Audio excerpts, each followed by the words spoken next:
Edward I of England, known as Edward Longshanks, due to his imposing height and long legs, a formidable monarch whose reign was from 1272 to 1307, marked by ambitious administrative reforms and military campaigns. His rule is notably remembered for his efforts to consolidate the territories of Wales and Scotland under English dominance, leading to extensive campaigns in both regions. A conquest that culminated with the construction of an iron ring of massive stone castles that secured English control. In Scotland, his attempts to enforce authority culminated in the Wars of Scottish Independence, famously opposed by figures such as William Wallace and Robert the Bruce. Hello and welcome to the channel. If you are new here, it's good to meet you, and if you're coming back, it's great to have you back here again. As always, if you like what I do and wish to support the channel, Patreon link is in the description. Otherwise, help me reach my goal of 10,000 subscribers by subscribing to the channel and liking the video, as that helps push it out a little better. Now, with that out of the way, let's get on to our topic for today. Please take a deep breath, relax, and we can begin our full biography of Edward Longshanks. Edward was born during the evening of the 17th to the 18th of June on 1239 at the Palace of Westminster. He was the son of Eleanor of Provence and King Henry VIII. This name, Edward, was unusual among aristocracy post-Norman conquest, and it was chosen by his father in homage to Edward the Confessor. The celebrations of his birth were, of course, elaborate and widespread, culminating in his baptism at Westminster Abbey 3 days later. Known as the Lord Edward until his accession in 1272, he was raised in the company of his cousin, Henry of Almaine, son of King Henry's brother, Richard of Cornwall, who remained his lifelong companion and close friend. His early upbringing was managed by Hugh Giffard initially, and later by Bartholomew Peche, after Giffard's death in 1246. Well, in terms of education, it was pretty typical for a noble of his time. We're talking about topics such as military strategy, though specific details are scarce, along with the general education in rhetoric and philosophy, theology, the like. Throughout his childhood he faced several health challenges, notably in the years 1246, 47, and 1251. But regardless of that, he managed to develop into a strong and athletic individual, standing at an impressive 6 feet 2, that's 188 centimeters for those living in civilized countries, which earned him the nickname Longshanks. His physical prowess was an asset in his military and equestrian activities, and despite a reported lisp, he was apparently a very persuasive speaker. In response to fears of a Castilian attack on the English-held territory of Gascony, a marriage was arranged in 1254 between the then 15-year-old Edward and Eleanor of Castile, then 13, the half-sister of King Alfonso X of Castile. Their wedding took place on the 1st of November 1254 in the Abbey of St. Maria le Real de las Huelgas in Castile, solidifying a political alliance that included a renunciation by Alfonso of claims in Gascony, and also subsequent land grants to Edward. Always helps grease the wheels a little.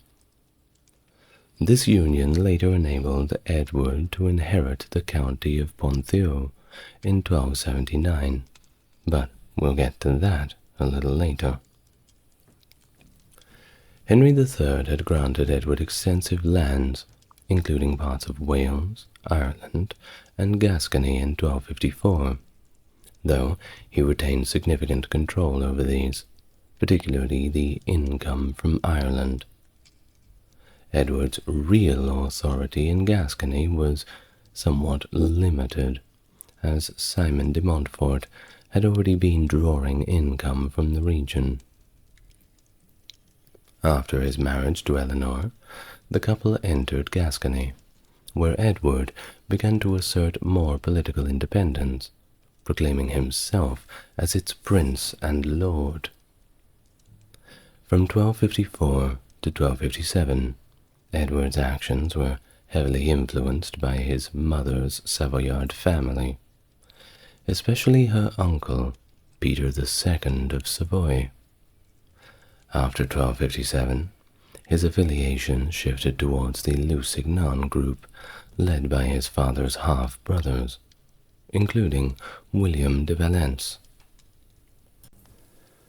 This alignment with the foreign-born Lusignans was pretty unpopular among the established nobility, and this set the stage for future conflicts among the barons.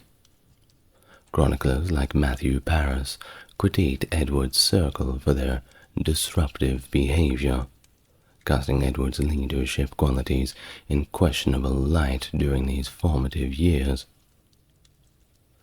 Edward began demonstrating his political autonomy as early as 1255, notably siding with the Solar family against the Colombe family in Gascony. This stance conflicted with King Henry III's preference for mediating between local disputes, showing Edward's early streak of independence. By the May of 1258, discontent with royal governance led to provisions of Oxford, aimed at primarily curtailing the influence of Edward's political allies, the Lusignans. Initially, Edward resisted these reforms staunchly in support of his allies. However, his stance evolved significantly by the March of 1259, when he formed an alliance with Richard de Clare, the 6th Earl of Gloucester, and a prominent reformer. By the October of that same year, Edward openly declared his support for the baronial reform movement led by Simon de Montfort, the Earl of Leicester. This apparent shift may have been strategic, aligning with Leicester to help bolster his position in Gascony. When King Henry III departed for France in November, Edward's actions verged on insubordination. He appointed several reformers to key positions, leading his father to suspect a possible coup. Upon Henry's return, the father and son were estranged until reconciled through the efforts of Richard of Cornwall and Archbishop Boniface. In November of 1260, Edward's alignment shifted again as he rejoined the Lusignans, who were then exiled in France. Returning to England in 1262, he experienced financial disputes with some of the Lusignans, leading to further estrangements. King Henry then assigned him to military campaigns in Wales against Lewin ap Gruffudd in 1263, which achieved very minimal success and saw Edward's forces surrounded and besieged. Things began to change again with the return of Simon de Montfort in England in 1263, reigniting baronial demands for reform. As the king appeared somewhat likely to capitulate, Edward adopted a more decisive role in defending royal prerogatives. He reconciled with previously alienated allies, including Henry of Almaine and John de Warenne, the 6th Earl of Surrey, and successfully captured Windsor Castle from the rebel forces. The series of events culminated in the Mise of Amiens, brokered by King Louis IX of France in 1264, which decisively favored the royalist cause, but also set the stage for further conflicts. From 1264 to 1267, during the Second Barons' War, Edward took an active role in the conflict against the baronial forces led by Simon de Montfort. The hostilities began when Edward captured Gloucester, which was under rebel control. Following this, Edward engaged Robert de Ferrers, the 6th Earl of Derby, and managed to negotiate a truce. However, Edward later breached this agreement by launching an assault and capturing Northampton from Simon de Montfort the Younger, subsequently initiating a punitive expedition against Derby's territories. The pivotal Battle of Lewes occurred on the 14th of May, 1264, where Edward commanded the right flank. He initially achieved success by routing Leicester's London forces, but his decision to pursue the fleeing enemy led him away from the main battle. Upon his return, he discovered that the rest of the royalist forces had been crushed.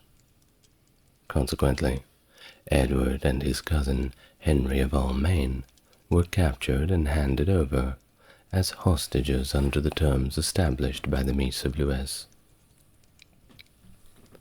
Edward remained a prisoner until the March of 1265, under close watch, even following his release. His escape on the 28th of May while horse riding in Hereford marked a turning point. He promptly joined forces with Gilbert de Clare, the 7th Earl of Gloucester, who had recently switched allegiances to support the king. Together, they easily recaptured Worcester and Gloucester. Edward's military campaign continued as he intercepted Leicester, who was attempting to unite with his son Simon and their new ally Llewellyn.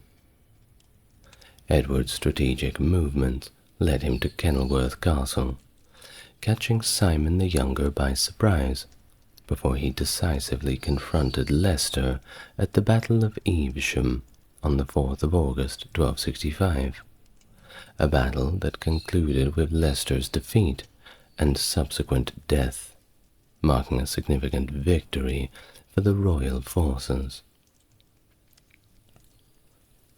Edward's tactics throughout the summer of 1265, such as the breach of truce with the Earl of Derby, earned him a reputation for being somewhat, how can we say, untrustworthy.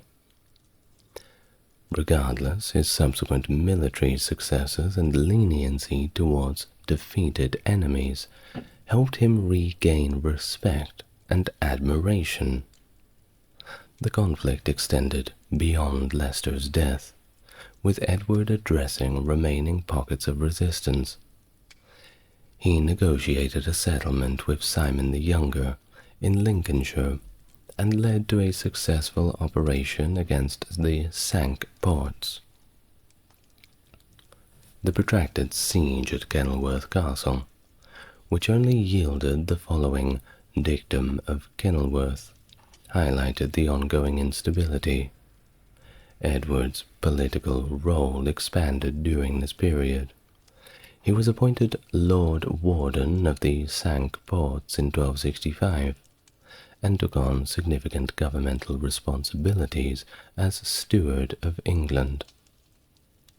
Despite his involvement in domestic politics, Edward was primarily focused on organizing his impending crusade, showing a swift shift in priorities away from the internal strife of the Second Barons' War.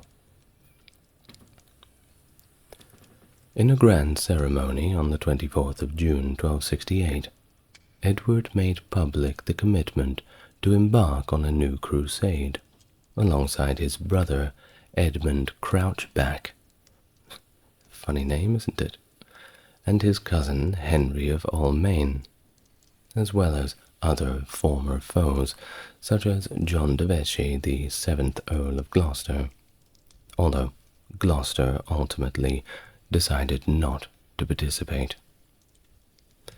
This move came after domestic stability had finally been restored, with the main hurdle to the crusade being financial constraints. They simply just did not have enough money, and crusades were notoriously expensive. Just ask Constantinople. Well, King Louis IX of France contributed a loan of about £17,500 to the cause.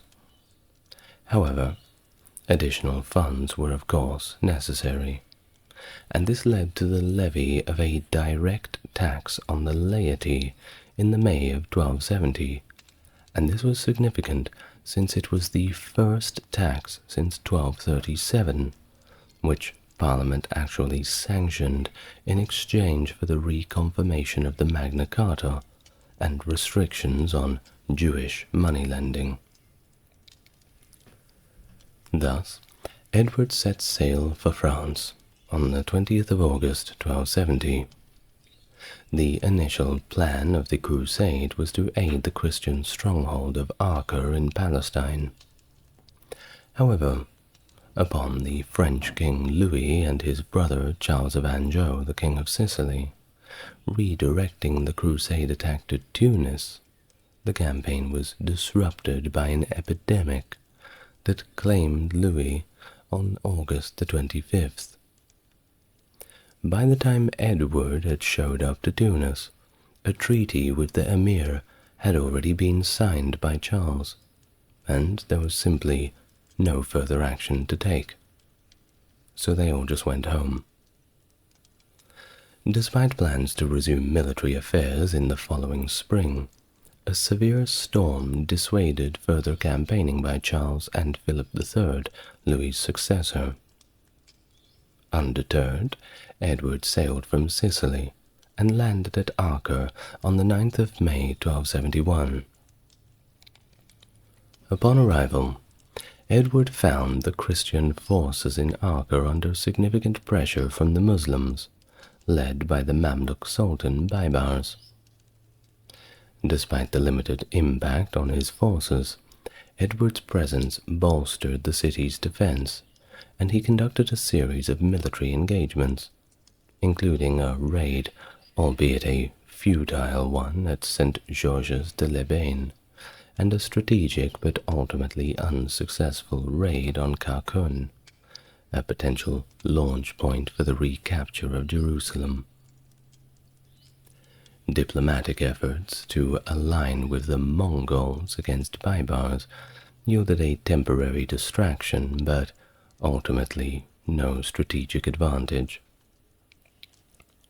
With the situation growing ever more and more desperate, a 10-year truce with Baibars was signed by Hugh III of Cyprus in May of 1272. The following month, Edward survived an assassination attempt by the Nizari Ismailis, allegedly under orders from Baibars. They say allegedly, but it was pretty obvious. Though he did kill the assassin, the attack left Edward severely weakened, hastening his decision to conclude the crusade. Thus, Edward departed Acre on September 24th, 1272, and learned of his father's death upon reaching Sicily. He did not take the news well. Despite the personal loss, though, he didn't rush back to England. He took a different route through Italy and France, where he visited Pope Gregory X and paid homage to Philip III. His travels included a stop in Savoy to affirm feudal allegiances. His return to Gascony to address administrative and rebellious challenges showcased his interest in governance and feudal management. Thus, Edward's European journey concluded with his return to England on August 2nd, 1274, 2 years after he heard of his father's death, and subsequently his coronation on August the 19th of the same year at Westminster Abbey, where he notably removed his crown post-ceremony to signify his intent to restore the full authority and territories of the crown. Llywelyn ap Gruffudd found himself in a relatively favourable position after the Barons' War, with the 1267 Treaty of Montgomery acknowledging his control over the 4 cantrefs of Perfedwelad, and sorry about my Welsh pronunciation, and formally recognizing his title as the Prince of Wales. However, conflicts persisted, particularly with some macho lords such as the Earl of Gloucester and Roger Mortimer, among others. The situation was worsened in 1274, when Llywelyn's younger brother Dafydd and another Welsh prince by the name of, and I'll do my best, Gruffydd ad Gwenwynwyn, after a failed attempt on Llewellyn's life, defected to the English side. Llewellyn's refusal to pay homage to King Edward, citing ongoing hostilities and Edward's sheltering of his adversaries, and plans to marry Eleanor, daughter of Simon de Montfort, made tensions a lot more tense. Now, it leads us to November 1276, where Edward I responded by declaring war on Llywelyn. The campaign initially involved leaders like Roger Mortimer and included significant forces, reflecting Edward's comprehensive approach to the conflict. Despite early successes, Llewellyn faced internal weaknesses among his followers. By the July of 1277, Edward had launched a full-scale invasion, amassing a large army that faced very little resistance and led to Llewellyn's quick capitulation. Thus, the Treaty of Aberconwy later that year significantly reduced Llewellyn's territory to the land of Gwynedd and curtailed his power, though he was allowed to retain the title of Prince of Wales, so small victories, take it where you can get it. However, the war reignited in 1282 under different circumstances. It was characterized by broader Welsh support and a stronger nationalistic fervor spurred by opposition to the new English laws, which were not very popular. The conflict began with a revolt led by Dafydd ap Gruffudd, and quickly saw other Welsh leaders, including Llywelyn, join. The Welsh initially saw success, such as the defeat of the English forces at the Battle of the Llandeilo Fawr. However, the campaign turned against the Welsh with the capture and subsequent execution of Dafydd and the death of Llywelyn at the Battle of Orowyn Bridge, which marked significant blows to Welsh independence. Edward I's conquest led to the Statute of Rhuddlan in 1284, integrating Wales into the English legal framework and initiating a policy of English settlements and extensive castle building, supervised by the master architect James of St. George. These castles, such as Beaumaris and Caernarfon, were not only military bastions, but they also served as symbols of Edward's authority and intent to maintain dominion over Wales. The birth of Edward's son, the future Edward II, at Caernarfon Castle in 1284, was likely a staged event to cement the symbolism of English permanence in Wales. In 1301, the child was made the first English Prince of Wales, a title intended to signify the integration of Wales under English governance and provide the prince with a substantive role in the English aristocracy. Edward's aspirations for another crusade influenced much of his foreign policy until 1291, aiming to orchestrate a pan-European crusade by preventing conflicts among European rulers.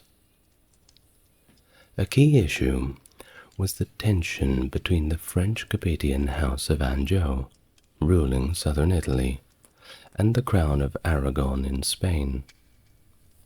The Sicilian Vespers uprising in 1282 against Charles of Anjou, where the Sicilians sought aid from Peter III of Aragon, led to the Aragonese War.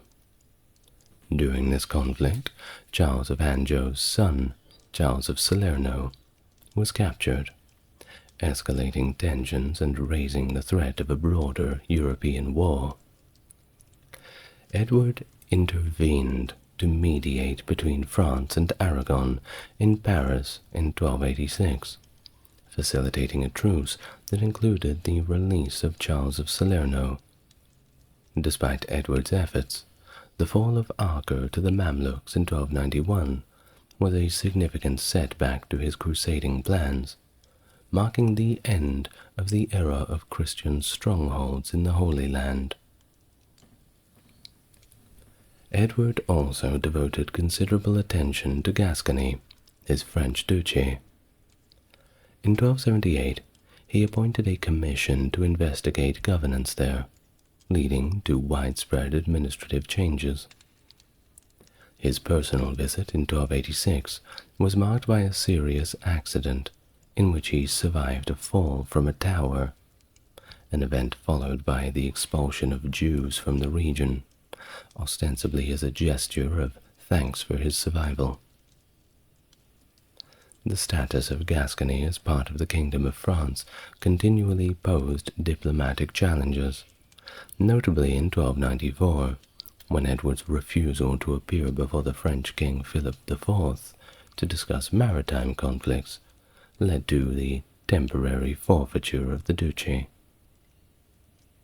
Thus, Edward's engagement with the Mongol Empire was another facet of his international policy, aimed at forming an alliance to reclaim the Holy Land, and he wasn't the first one with that idea. Both sides were trying to get the Mongols to do as they wanted them to do. Well, contacts included receiving Mongol envoys in Gascony in 1287, and sending his own ambassadors to the Mongols, reflecting a serious consideration of a Mongol-European alliance that, if came to fruition, could certainly turn the tide in the Near East. While the death of his wife, Eleanor of Castile, in November of 1290, had a profound effect on Edward, who commemorated her with the Eleanor crosses, marching each overnight stop of her funeral procession. The political necessity later led him to marry Philip IV's sister Margaret in 1299, a union simply meant to secure peace with France. The marriage concluded, and the protracted Anglo-French conflicts that had drained the resources and achieved little, culminating in a peace that saw the partial return of Gascony to English control in 1303.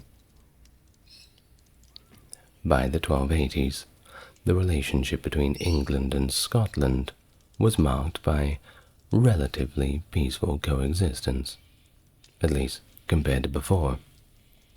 The issue of homage was less contentious compared to Wales, and in 1278, King Alexander III of Scotland, who was also Edward's brother-in-law, paid homage to Edward.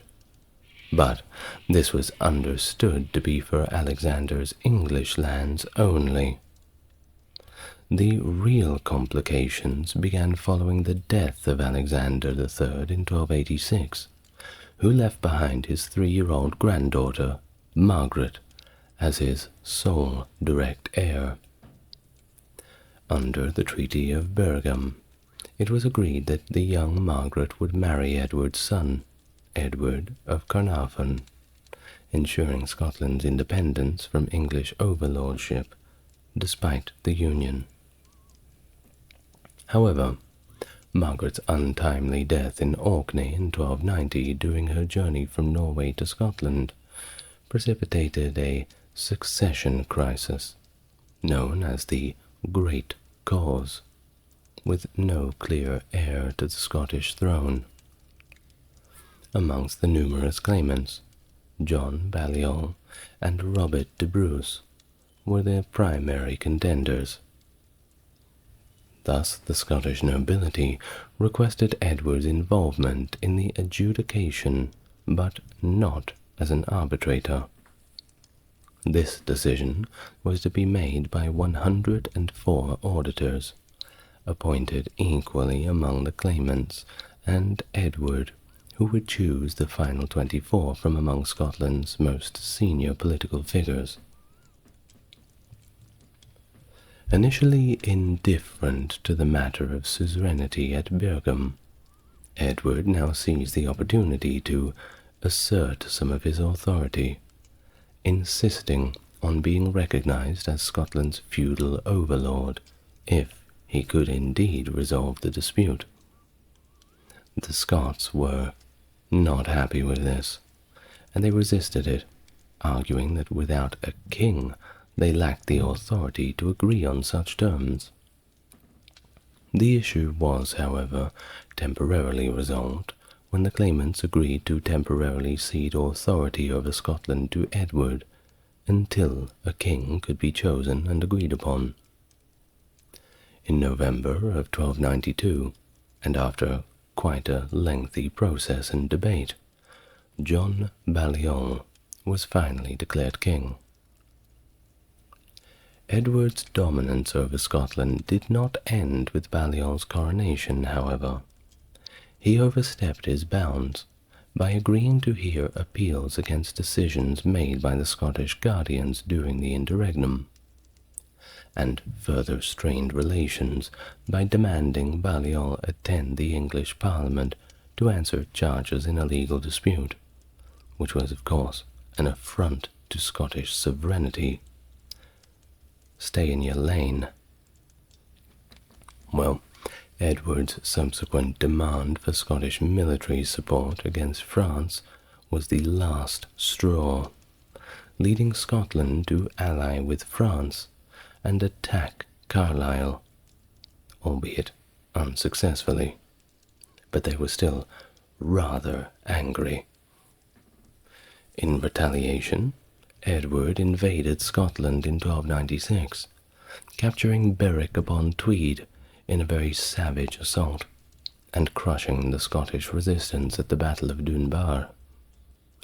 Edward then took symbolic control by removing the Stone of Destiny to Westminster and deposing Balliol, who was imprisoned in the Tower of London.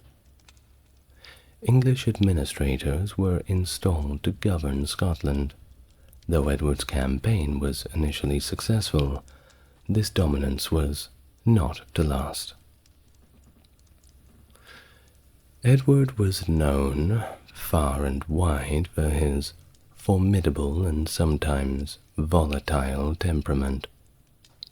One incident vividly illustrating this intimidating presence involves the Dean of St. Paul's, who collapsed and died from fright before he could protest Edward's heavy taxation in 1295. Another case involved the 14th century Archbishop of York, whose death was attributed to Edward's severe treatment of him. Edward's fierceness was not just a matter of hearsay. His explosive anger was also directed towards his own family, as demonstrated when he allegedly pulled out clumps of his son Edward of Carnarvon's hair in rage over the young man's request for an earldom for his favourite, Piers Gaveston. Despite the fierce aspects of his character, Edward could show a softer side, especially towards his family. He was known to be particularly close to his daughters, often bestowing lavish gifts upon them during their visits to court. His reputation as a king, however, was shaped by his strong leadership qualities rather than his warmth and gentle feminine side. Described by a contemporary song as a leopard, known for its powerful and unpredictable nature, Edward was both respected and feared, which contributed to the lack of armed rebellions during his reign. Nobody was really wanting to go up against him. Edward was seen by his contemporaries as embodying the ideal of kingship, excelling as a soldier and adhering to the chivalric codes of the time. He was also devoutly religious, regularly attending chapel, generously distributing alms and showing deep reverence for the Virgin Mary, and also St. Thomas Becket, who he was a great fan of.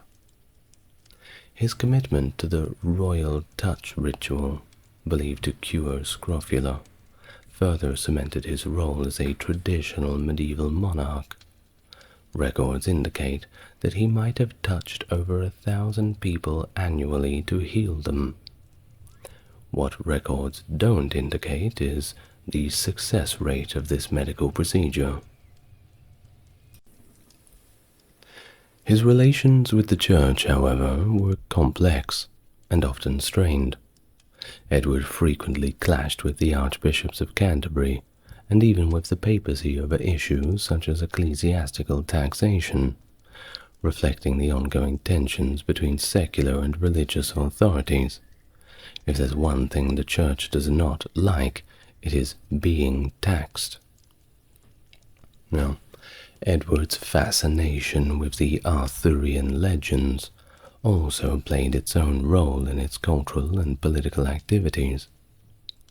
He made a pilgrimage to Glastonbury Abbey to open what was believed to be the tomb of King Arthur and Guinevere, and he retrieved what he believed to be Arthur's crown from Lillywhyn after conquering North Wales.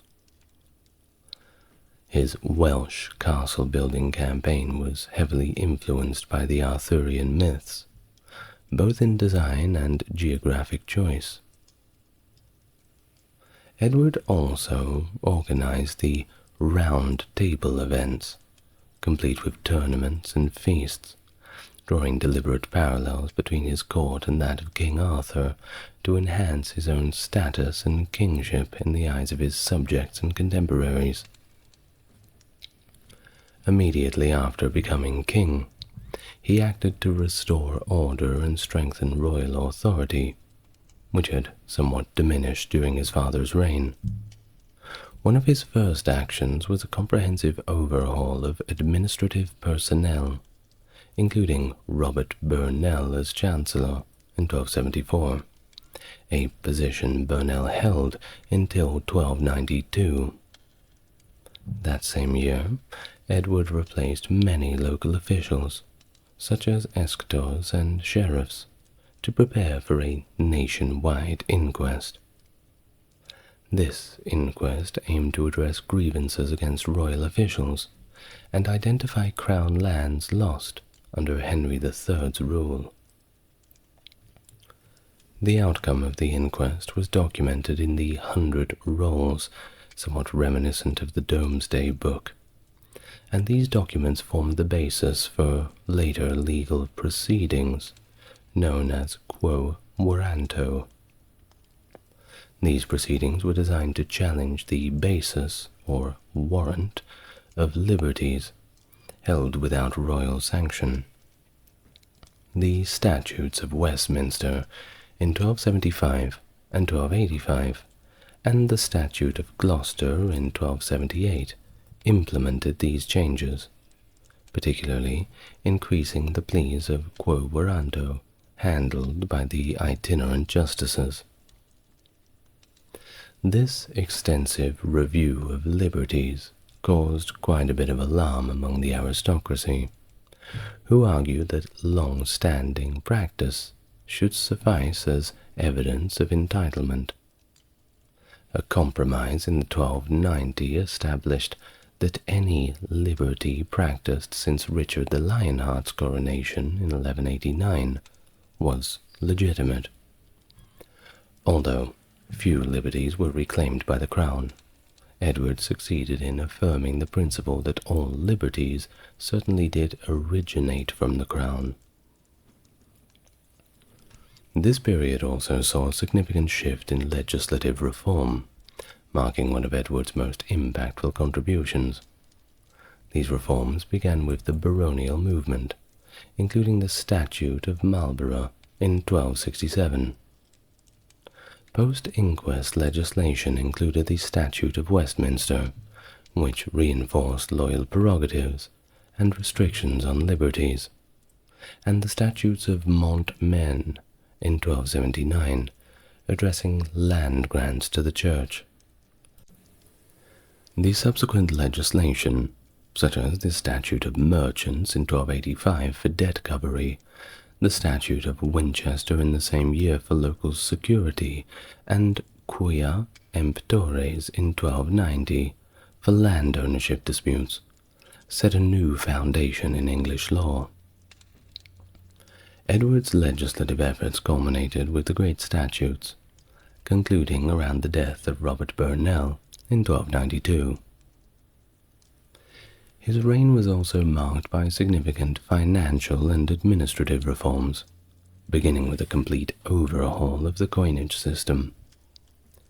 By 1279, Edward had introduced new and higher quality coins, including the unsuccessful groat, and innovated the minting process itself, shifting from stamping coins from sheets to cutting blanks from a silver rod, a technique introduced by the moneyer William Turnimere.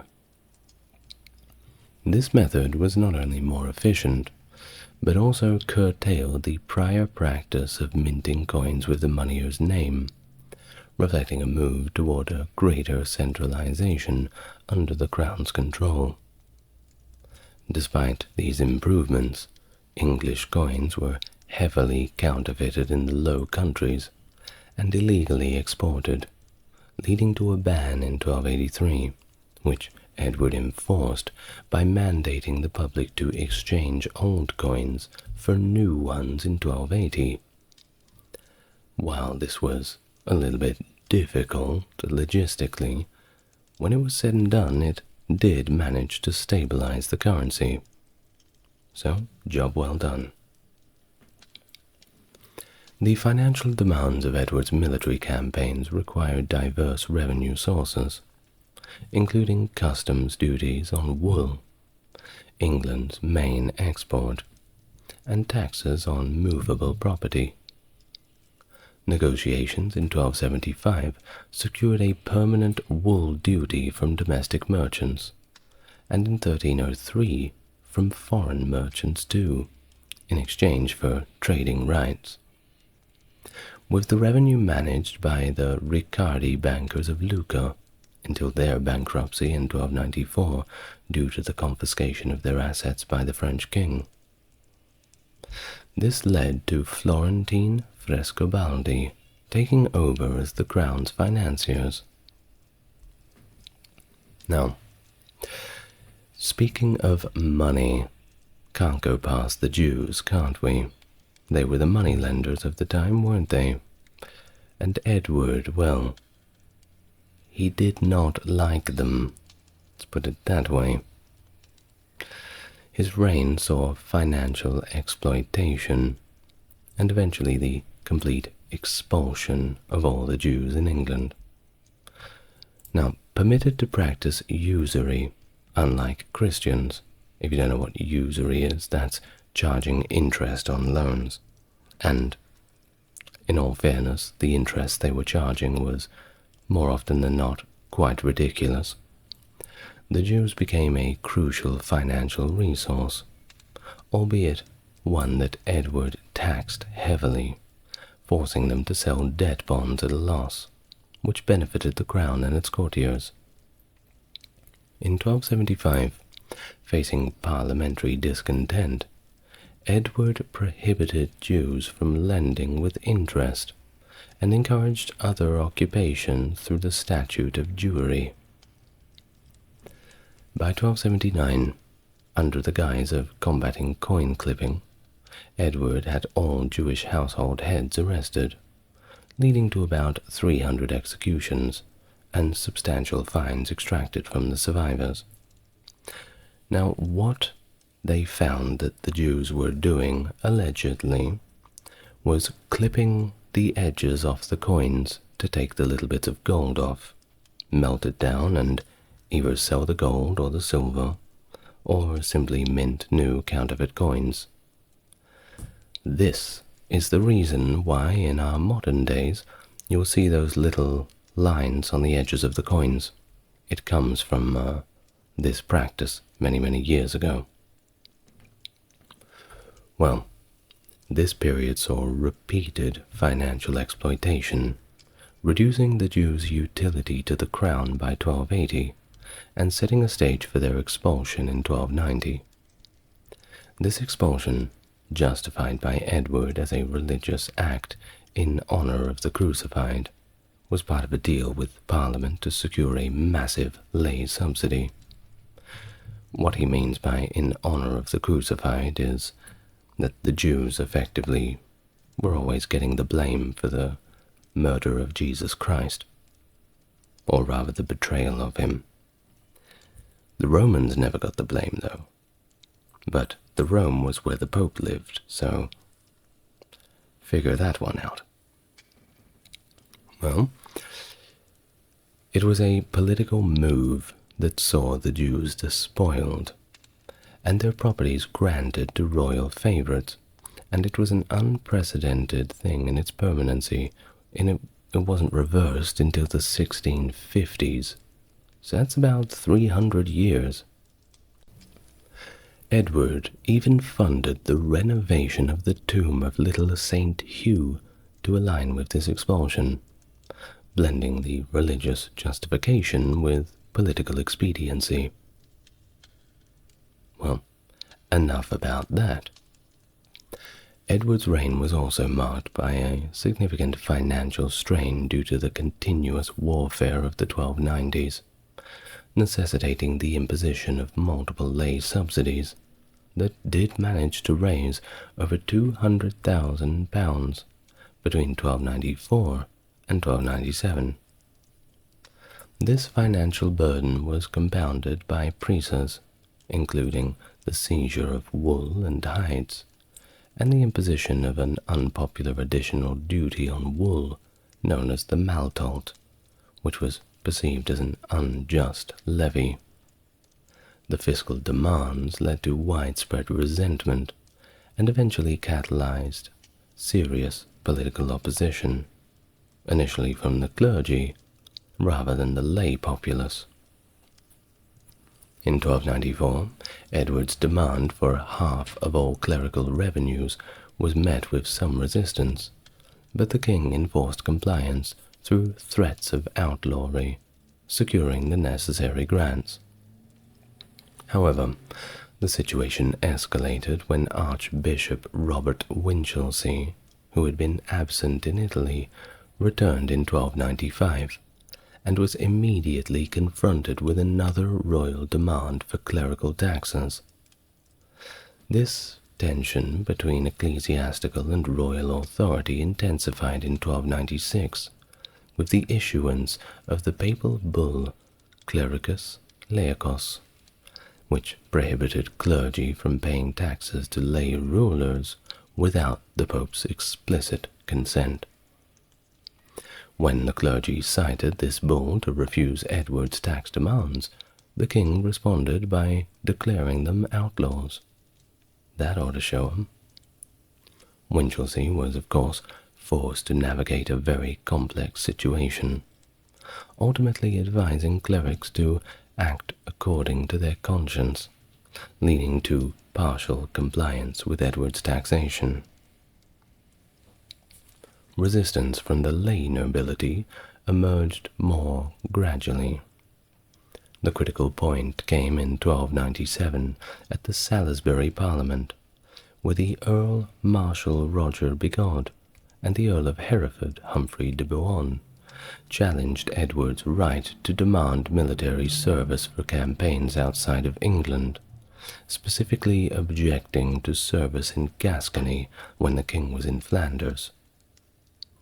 Their resistance culminated in the drafting of the Remonstrances, which articulated grievances particularly about the high level of taxation. Edward's persistence in taxing the nobility without broader consent led to a significant confrontation when Bigod and Bohun physically prevented the collection of taxes at the Exchequer. As Edward prepared for a campaign in Flanders, England teetered on the brink of civil war. However, the Scottish victory at the Battle of Stirling Bridge on September 1297 shifted the political landscape, uniting Edward and the English magnates against a common enemy. In response to this external threat, and indeed then it was external, in terms of there was no United Kingdom, Edward agreed to sign the Confirmatio Cartarum, which reaffirmed the Magna Carta and the Charter of the Forest, securing support of the nobility for his Scottish campaign. Despite these concessions, Edward's challenges persisted, particularly with maintaining the commitments he made under the previous agreements. Over time, the death of key opponents like de Bohun and the negotiation of favourable terms with others like Bigod eased Edward's political struggles. His ongoing conflict with Archbishop Winchelsea over clerical taxation was also resolved in his favour with the election of the more sympathetic Pope Clement V, who suspended Winchelsea from office.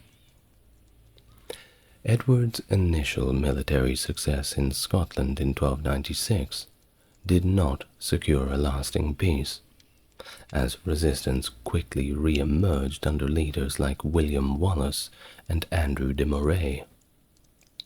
William Wallace, of course, being the title character of the Braveheart films that you're all so familiar with, which are good films. I don't care if they're not historically accurate. I'm not one of those people who's going to sit there and dig my heels in and not enjoy it just because they're wearing kilts or just because the colors are wrong on the English uniform. I'm not one of those people. Just enjoy the movie. Well, despite a major victory at the Battle of Falkirk in 1298, Edward failed to capitalize on this success, and ongoing guerrilla attacks by the Scots continued to thwart the English war effort. Eventually they captured and executed William Wallace in 1305, which was intended as a decisive blow to the Scottish resistance, make them all feel scared and frightened. But it didn't.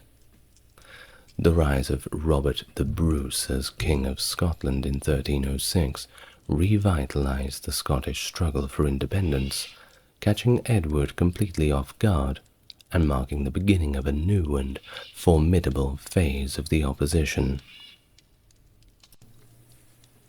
In February 1307, Robert the Bruce renewed his campaign for Scottish independence by gathering forces and, by May, defeating Aymer de Valence at the Battle of Loudon Hill.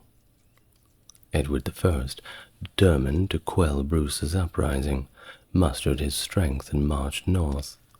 However, his health was failing. He had developed dysentery during the journey. By the 6th of July, Edward had reached Berge-by-Sands near the Scottish border, where his condition worsened. The following day, as his servants attempted to help him sit up and eat, he died in their arms. Legends and narratives about Edward's final wishes vary. One tradition claims he requested his heart to be taken to the Holy Land with a crusading force. Another tale, less substantiated, suggests he desired his bones to be carried on future military campaigns against the Scots. A more historically credible account from the Chronicles states that, on his deathbed, Edward charged important barons like Henry de Lacy, 3rd Earl of Lincoln, and Guy de Beauchamp, the 10th Earl of Warwick, to guide and protect his son, specifically instructing them to ensure that Piers Gaveston, who he had exiled, did not return. This directive was, however, ignored by his son Edward II, who recalled Gaveston almost immediately after his succession. Edward I's remains were transported south and lay in state at Waltham Abbey before being interred at Westminster Abbey on the 27th of October. The funeral, relatively modest by royal standards, reflected the financial constraints at the time, costing a total of £473. His tomb, a simple Purbeck marble sarcophagus, lacked the regal effigy typically associated with monarchs, possibly also due to these fiscal limitations.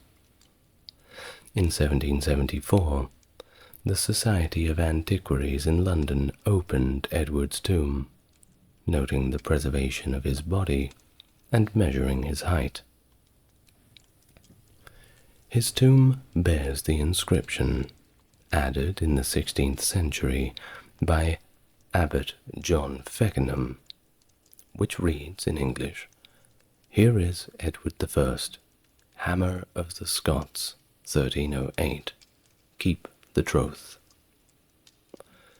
This refers to his reputation as the Hammer of the Scots, a nickname reflecting his military campaigns in Scotland, though this was not an epithet used in his own time, but rather added later on.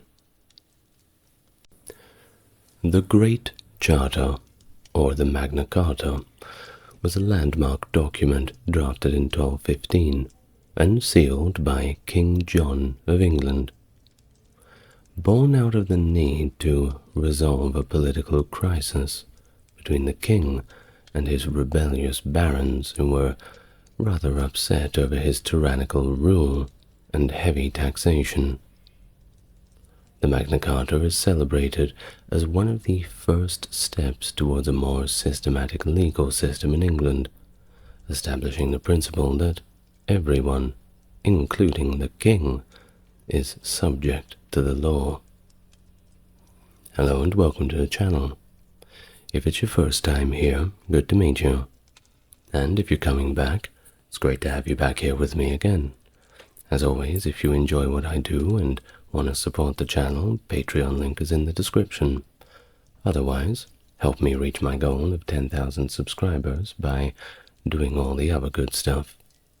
Like, subscribe, comment, you know what to do. Now, without further ado, let's get on to our video for today. First, I'll provide a brief timeline and history of how the Magna Carta came about and how it developed, and then we will have a look at a few of the specifics within the document itself.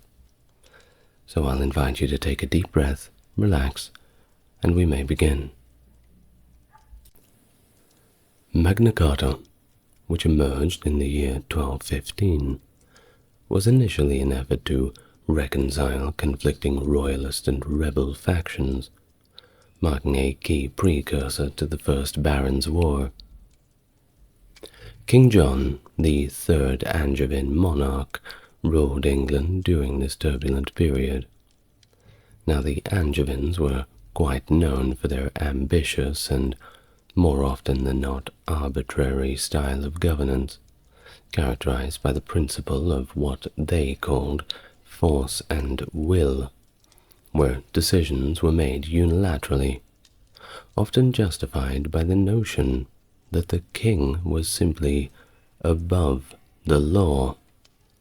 This, of course, caused more than a few raised eyebrows among the lower classes. This stood in contrast held to the belief by many contemporary writers that monarchs should govern in accordance with established customs and laws, and of course with advice from the realm's leading members. John's role was particularly challenged after he lost significant territories in France to King Philip in 1204, which led him to impose heavy taxes on the English barons to fund his unsuccessful military campaigns to reclaim these lands. His defeat at the Battle of the Bovines in the year 1214 further weakened his position, compelling him to sue for peace and pay reparations. Already unpopular among many barons who were burdened by debts to the crown, John faced growing resistance upon his return from France, particularly from barons in the north and the east of England. The dissenting barons demanded that John reaffirm the earlier Charter of Liberties, a set of rights that was initially established under King Henry I, which they believed safeguarded their privileges and also their liberties. The leadership of the rebels, though not particularly distinguished and even considered disreputable by some observers, was united in their disdain for John. He was not a popular ruler, especially at this point. Now, this group included key figures like Robert Fitzwaller, who would become a prominent leader of the rebels. He had previously accused John of attempting to S.A. his daughter, and had been linked to an earlier plot to kill the king. In the early days of 1215, King John convened a council in London to discuss certain potential reforms, later facilitating discussions between his representatives and the rebels in Oxford. It was during these negotiations that both sides sought assistance from Pope Innocent III, and amidst these negotiations, the rebel barons presented a document known as the Unknown Charter of Liberties, which borrowed heavily from the earlier Charter of Liberties issued by Henry I. Several of its provisions would later be incorporated into the Articles of the Barons, and ultimately the Magna Carta. Hoping for support from the Pope, John, who had declared himself a vassal of the papacy in 1213, played for time, while mustering in secret mercenary forces from France. He also took an oath to become a crusader, gaining a semblance of political protection under church law, though Many who were around at the time were questioning the sincerity of this commitment. By April, the Pope sent letters supporting John, but by then the rebel barons had already organized into a strong military group. In May, they assembled at Northampton, formally renounced their fealty to the crown, and advanced on key cities, including London, Lincoln, and Exeter. Although John's initial efforts to project moderation had been somewhat effective, the seizure of London by the rebels attracted new defectors to the royalist side. Indeed, it seemed like they were certainly on a roll, and if you wanted to get some civil rights, now was the time to do it. As the conflict intensified, John proposed that the dispute be settled by a committee, with the Pope as the final arbiter and mediator. However, this proposal did not appeal to the rebels at all. When this initiative failed, John tasked Stephen Langton, the Archbishop of Canterbury, who had been working closely with the rebels on their demands, to organize peace talks. The Great Charter of 1215. John met with the rebel leaders at Runnymede, which was a traditional meeting spot on neutral ground, strategically located between the royal fortress of Windsor Castle and the rebel stronghold at Staines. This location was chosen because it was unlikely to confer a military advantage to either side.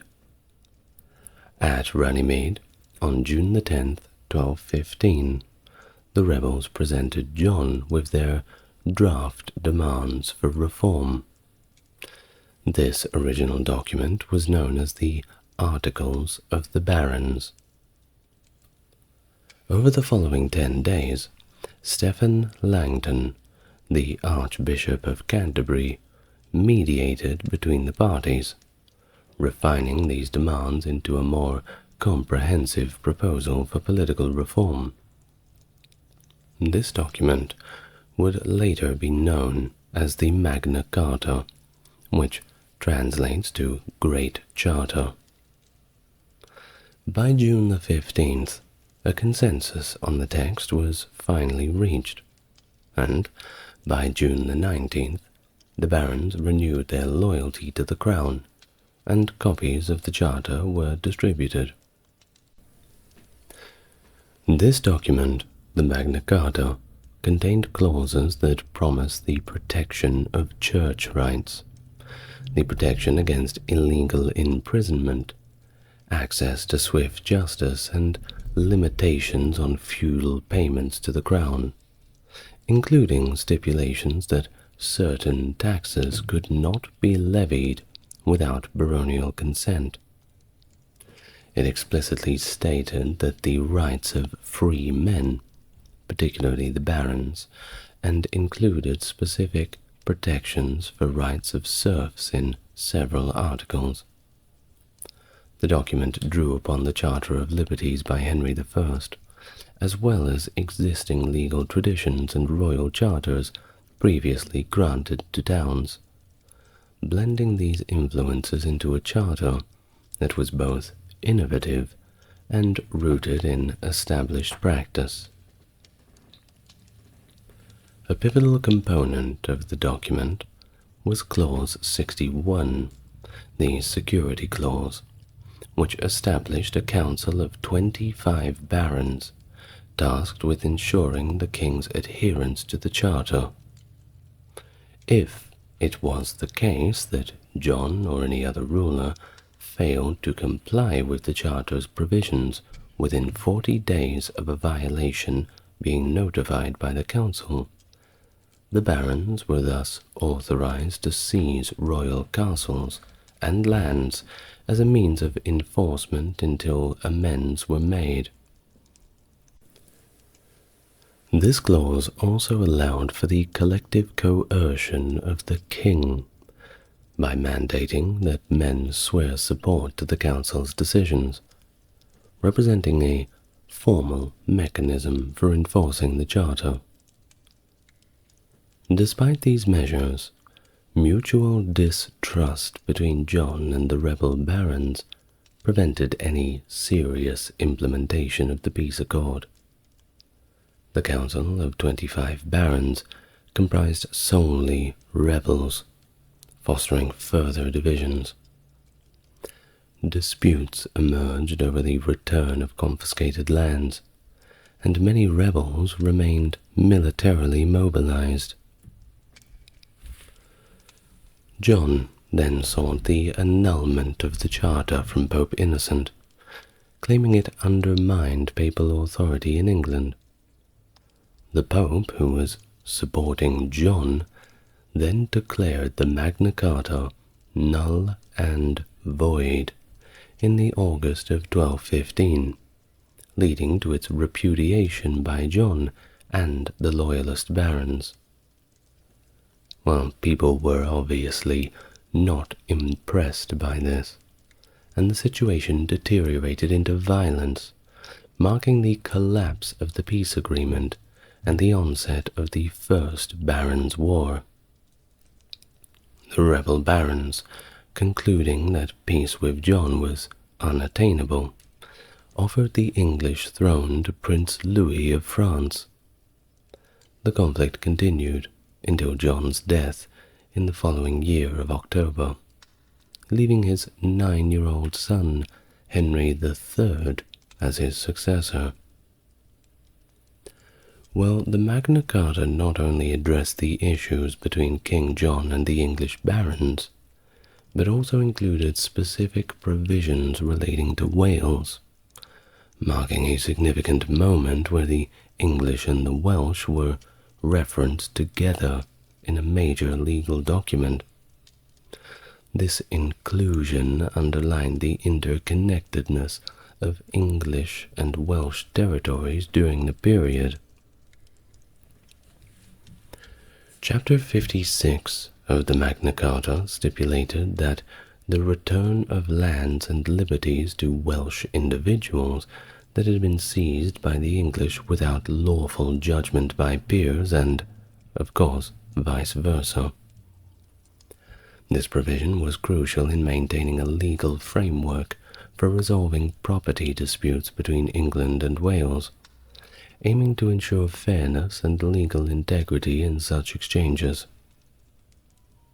Chapter 57 focused on the return of Welsh hostages, including Gruffudd ap Llywelyn ap Lorwerth, the illegitimate son of Llywelyn the Great.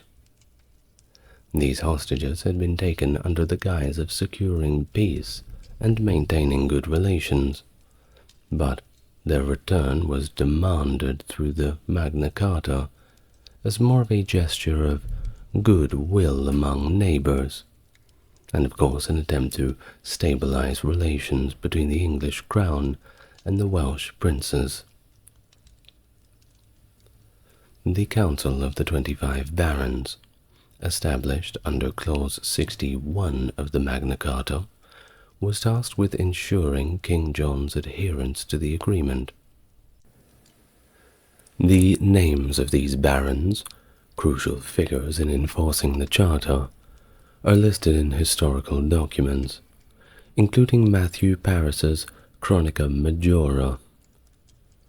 This council was primarily composed of John's opponents, highlighting another deep-rooted resistance he faced from the nobility. Additionally, in September of 1215, papal commissioners in England excommunicated several senior rebel barons and clerics. The death of King John in October 1216 marked a turn toward the establishment of constitutional governance in England through Magna Carta. On his deathbed, King John designated a council of 13 executors to support his young son Henry III in reclaiming the kingdom, and entrusted his guardianship to the renowned knight William Marshal. The coronation of Henry III, conducted by Cardinal Gaula Bicchieri, the papal legate, took place in a hastily arranged ceremony at Gloucester Cathedral on the 28th of October, 1216. The period that followed was characterized by continued conflict, with England divided and partially controlled by the rebel forces. The papal legate, of course, played a crucial role, not only in the coronation, but in strategically aligning Henry's government with the papacy, thereby securing additional legitimacy and support. Pope Honorius III's declaration of Henry as the Pope's vassal underscored this alliance, granting the papal legate sweeping authority to stabilize Henry's rule. The endorsement of Henry as a crusader further solidified his position, affording him protection under church law and portraying his war against the rebels as his own holy crusade. The early reign of Henry III faced significant challenges, with the loyalist forces struggling to regain control, and the rebel barons, initially emboldened by King John's unpopular rule, seemingly hesitant to align with the new and very young king. In an effort to consolidate power and garner as much support as possible, Henry's government issued a revised version of the Magna Carta in 1216.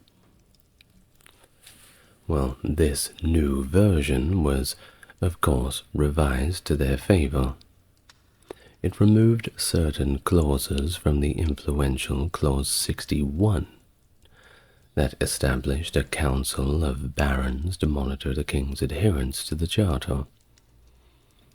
This version, however, failed to quell dissent, illustrating the deep-seated divisions and the lack of trust between these two factions that continued well beyond King John's rule. Thus, the conflict persisted until the pivotal Battle of Lincoln in May of 1217, where William Marshal's forces achieved a decisive victory against the forces of Prince Louis of France, the figurehead of the rebel barons. This victory, of course, was crucial, swinging the momentum in favor of the Loyalists. Prince Louis's campaign in England waned as support from France began to dwindle, leading to negotiations that culminated in the Treaty of Lambeth in September of 2017.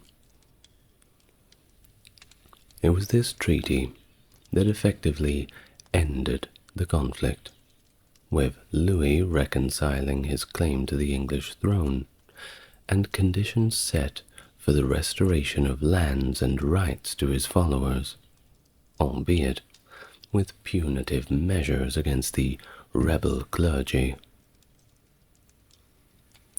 In the aftermath of the war, the Charter of 1217, also known as the Charter of Liberties, was issued, reflecting a continuation of the efforts to placate the barons, but at the same time slightly adjusting the protections and obligations that were outlined in the earlier charter. It was this document, along with the complementary Charter of the Forest, that addressed grievances related to royal forests and forest courts, which had been sources of royal revenue but also public discontent. These charters laid foundational principles that would influence English governance and also jurisprudence, establishing precedents for the role of law in curbing absolute monarchy and outlining the liberties of the realm's subjects. Thus Magna Carta's influence continued to grow steadily throughout the minority of King Henry III, following John's death. As Henry matured and the kingdom began to stabilize somewhat, the administration worked diligently to reassert control over English counties, encountering resistance, of course, from communities that invoked Magna Carta in defense of their newfound rights, though not always accurately. These debates surrounding the king's obligation to uphold the charters, despite his youth and the manner of their establishment, just shows another testament to the ongoing tension.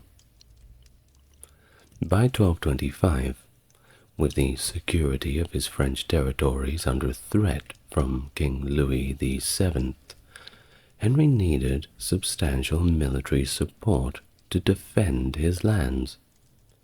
The Great Council's demand for a reissue of Magna Carta in return for tax support reflected the enduring power of the document. The version of Magna Carta issued that year, affirmed by Henry as a voluntary act and sealed with the royal seal, solidified its authority and marked another significant moment in its history that tied royal taxation directly to constitutional consent. No taxation without representation. See, it is enduring. However, when Henry declared himself of age to rule independently, things began to change. He challenged the validity of previous charters issued during his minority. Well, this move sparked further disputes over the charter's applicability, which Henry threatened to nullify if not supported by corresponding tax payments. The reaffirmation of the charters in 1253, in exchange for new taxation, underscored their entrenched role in governing royal baronial relations. Therefore, Henry's governance, ostensibly bound by the Magna Carta, saw him generally adhering to its terms, which curtailed the royal crown's ability to levy punitive fines and seize baronial assets arbitrarily. Yet, the royal court's weak enforcement of the charters, and subsequently Henry's inconsistent application of them, often undermined their effectiveness, and this of course led to widespread disaffection among the barons. The discontent culminated in 1258, when a group of barons who were understandably frustrated by Henry's erratic and insufficient adherence to the charters executed a coup d'etat through the provisions of Oxford, aiming to enforce the charters more stringently and reform the government.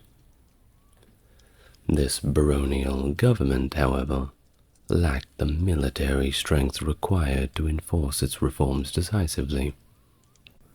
It was this lack of military strength that led them to seek arbitration from King Louis IX of France. Now, Louis's arbitration in 1263–64, which sided with Henry III, failed to resolve the tensions, and it led to the Second Barons' War. Both sides of the conflict invoked Magna Carta to justify their positions. The war ultimately ended with the victory of Henry's son, Edward, who later reaffirmed the Magna Carta in the Statute of Marlborough as part of a broader conciliatory approach to governance following the baronial conflicts. In 1297, King Edward I reissued the charters of 1225 in exchange for a new tax, and this version of the charters remains part of English law to this very day, although most of its articles have been repealed. The reissue included the Confirmatio Cartarum, a document issued in Norman French that reaffirmed Magna Carta and the Forest Charter. Edward I was compelled to issue this confirmation to avoid a potential civil war, as the nobility, burdened by his excessive taxation, had armed themselves and began to protest. The nobles had also attempted to introduce another document, the De Tallagio, into the charter. But while Edward's government did not concede to this, they agreed to reaffirm the existing charters and establish the principle that taxation should always require consent, though the document did not specify how this consent should be obtained. The Confirmatio Cartarum mandated that copies of the charter be distributed and displayed in cathedral churches throughout England, and twice a year they would be read publicly. This led to the permanent installation of a copy in Salisbury Cathedral. It also stated that any judicial decisions that contravened the charter would be considered null and void. In the year 1300, Edward further reinforced the charters by issuing the Articles upon the Charters, which included 17 articles designed to enforce the charters more effectively. It required that copies of Magna Carta and the Forest Charter be issued to each county's sheriff and read 4 times a year at the county court meetings to refresh everybody of the basics. It also called for the creation of a committee of 3 men in every county to hear complaints about violations of the charters. However, these reaffirmations, of course, faced their own challenges. Pope Clement V, continuing the papal policy of supporting monarchs who ruled by divine grace, decided to annul the Confirmatio Cartarum in 1305, supporting the idea that kings' rights could not be challenged by claims in the Magna Carta. Edward I took this papal backing as support to reassert forest laws over areas that had been disafforested, leading to accusations of perjury against both the Pope and the King by contemporary chroniclers. This action by Edward and the papal annulment also affected the legitimacy of the Articuli super cartas, which Edward took as being included in the Pope's bull, although it was not explicitly mentioned. While Magna Carta profoundly influenced English medieval law, persisting as a point of reference throughout the medieval period, even as its direct application in cases evolved. By 1226, the Knights of Lincolnshire cited Magna Carta in resisting changes to local judicial practices by their sheriff, exemplifying the early legal reliance on the Charter to assert regional rights against royal officers directly. This established a precedent where Magna Carta could not be directly used to challenge the king, but it could be invoked against his representatives, thereby upholding liberties granted under the Charter. Well, specific clauses of Magna Carta addressing issues like wardship, dower debt recovery, and the maintenance of free navigation on rivers continued to be cited in legal texts throughout the 13th century. However, by 1350, the relevance of many of Magna Carta's clauses had diminished somewhat. That was either due to changing social conditions, or because they were simply superseded by newer laws. The reign of Edward III saw further clarifications and expansions on the document through the 6 statutes between 1331 and 1369. Notably, the 3rd statute in 1354 revised the pivotal Clause 29 of the Magna Carta, expanding the protection it afforded for free men to all men, and introduced the term due process of law, which of course became fundamental in legal discourse. Thus Magna Carta's significance was frequently reaffirmed by the English Parliament. Sir Edward Coke noted that it was reconfirmed up to 32 times, and other sources suggest as many as 45 between the 13th and 15th centuries. Thus it was routine for Parliament to begin sessions with a public reading and reaffirmation of the Magna Carta, reflecting its foundational role in English law. The Charter was specifically confirmed once again in 1423 during the reign of Henry VI.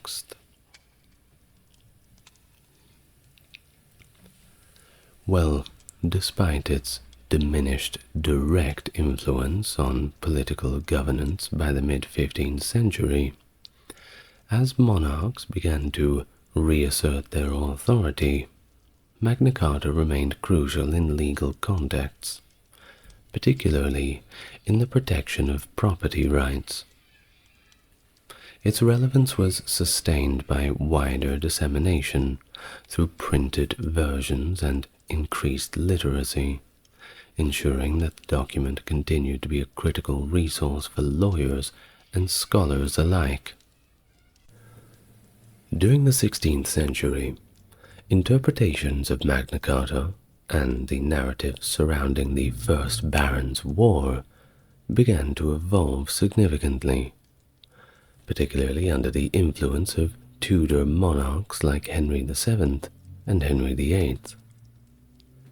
These rulers, emerging from the chaotic Wars of the Roses, used propaganda to reinforce the legitimacy of their rule, emphasizing the illegitimacy of rebellion and prioritizing the crown's authority, especially in its conflicts with the papacy. Tudor historians revisited earlier sources, such as the Barnwell Chronicler, which portrayed King John a lot more favorably to other 13th century narratives. It's been noted that these historians viewed John quite positively as a monarch contending against papal authority, and exhibited limited sympathy for the rebel barons, or even the Magna Carta itself. This perspective coincided with events like the 1536 uprising, during which pro-Catholic demonstrators invoked Magna Carta, accusing the Crown of undermining its principles. The first mechanically printed edition of Magna Carta was produced in 1508 by Richard Pinson, titled Magna Carta cum aliis antiquis statutis. However, early printed versions, including those in the 16th century, mistakenly attribute the Charter's origins to Henry III in 1225, rather than John in 1215, leading to a few inaccuracies in the historical text. Subsequent editions, such as those by John Rastel in 1527 and Thomas Berthollet during 1530 to 1547, aimed to correct these misunderstandings.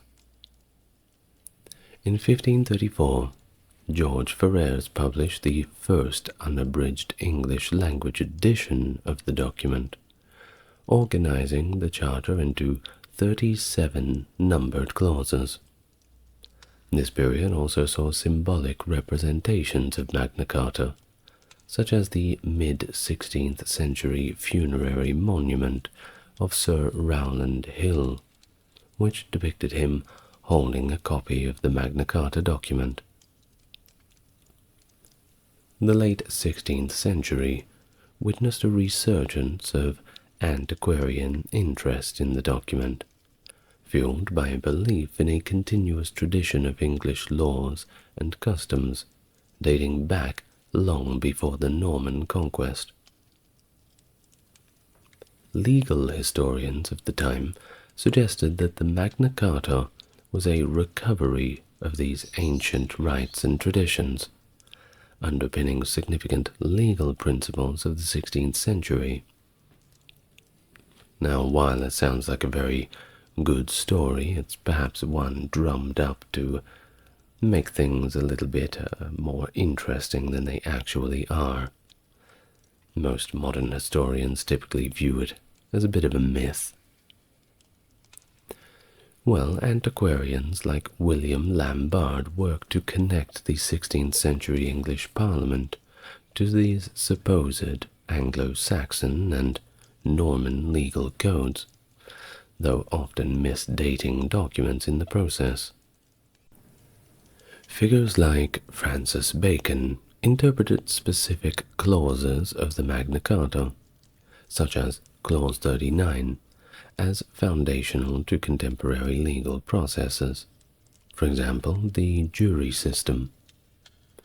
Others, including Robert Beale, James Maurice, and Richard Cosin, argued for Magna Carta's role as a fundamental declaration of liberty and a supreme law. Critics of these interpretations, such as Arthur Hall, faced significant repercussions. Now we could move into the modern period, all the way up to our current year, but I don't like the modern period. So instead, we are going to just discuss the content of the document before we finish up the video for today.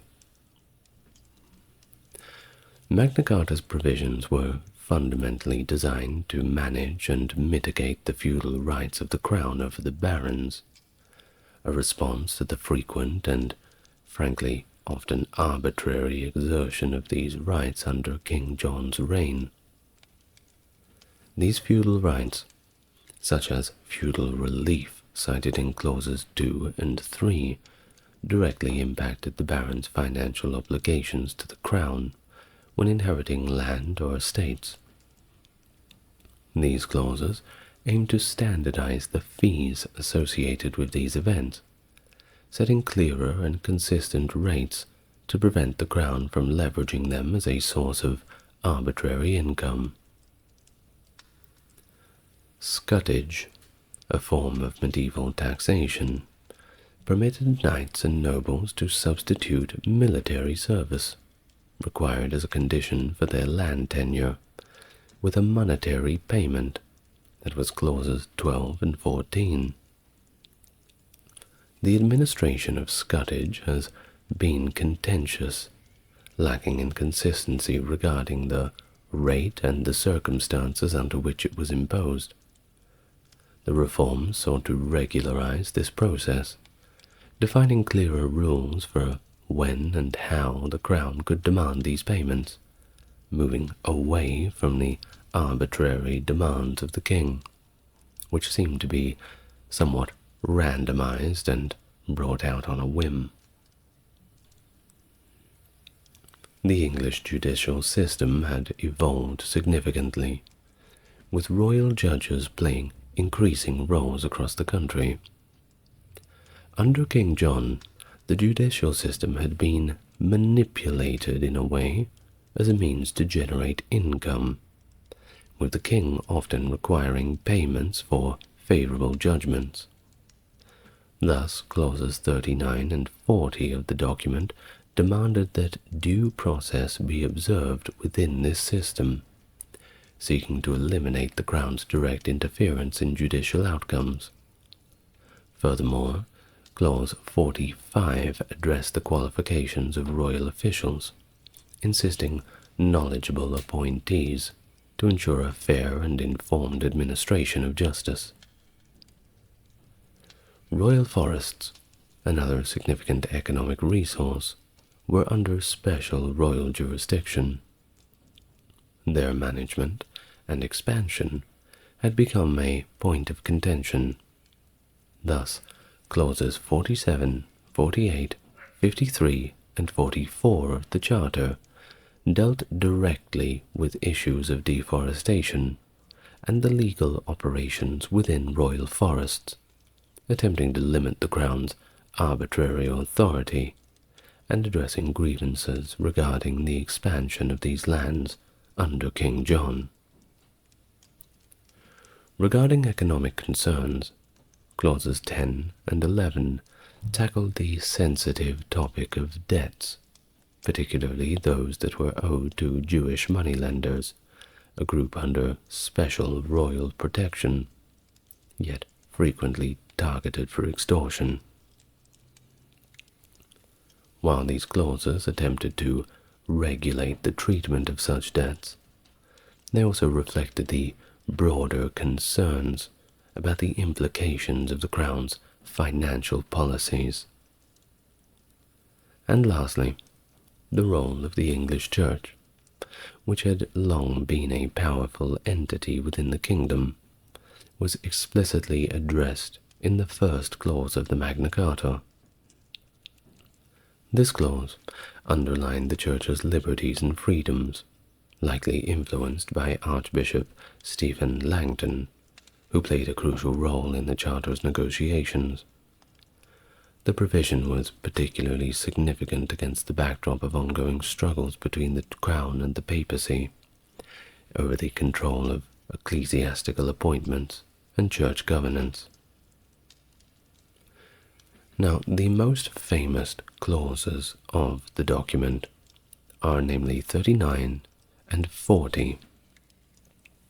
Clause 39 goes like this: "No free man shall be seized or imprisoned, or stripped of his rights or possessions, or outlawed or exiled, or deprived of his standing in any way, nor will we proceed with force against him, or send others to do so, except by the lawful judgment of his equals, or by the law of the land." Clause 40. "To no one will we sell, to no one will we refuse or delay the right of justice."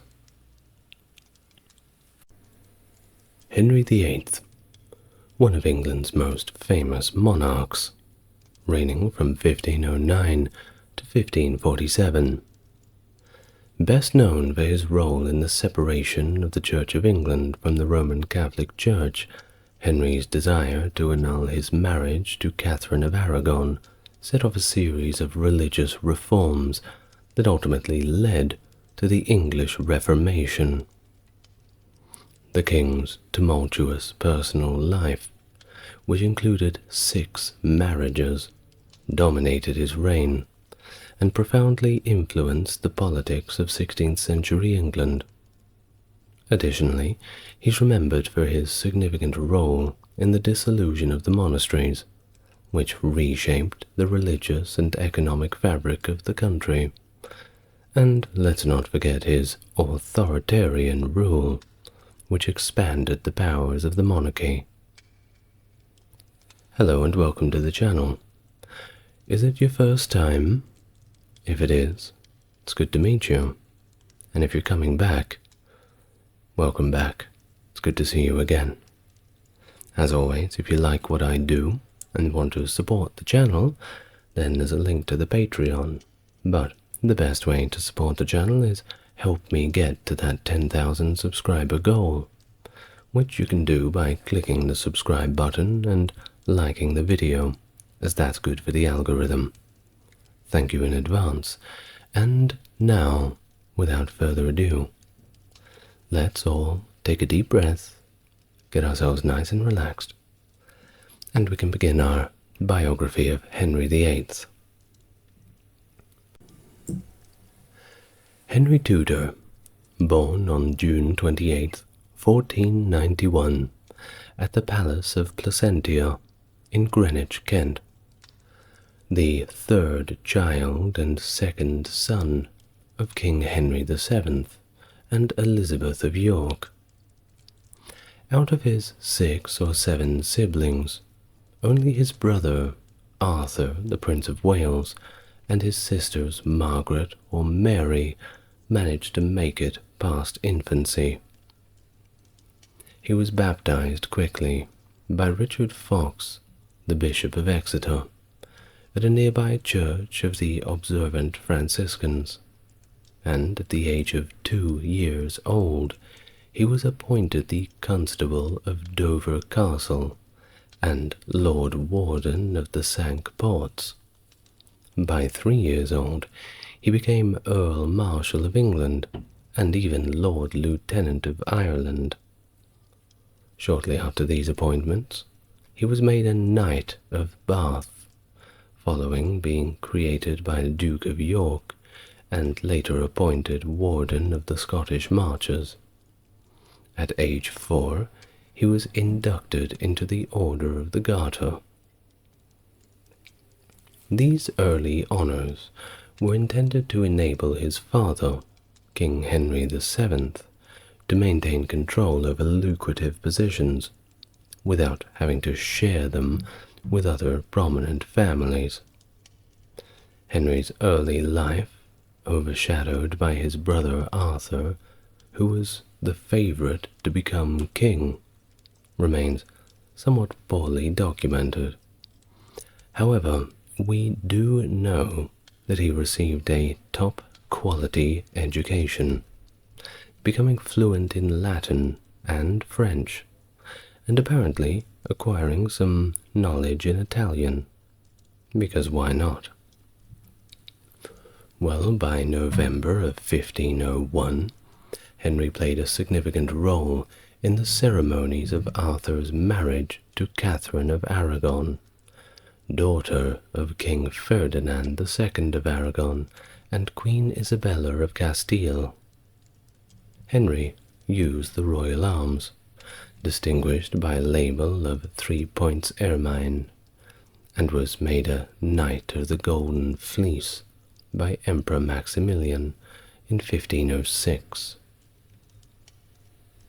However, Arthur's unexpected death at the age of 15, only 20 weeks after marrying Catherine, thrust his responsibilities solely onto the shoulders of young Henry, who then became the Duke of Cornwall, Prince of Wales, and Earl of Chester by February 1504.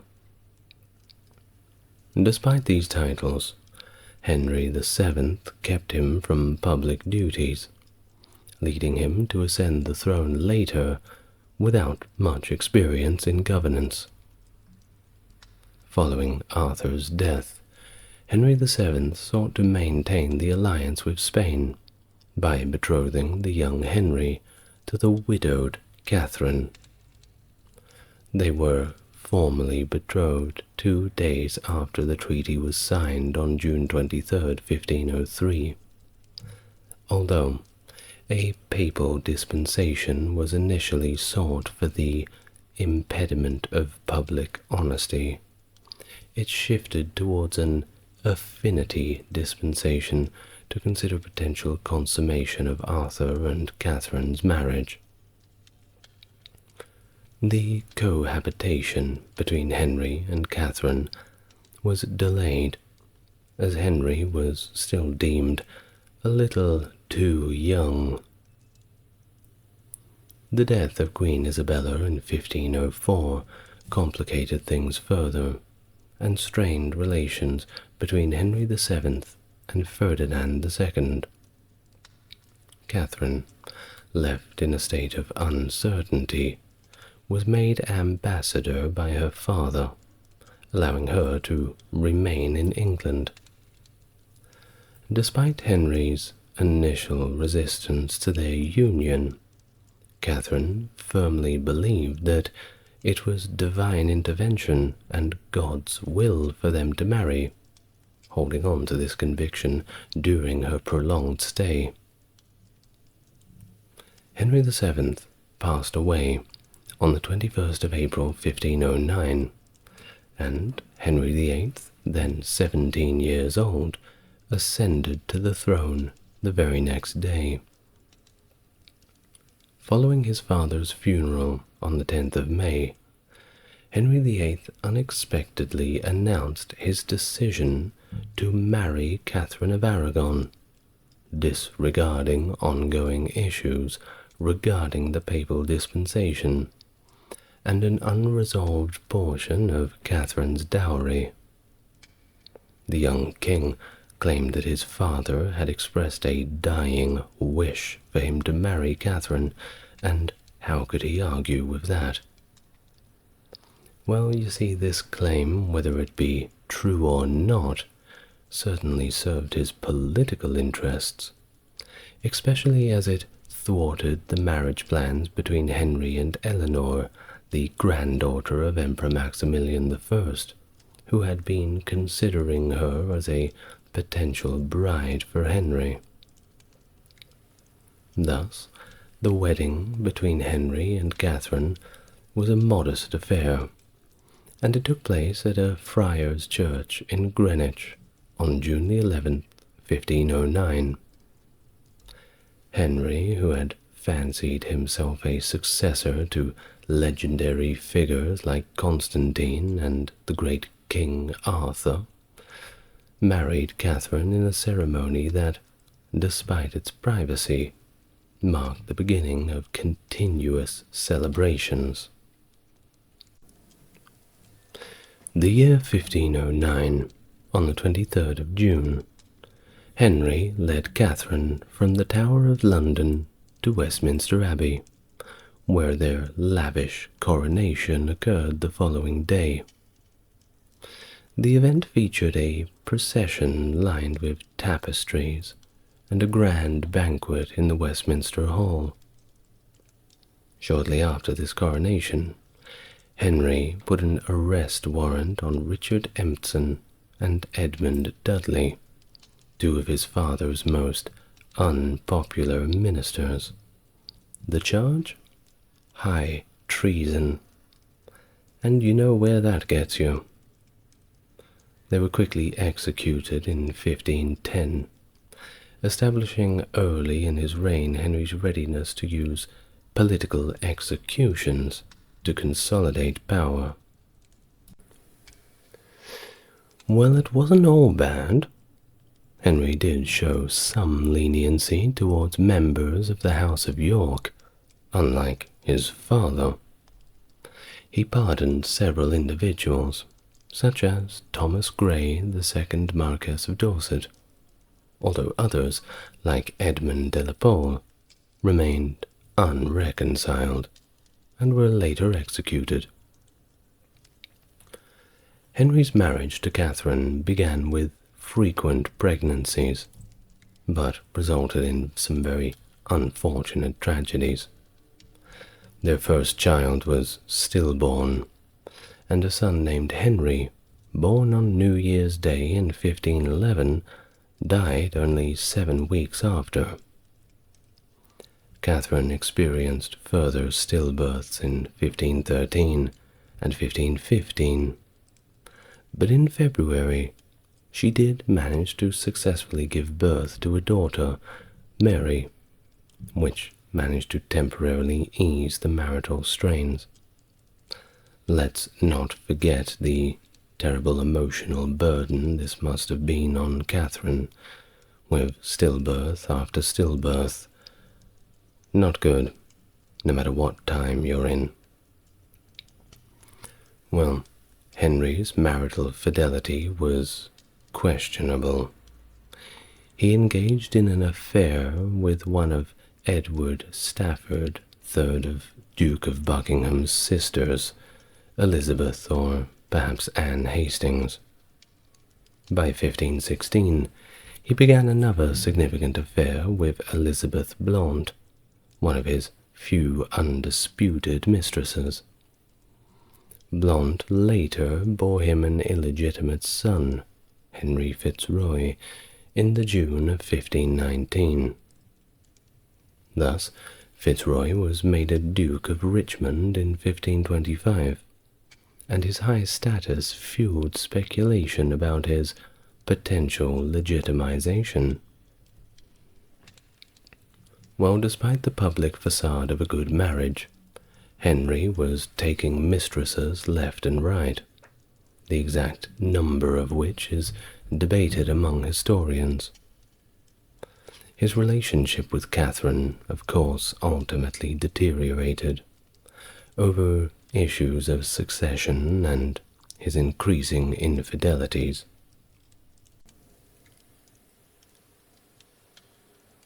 In 1510, Henry renewed England's alliance with Louis XII of France, an action that created divisions within his own council.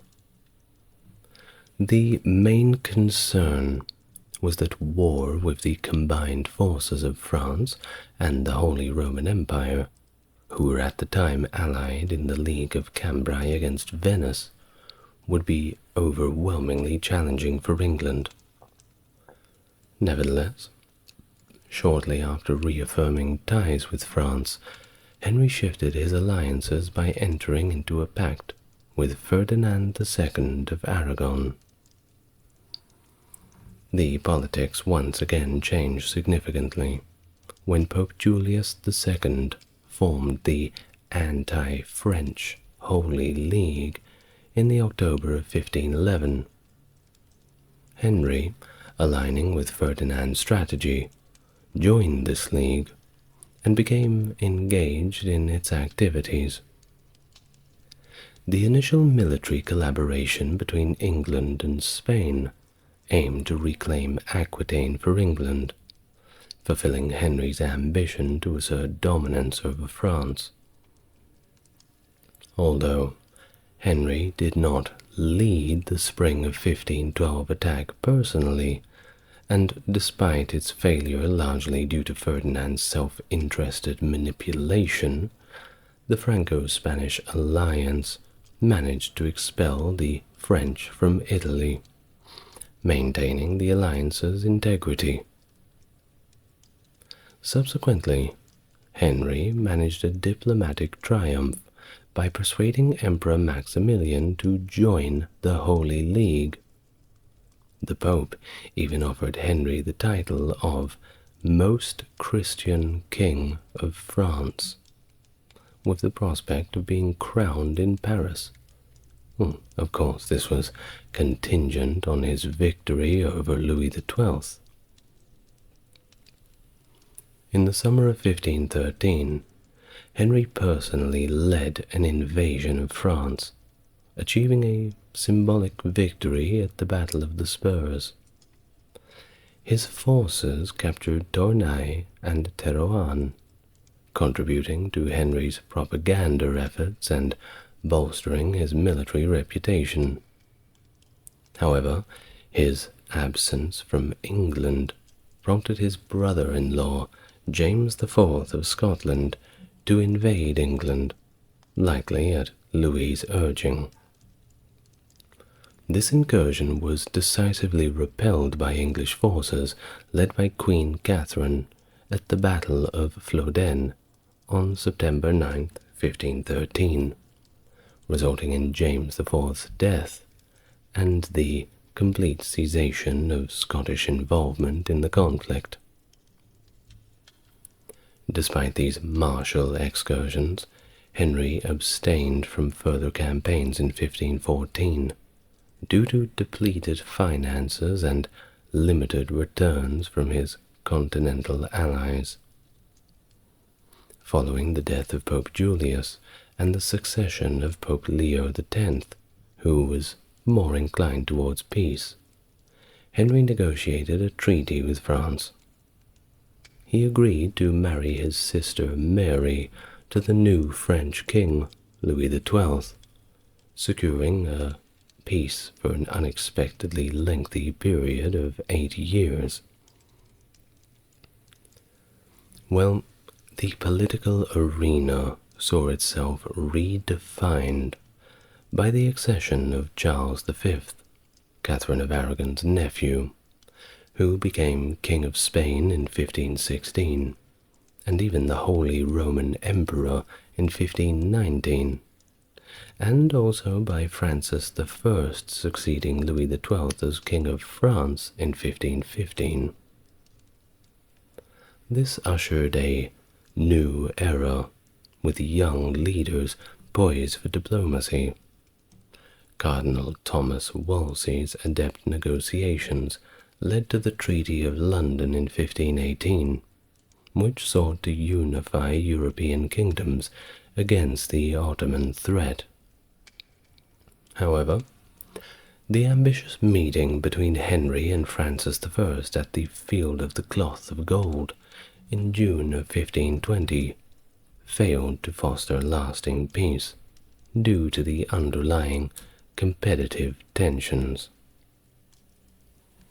Relations with Charles V proved more aligned with Henry's interests. After Charles had declared war on France, Henry initially offered to mediate, but eventually he sided with Charles, driven by his lingering desire to recover English territories in France. However, when Charles captured Francis at the Battle of Pavia in 1525, and then conveniently failed to acknowledge his debt to Henry, the English king recognized the futility of his position. Feeling sidelined, Henry simply withdrew from the conflict, signing the Treaty of the Moor in 1525 to independently secure England's interests. On the wives of Henry VIII. Henry VIII's marriage to Catherine of Aragon spanned 24 years, during which the lack of a male heir increasingly troubled the king, intensifying his desire for a quick resolution.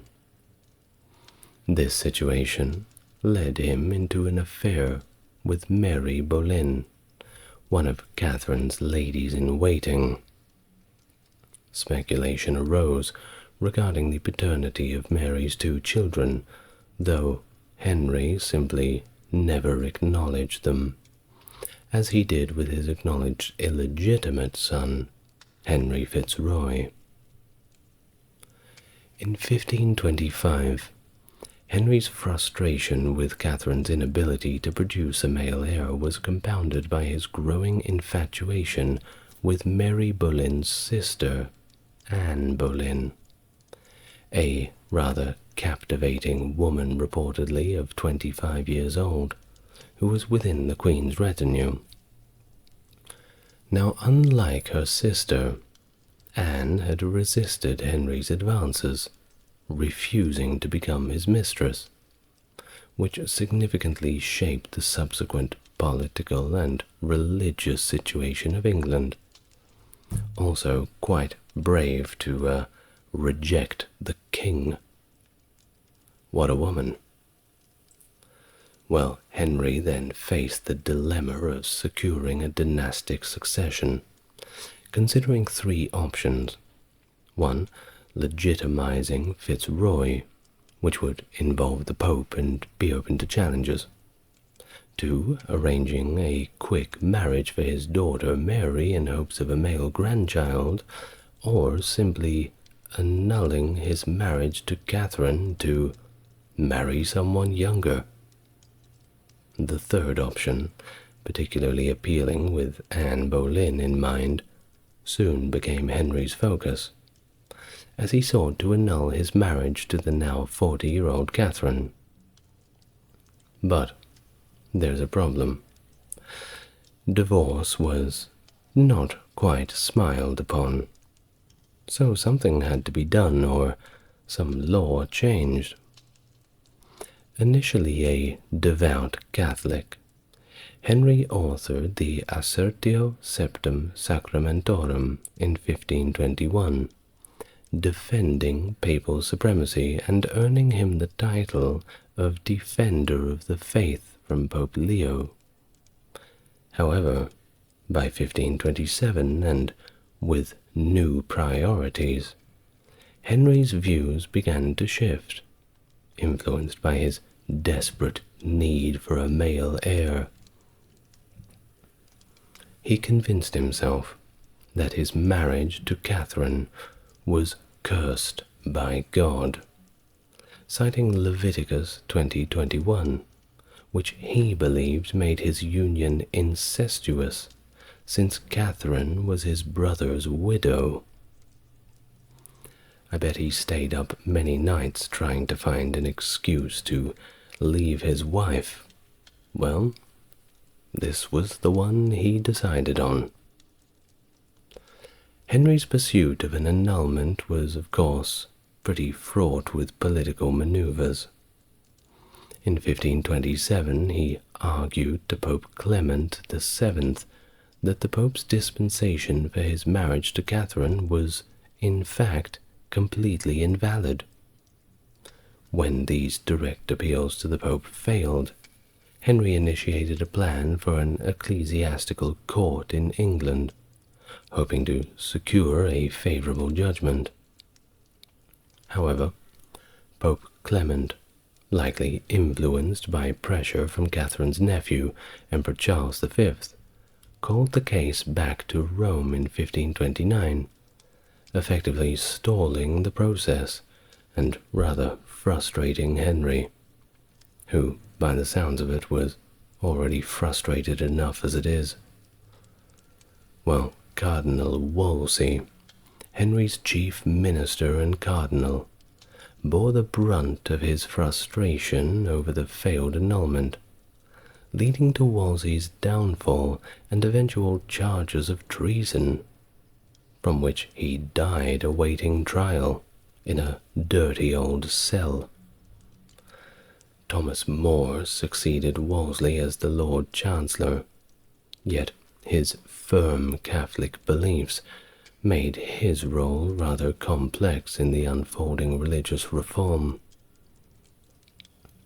Well, ultimately, Catherine was banished from court in 1531, and her chambers were reassigned to Anne Boleyn. Anne's influence helped ensure the appointment of Thomas Cranmer as Archbishop of Canterbury, a crucial move for Henry's annulment efforts.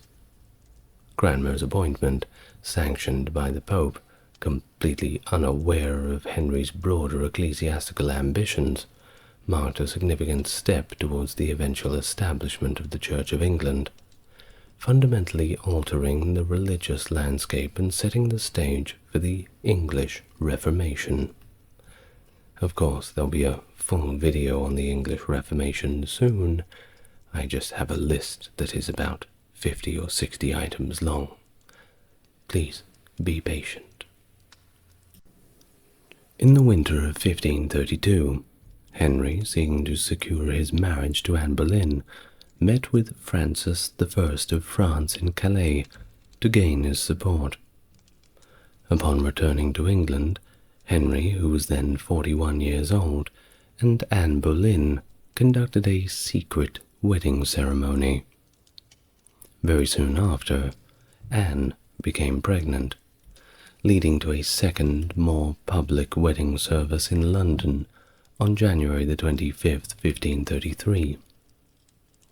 By May of that year, Thomas Cranmer, convened at a special court, declared Henry's marriage to Catherine of Aragon null and void, and subsequently validated Henry's marriage to Anne 5 days later. Catherine was demoted to Princess Dowager, and Anne was crowned Queen Consort on the 1st of June 1533. Anne then gave birth to a daughter, Elizabeth, on September the 7th, 1533, who was named in honour of Henry's mother. Following the marriage, Henry's administration, under the guidance of Thomas Cromwell and others, enacted a series of legislative reforms known as the Reformation Parliament. These statutes aimed to resolve any outstanding issues, secure the new religious reforms, and handle any opposition.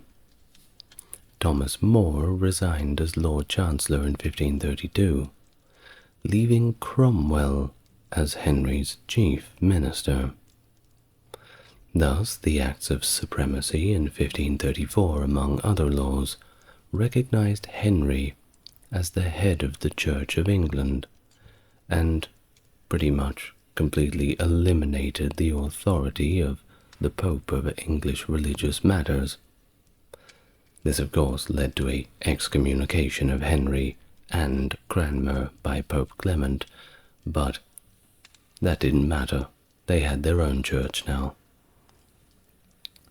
Well, Henry and Anne's marriage wasn't perfect.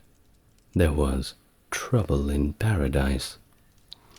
Anne reportedly had a strong personality, and she refused to conform to traditional submissive roles which strained their relationship. After a miscarriage in 1534, Henry viewed her inability to produce a male heir as what he said was a betrayal. By 1535, rumors were circulating about Henry's affair with either Mary or Madge Shelton, contributing further to the marital discord. Opposition to Henry's religious changes was initially suppressed. Prominent dissenters like John Fisher and Thomas More was just executed. They were just executed in 1535 after refusing to acknowledge his supremacy over the church. I mean, take the path of least resistance, I suppose. No debates. Well, this period also saw the execution of the other dissenting monks and the suppression of the monasteries. The Pilgrimage of Grace in October 1536 marked a significant resistance to these new religious policies of Henry's. This large-scale uprising in northern England, led by Robert Aske and supported by parts of the northern nobility, initially ended when Henry promised to pardon the rebels. However, when further violence ensued, Henry took this back, retracted his offer of clemency, and executed about 200 of the participants, including Aske. Well, that effectively quelled the rebellion.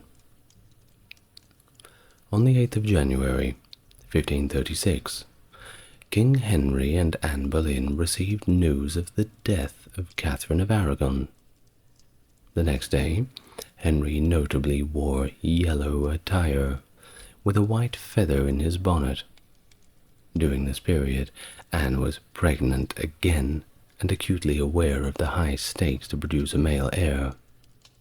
Later in January, a jousting incident left Henry severely injured, alarming the court about his condition.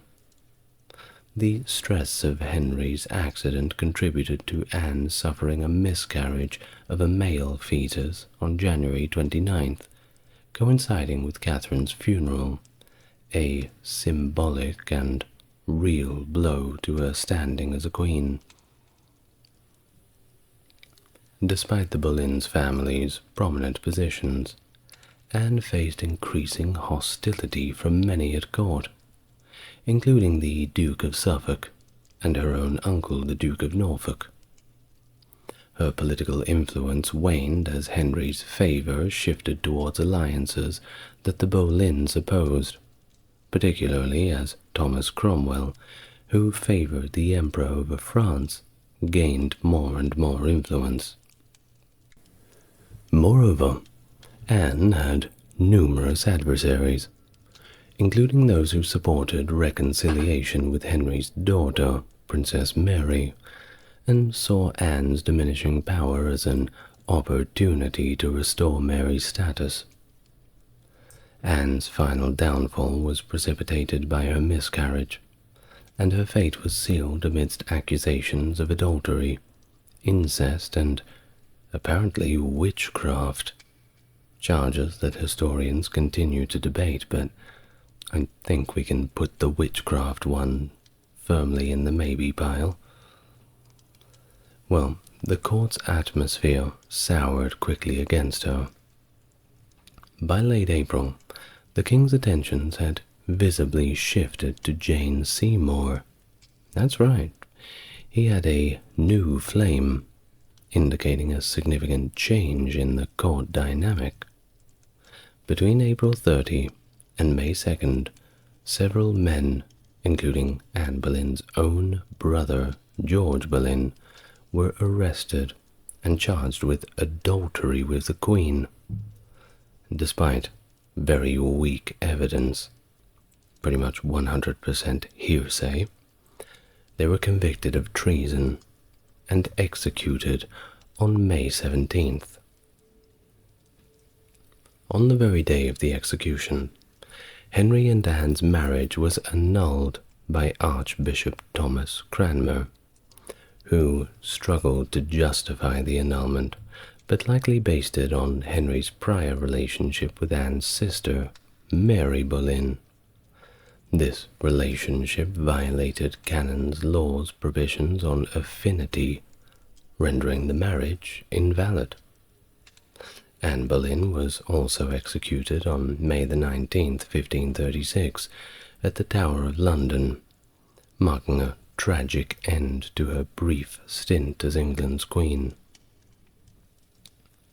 The day after the execution of Anne Boleyn, King Henry, aged 45 now, did not have much time to cry or mourn his wife because he was already engaged to Jane Seymour, who had been a lady-in-waiting to the former queen.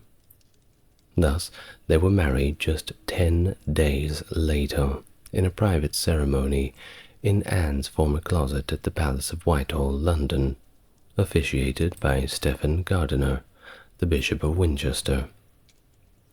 The rapid marriage highlighted Henry's urgency to secure a male heir and continue his lineage. Well, on October the 12th, 1537, Jane Seymour gave birth to a male heir, Prince Edward, the future King Edward VI. However, the birth itself was fraught with complications, and Jane unfortunately succumbed to a postnatal infection, passing away on October the 24th, 1537. She was later buried at Windsor. The joy surrounding the birth of a male heir quickly turned to grief. Although initially shocked, understandably, Henry quickly resumed his duties as king, while his councillors, including Thomas Cromwell, soon beginning the search for his next wife, with an emphasis on forging European alliances this time. Domestically, Henry focused on consolidating his realm rather than foreign affairs. In 1536, he passed the Laws in Wales Act, integrating Wales legally into England, thereby creating a single nation. That same year, he enacted the Second Succession Act, which recognized his children with Jane as his legitimate successors, and reaffirmed the illegitimacy of his daughters Mary and Elizabeth, barring them from inheriting the throne. This act also allowed Henry to dictate the line of succession in his will, securing the future of his dynasty. By 1538, amid negotiations of a secret treaty orchestrated by Cromwell with the Holy Roman Emperor Charles V, plans were made for a series of dynastic marriages to strengthen ties across Europe. This included proposed marriages to Mary to a Portuguese royal, Elizabeth to the son of a Hungarian king, and the young Edward to a daughter of Charles V. Additionally, a suggestion was made for Henry to marry Christina, the Dowager Duchess of Milan, though this did not come to fruition. The treaty negotiations were disrupted in January 1539, when Charles V and King Francis I of France reached a peace agreement, causing Henry to grow increasingly paranoid about potential threats to his realm. I mean, if they weren't fighting each other, they might want to fight him. Gotta fight somebody. Supported financially by the wealth accumulated from the dissolution of the monasteries, Henry invested in building a string of coastal defenses to protect against the possible Franco-German invasions, demonstrating his focus on securing his kingdom against external threats. Thomas Cromwell, recognizing the strategic importance of securing an ally in the event of a Roman Catholic attack, suggested Anne of Cleves, a 25-year-old woman from a family positioned between Lutheranism and Catholicism, as a potential new bride for Henry. Other candidates included Christina of Denmark, Anna of Lorraine, Louis of Guise, and Amalia of Cleves. To aid in this decision, Hans Holbein the Younger was sent out to Cleves to paint Anne's portrait, which was deemed accurate and helped to initially persuade the king, as Holbein remained favored at court despite rumors of flattery. Well, upon meeting Anne, Henry was immediately disappointed, finding her reportedly much less attractive than her portrait had suggested. Some things just never changed, had they? Well, he expressed his satisfaction, stating, and this is a direct quote from Henry, "I see no such thing as hath been shown me of her by pictures and report. I am ashamed that men have praised her as they have done, and I love her not." Well, apparently, showing him the picture, and everybody had drummed Anne up quite a lot, saying that she was quite the dish. Now, unfortunately, Henry did not like her at all. Now, whether she was not physically appealing is, of course, a matter of personal taste. But the problem was what the problem was, and that was Henry's reluctance. Well, despite that, the political stakes had effectively forced Henry to proceed with the marriage. He had to do it. The marriage, conducted in January of 1540, however, was doomed from the start. The morning after the wedding night, which is supposed to be quite a bit of fun, Henry openly criticized Anne's physical appearance and claimed that the marriage was not consummated, citing that he couldn't do such because of her body and unpleasant smells. he confessed to a lack of physical and emotional attraction, which sealed his decision to seek an annulment. Now we have a rather harsh quote from Henry himself, who, after he woke up in the morning and had a debrief with his best buddy Cromwell, said the following, and I do warn you it is quite mean. I quote from Henry VIII. "Surely, my lord, I liked her before not well, but now I like her much worse. She is nothing fair, and has very evil smells about her. I took her to be no maid, by reason of the closeness of her breasts, and other tokens, which, when I felt them, struck me so to the heart, that I had neither will nor courage to prove the rest. I can have none appetite for displeasant airs. I have left her as good a maid, and I found her." End of the quote from Henry VIII. Wow. I wonder how Anne ever recovered from that critique. Well, perhaps sensing her precarious situation, she chose not to contest the annulment, which was further supported by her previous betrothal to Francis of Lorraine. The marriage was dissolved in July of 1540, but Anne was generously compensated, receiving the title of the King's sister, along with 2 houses and a suitable allowance, so not bad. Well, don't worry about Henry, because he had his eye on somebody else already. His interest had once again shifted to Catherine Howard, a younger woman connected to his political rival, the Duke of Norfolk, which made Cromwell feel a little uneasy. Amid these personal upheavals, Cromwell's political standing was weakening. His downfall was hastened by the execution of his protégés, Robert Barnes, William Jerome, and Thomas Garrett as heretics, signaling a shift in the religious climate again.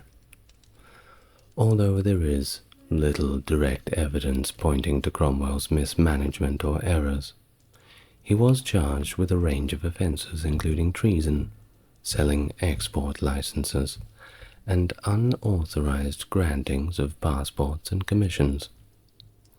The charges likely reflected court intrigues and the machinations of his enemies, including the Duke of Norfolk. Cromwell was ultimately attainted and executed. On the same day as Cromwell's execution, the 28th of July, 1540, Henry married again Catherine Howard, a younger cousin and former lady-in-waiting of Anne Boleyn, marking his 5th marriage. Reportedly delighted with Catherine, Henry lavished her with lands and riches previously held by Cromwell. Well, he's not going to complain about that anymore, isn't he? Well, all of this included a rather extensive collection of jewelry, which Catherine was, of course, equally delighted with. But guess what? The marriage soon encountered problems, due to Catherine's indiscretions, not Henry's, but Catherine's this time. Catherine Howard's marital fidelity quickly came under question. She initiated an affair with Thomas Culpeper, a courtier, and appointed Francis Dereham, a former lover to whom she had been informally engaged before her marriage, as her secretary. The affair came to light when the Privy Council was informed about her past with Dereham while Henry was away. Archbishop Thomas Cranmer was tasked with the investigation and subsequently uncovered the truth about Catherine's previous relationship, which, of course, he reported to the king.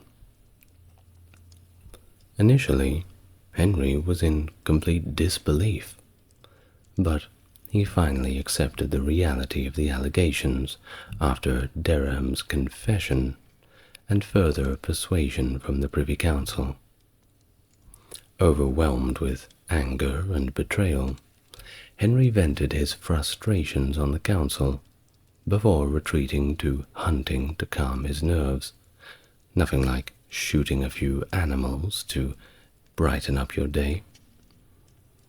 Well, when confronted, Catherine could have claimed that her pre-contract with Dereham invalidated her marriage to Henry, but instead she argued that Dereham had coerced her into the relationship. Dereham retaliated by revealing her affair with Culpeper. The fallout from these revelations was severe. Both Culpeper and Dereham were executed. Catherine Howard? Well, she was subsequently tried and also executed for treason on the 13th of February 1542. But don't worry, Henry already had his eye on somebody else. I know it keeps going. Well, Henry's sixth and final marriage was to Catherine Parr in July of 1543.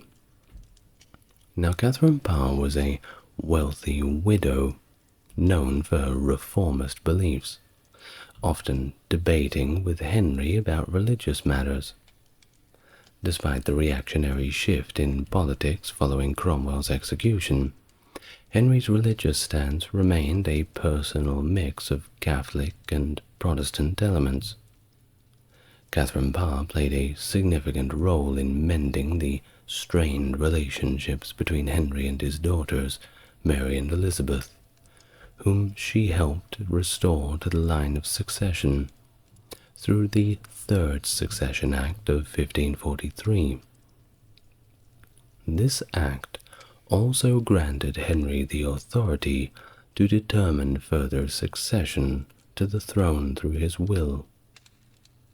And that was all of the wives of Henry. The poor things. Now, away from the marital affairs. In 1538, Thomas Cromwell, Henry's chief minister, intensified his efforts to eradicate practices that he deemed idolatrous within the old religion. This campaign reached its peak in September with the dismantling of the shrine of St. Thomas Becket at Canterbury Cathedral. As a result, Pope Paul III excommunicated Henry on the 17th of December that year. By 1540, Henry mandated the destruction of all remaining shrines to saints, and in 1542, he dissolved England's remaining monasteries, transferring their properties to the crown. This significantly reduced the ecclesiastical presence in the House of Lords, leaving only the archbishops and bishops as lords spiritual, who were now very much outnumbered by the lords temporal. The diplomatic landscape in Europe was also shifting. The 1539 alliance between Francis I of France and Charles V, the Holy Roman Emperor, deteriorated, leading to renewed hostilities. However, with both Catherine and Anne Boleyn both deceased, relations between Henry and Charles improved markedly. This culminated in a secret alliance with the Emperor and Henry planned to support Charles by joining the Italian War and organizing an invasion of France in 1543. In preparation, Henry sought to neutralize Scotland, governed by his young nephew, James V. The Scots were thus decisively beaten at the Battle of Solway Moss on the 24th of November, 1542, and James's death in December furthered Henry's plans to unite the English and Scottish crowns through marriage between his son Edward and James' successor Mary. Although initially agreed to in the Treaty of Greenwich in 1543, the Scottish Parliament ultimately rejected the treaty, leading to 8 years of conflict known as the Rough Wooing. Henry's military focus then returned to France. Despite his reluctance, by June 1544, he launched a two-pronged attack. Norfolk's forces besieged Montreal ineffectively, while Suffolk's forces laid siege to Boulogne, which Henry later personally commanded, resulting in its capture on 18th of September 1544. However, Henry's refusal to march on Paris as Charles had requested led to a rift between the two. Charles subsequently signed a peace agreement with France, leaving Henry to continue the war all by himself. Francis I of France even attempted an invasion of England in 1545, but he only reached the Isle of Wight before being turned back at the Battle of the Solent. Exhausted by financial and military exertions, both England and France sought resolution. The Treaty of Camp, signed on the 7th of June 1546, concluded the conflict, with the terms stipulating that Boulogne would be returned to France after 8 years for a payment of 2 million crowns, which is about £750,000 in those days' money. This treaty was crucial for Henry, who was desperate for funds after the expensive campaign of 1544, which had cost England £650,000 and pushed the kingdom basically to the brink of bankruptcy. In his later years, Henry experienced severe health issues that greatly affected his physical and mental state. Well, you've seen the thumbnail. He became morbidly obese, with a waist measuring 54 inches. He also suffered from numerous painful pus-filled boils, likely aggravated by incessant cases of gout. His health problems were compounded by a jousting incident on the 24th of January 1536, which worsened a previous leg injury. This accident resulted in a chronic, ulcerated wound that never healed properly, hindering his mobility and, of course, contributing to his sedentary lifestyle. He just couldn't get his 10,000 steps in. It's all about keeping active. Well, historians have largely dismissed the theory that Henry had syphilis. Instead, some suggest that his health issues could have been due to scurvy, caused by lack of vitamin C typically found in fresh fruits and vegetables. There is another theory that suggests that Henry may have had a Kell-positive blood type, which could explain his deteriorating health and the difficulties in his wife's pregnancies, possibly linked to McLeod syndrome, a genetic condition affecting both physical and neurological functions.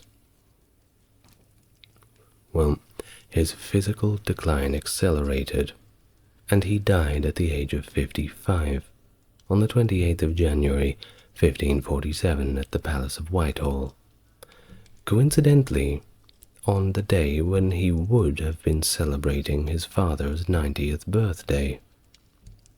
But as they say, no daylights nor heel taps, right? Well, despite his plans for an elaborate tomb, which borrowed elements from Cardinal Wolsey's unfinished tomb, Henry's resting place remained incomplete. The intended sarcophagus was later repurposed for Lord Nelson's tomb in St. Paul's Cathedral. Henry was ultimately laid to rest in St. George's Chapel at Windsor Castle, along his third wife, Jane Seymour. And that is the story of Henry VIII.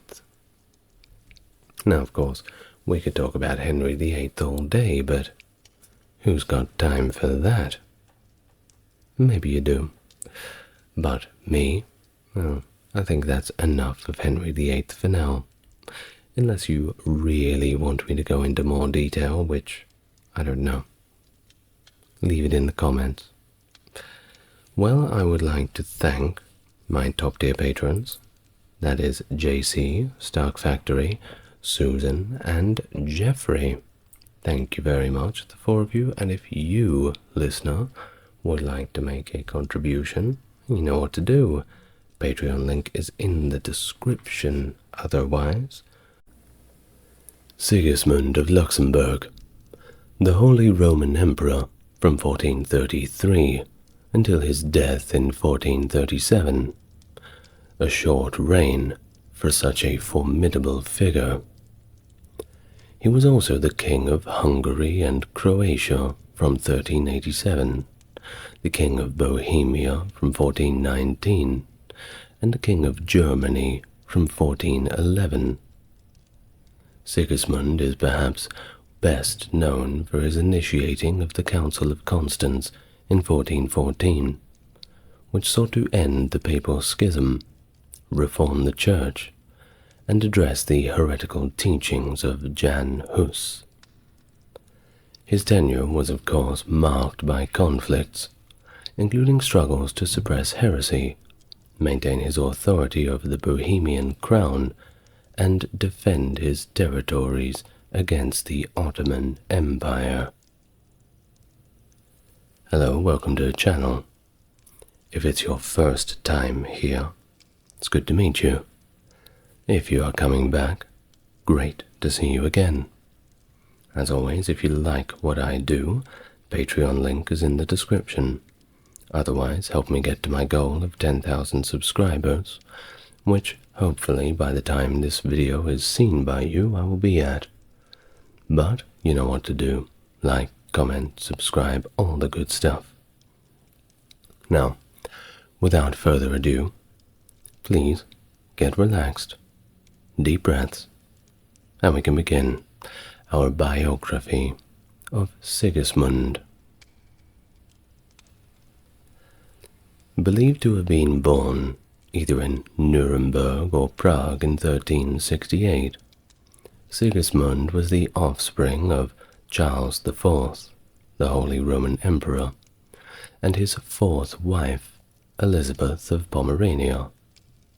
His mother was notably connected to significant Eastern European royalty, being the granddaughter of Poland's King Casimir III and the great-granddaughter of Gediminas, the Grand Duke of Lithuania.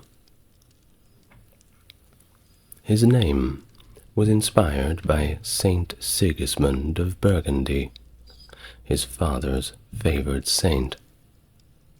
Growing up in the Bohemian crown lands, Sigismund earned the moniker of Ginger Fox due to the hue of his hair. The bond between Emperor Charles IV and King Louis the Great of Hungary and Poland was particularly strong, culminating in the betrothal of Sigismund to Louis's eldest daughter, Mary, in 1364. Sigismund was only 6 and Mary was even younger at the time, a union intended to expand the Luxembourg family dominions. Following Charles IV's death in 1378, Sigismund inherited the title of Margrave of Brandenburg and was relocated to the Hungarian court.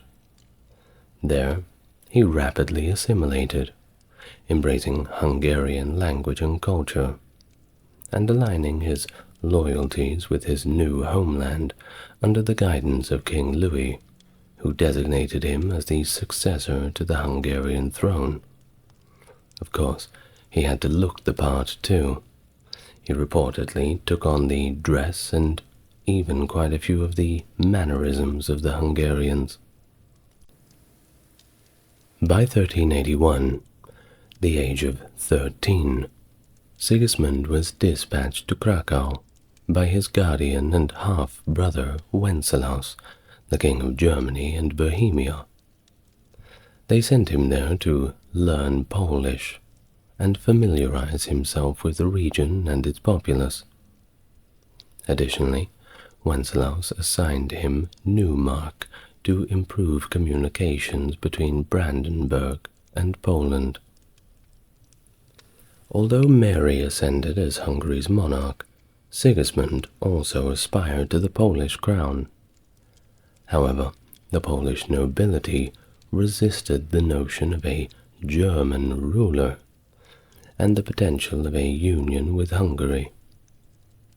A significant rift among the Polish landlords, those from Lesser Poland opposing those from Greater Poland over the next monarch, led to the Lithuanian faction prevailing. Consequently, despite the support from the lords of Greater Poland, Sigismund lost the Polish crown to Mary's younger sister, Jadwiga. She later entered into a marriage with Jogaila of Lithuania, consolidating her position as queen. Following the death of her father in 1382, Mary ascended to the throne of Hungary, and Sigismund married her in 1385 at Zolium, which is modern-day Zvolen. Their union was solidified by the Treaty of Győr in 1386, where Sigismund was recognized as Mary's future co-regent. But tragically, in 1387, Mary and her regent mother, Elizabeth of Bosnia, were seized by the rebellious members of the House of Horvat, which included Bishop Paul Horvat of Makva and his brothers John and Ladislav Horvat. During this tumult, Sigismund's mother-in-law was tragically killed, though Mary herself was later freed. In the wake of these events, Sigismund secured the backing of the Hungarian nobility and was officially crowned King of Hungary on March 31st, 1387. To fund his claim and stabilize his reign amidst ongoing struggles for the throne, he pledged Brandenburg to his cousin, Jousts, the Margrave of Moravia, in 1388. Sigismund's rule was marked by near-constant conflict, which only abated through his alliance with the influential Székely-Garay League. This alliance, however, came at a cost. Sigismund had to cede substantial royal properties to garner the necessary support, effectively placing much governmental control in the hands of a council of barons. Sigismund's reign was continually challenged by factions within the kingdom. In the southern regions, between the Sava and Drava rivers, the Horvathes, supported by King Tyrtko I of Bosnia, who was also Mary's maternal uncle, proclaimed Ladislaus of Naples as king. It wasn't until 1395, with Nicholas II Garai's efforts, that this rebellion was finally put to rest. Sadly, Mary passed away in the same year while pregnant. To mitigate the resistance from Hungarian nobles, and to manage his rule more effectively, Sigismund occasionally sought the counsel of foreign advisors, a decision that was met with disapproval. He was compelled to assure that the nobility that grant the lands and official appointments would be reserved for Hungarians alone, though he made an exception for his close buddy Stibor of Stiborix. Sigismund's tenure saw multiple instances where he was detained by nobles, only to regain control with the military support of allies like Garai and Stibor. In 1396, Sigismund orchestrated a significant crusade against the Turks, responding to their expansion to the Danube, catalyzed by Hungary's prior vulnerabilities. This military campaign, spurred by Pope Boniface IX, garnered extensive support within Hungary, captivating the imagination and the zeal of Hungarian nobility, who rallied in large numbers. The call to arms also resonated across Europe, drawing volunteers from diverse regions, with a notably substantial contingent from France, led by John the Fearless, son of Philip II, the Duke of Burgundy. Sigismund's formidable force, comprising 90,000 men and a flotilla of 70 galleys, initially captured the city of Vidin. He then positioned his troops outside the fortress of Nicopolis. This strategic move prompted Sultan Bayezid I to lift the siege of Constantinople and confront Sigismund's forces with an even larger army of 140,000 troops. The ensuing Battle of Nicopolis, which took place between September 25th and 28th, 1396, ended in a disastrous defeat for the Christian armies, marking one of the significant losses for European forces against the Ottomans. After the defeat, Sigismund navigated his way back through the realm of Zeta, now Montenegro, where he recognized the local lord, Durad II, granting him the islands of Hvar and Korsela to continue resistance against the Turks. These islands reverted to Sigismund's control following Durad's death in April of 1403. The fallout from Nicopolis led to considerable discontent among the Hungarian nobles, destabilizing Sigismund's reign in Hungary. In the wake of this turmoil, he shifted his focus towards securing his succession in Germany and Bohemia. His childless half-brother, Wenceslaus IV, acknowledged him as vicar general of the entire empire. Despite this recognition, Sigismund could not prevent Wenceslaus's deposition in 1400, after which Rupert of Germany, Elector Palatine, was elected as the German king. Upon his return to Hungary in 1401, Sigismund faced severe political instability. He was imprisoned once and dethroned twice within that single year. And during the same period, Sigismund was forced to support a revolt against his half-brother Wenceslaus IV, leading to the latter's capture.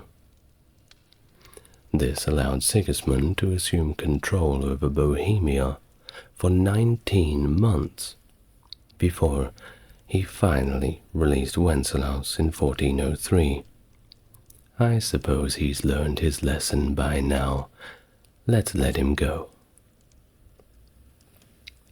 At the same time, in Hungary, a faction of nobles pledged their allegiance to Ladislaus of Naples, the last monarch from the Anjou dynasty. These nobles ceremonially swore loyalty by placing their hands on the relic of Saint Ladislaus of Hungary in Novivarad, present-day Oradea. Ladislaus, the son of the murdered Charles II of Hungary, and a relative of the deceased King Louis I of Hungary, captured Zara in 1403. However, he halted his military efforts shortly thereafter. This cessation of advancement triggered a conflict with the Republic of Venice, after Ladislaus had previously sold the Dalmatian cities to Venice for 100,000 ducats, before returning to his own territories. In subsequent years, Sigismund worked behind the scenes to block Ladislaus' ambitions in central Italy, forming alliances with Italian cities opposed to Ladislaus, and exerting diplomatic pressure to stymie his efforts. Sigismund's rule required him to travel, and quite frequently, mainly to manage all the different affairs across his ever-growingly diverse realms. As a result, he was forced to convene the diets in Hungary more often than his predecessors, to ensure governance continuity in his absence. To further manage these prolonged periods of absence, he established the role of Palatine as the chief administrator of Hungary. In 1404, Sigismund implemented the Placitum Regium, a decree mandating that no papal bulls could be declared in Hungary without the king's approval. A papal bull was effectively something that came down from the papacy, kind of like how we have, let's say if you have the Parliament of the European Union making a rule about something going on in France or Germany. It's a government outside of your own government deciding what is good and what is bad for your people. And, well, the papal bulls were always dealing with religious matters in this way. Well, throughout his reign, he also significantly enhanced the royal Buda castle, transforming it into what was likely one of the largest Gothic palaces of the late medieval ages. And it's still there, and it's gorgeous. Around 1406, 2 years later, he expanded his family ties by marrying Barbara of Kelsch, who was the daughter of Count Hermann II of Kelsch. This alliance was intertwined with familial connections, as Hermann's mother, Catherine, of the House of Kotromanic, and Mary's mother, Queen Elizabeth of Bosnia, were either sisters or perhaps adoptive sisters. Well, whichever way it was, the marriage served its purpose. It strengthened Sigismund's political networks within the region.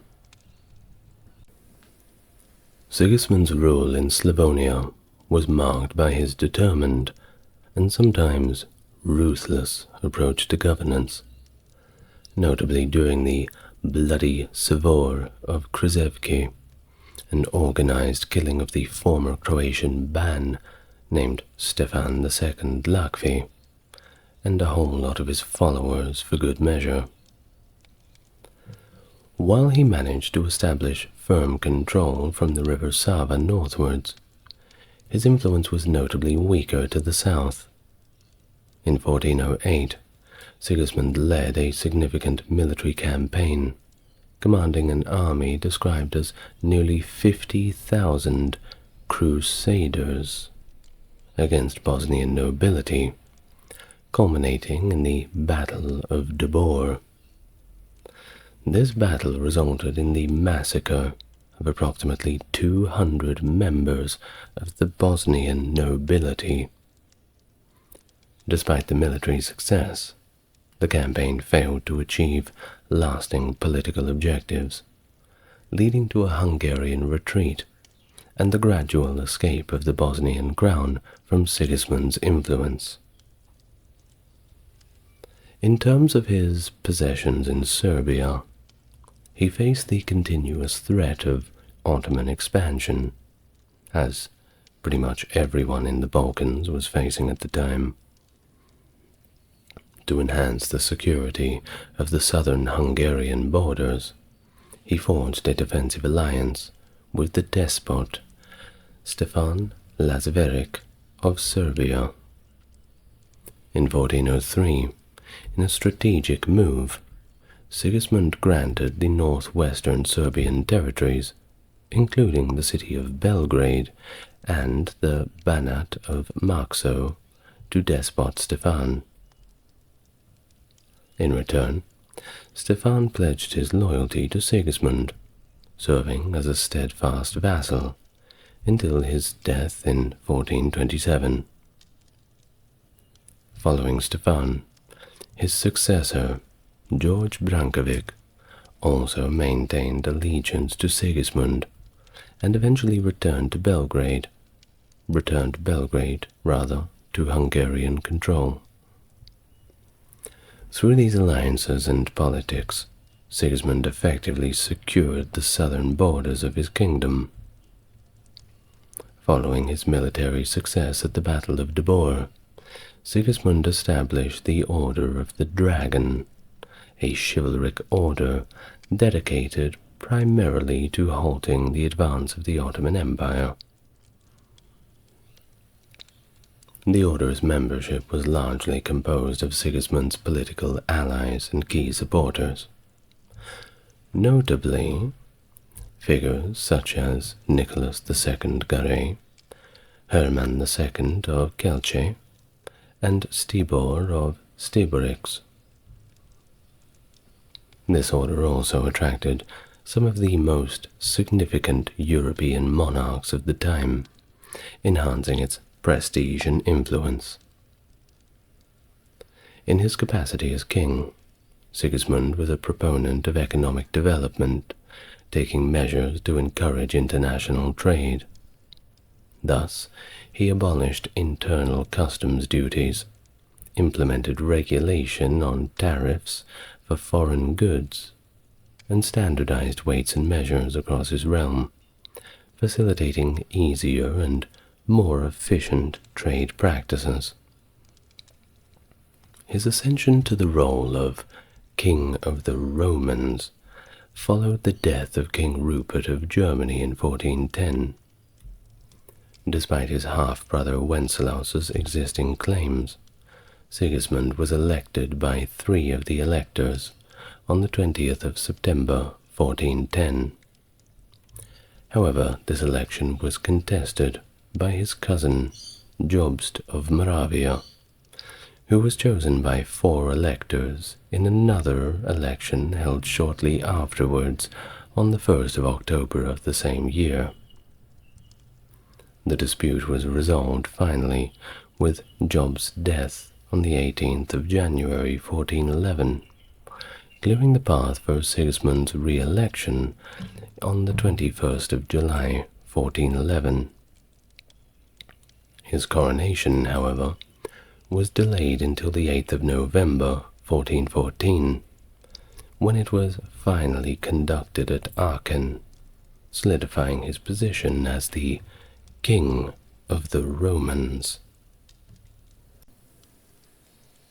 In 1410, Sigismund orchestrated alliances with the Teutonic Knights in order to challenge Władysław II of Poland. He agreed to an arrangement wherein, after a truce expiring on St. John's Day, 24th of June by the way, he would initiate a southern attack on Poland in exchange for 300,000 ducats. This military maneuver was entrusted to Sigismund's loyal confidant, Stibor of Stiborix, a notable figure of Polish descent from the prominent clan of Ostoja, which opposed the election of Jagiello as the king of Poland, so he of course had his own reasons for siding against the Poles.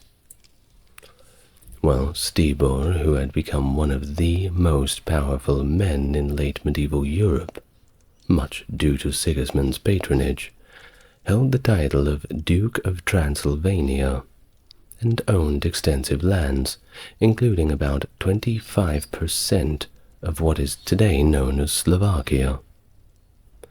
Among all of these lands, it included 31 different castles, 15 of which were strategically positioned along the 406-kilometer stretch of the Var River, all bestowed by Sigismund.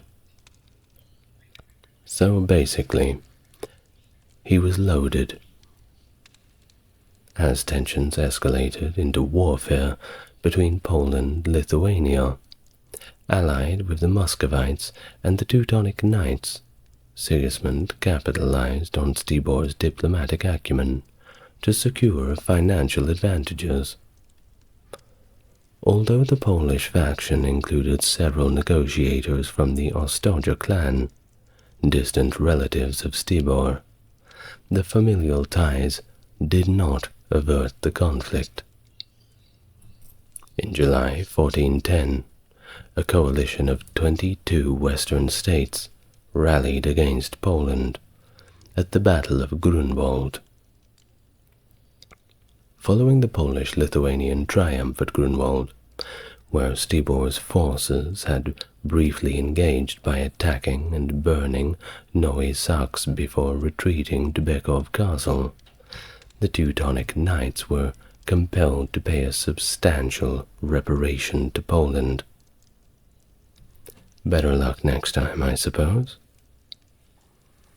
Though remarkably, through Stibor's expert negotiations, Sigismund managed to borrow the entire sum of silver paid in reparations by the Teutonic Knights from King Władysław II under remarkably favorable terms. Well, this web of diplomacy and familial connections led by Stibor and the clan of Ostoja, adhering to Sigismund's political strategies, casts a little bit of doubt on Sigismund's genuine commitment to the anti-Polish alliance, and it suggests that his involvement may have been more financially motivated than politically. In 1412, a grand tournament and diplomatic conference were held at the court of Buda in Hungary, hosted by King Sigismund himself, and everybody was invited.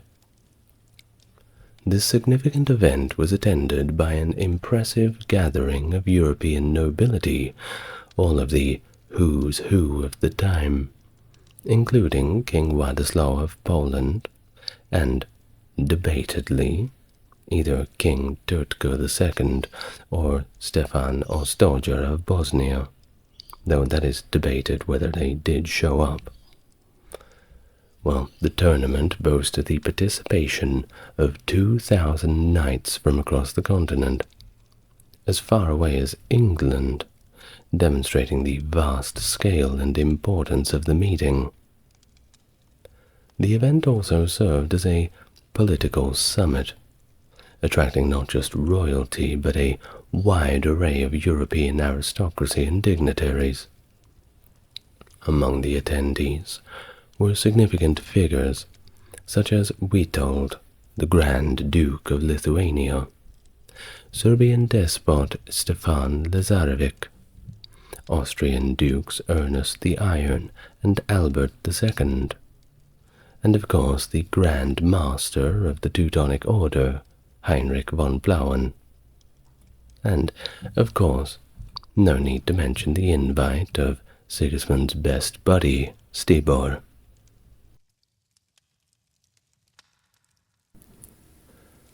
The delegation was extensive, including a cardinal, a legate, 3 archbishops, 11 bishops, and numerous other counts and dukes, totaling representatives from 17 different countries. The tournament itself was quite the spectacle, with highlights including victories by a knight from Silesia named Nemsche and an Austrian page, both excelling in the joust. Further enriching the international flavor of the meeting, envoys from Jalal al-Din, the Khan of the Golden Horde, also attended, underlining the broader political intrigues involving alliances against common foes, such as the Teutonic Order and potentially the Ottoman Empire. The presence of Bulgarian knights, likely from the court of Prince Frugin, a vassal of Sigismund, showed once again the diverse assembly of participants across Christian and non-Christian territories of Europe. Accompanied by a range of festivities and entertainments, the gathering in Buda not only showcased the chivalric culture of the time, but served as this very colorful nexus for medieval European diplomacy and alliance building. Nothing makes friends better than going and watching a show, having a meal, clicking glasses together, and they probably all got extremely drunk on the evenings. But that's just my educated speculation. Now, from 1412 to 1423, King Sigismund actively engaged in military campaigns against the Republic of Venice. During this period, he seized the opportunity presented by the challenges facing anti-Pope John XXIII to secure a commitment for convening the Council of Constance in 1414. The aim of this was to resolve the ongoing Western schism in the Church. Sigismund played a significant role in the council's proceedings, which successfully ended the schism in 1418. Among these religious debates, the council controversially executed the former Czech reformer Jan Hus for heresy in July of 1415, an act that Sigismund is often accused of facilitating despite having guaranteed Hus safe passage and protesting his imprisonment. Notably during the council, when a cardinal attempted to correct Sigismund's Latin, he famously retorted, and this is hilarious, "I am the king of the Romans and above grammar," a statement that led Thomas Carlyle to later nickname him Super Grammaticum. Throughout these years, Sigismund's major political maneuvers included forging an alliance with England against France and attempting to stabilize Germany via a League of Towns, though this failed due to resistance from the princes. In a pivotal act in 1415, he granted Brandenburg, which he had reclaimed following Job's death, to Frederick of Hohenzollern, the Burgrave of Nuremberg. This significantly elevated the House of Hohenzollern's status in Germany. Following the French defeat at the Battle of Agincourt, Sigismund began to pivot his alliances from France to England. This shift was solidified with the Treaty of Canterbury on the 15th of August, 1416, establishing a combined defensive and offensive pact against France. The treaty was a culmination of diplomatic efforts between Henry V of England and Sigismund, and contributed to the eventual resolution of the Papal Schism. This alliance also led to Sigismund being honored with the induction into the Order of the Garter, marking close relationship between him and Henry V. Upon the death of Wenceslaus IV in 1419, Sigismund became the titular king of Bohemia, a position that proved nominal for many years, as it took 17 years for the Czech estates to formally recognize him as their monarch. Despite his titles as King of the Romans and King of Bohemia enhancing his status on the European stage and positioning him as a key figure in Christendom, these roles brought him no real power, and were a dreadful strain on his finances too.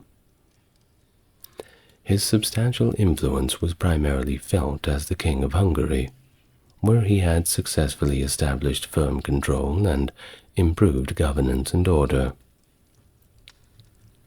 Back in Bohemia, he was widely distrusted due to his perceived betrayal of Jan Hus, leading to widespread unrest when he announced his intent to continue the war against the heretics. His military efforts against the Hussites, however, were unsuccessful, culminating in 3 failed campaigns, despite support from his staunch ally Stibor of Stiborix, and later Stibor of Bekov, whose forces managed to keep the Hussites at bay from the kingdom's borders.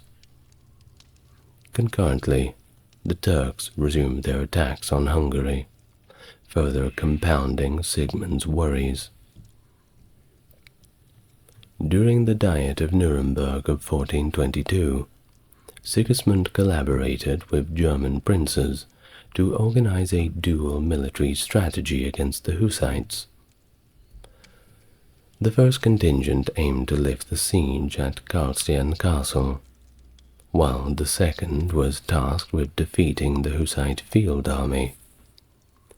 Both attempts failed disastrously, with Jan Žižka securing decisive victories at Kutná Hora and Nemecký Brod, marking a significant setback in the initial efforts to quell the Bohemian heretics.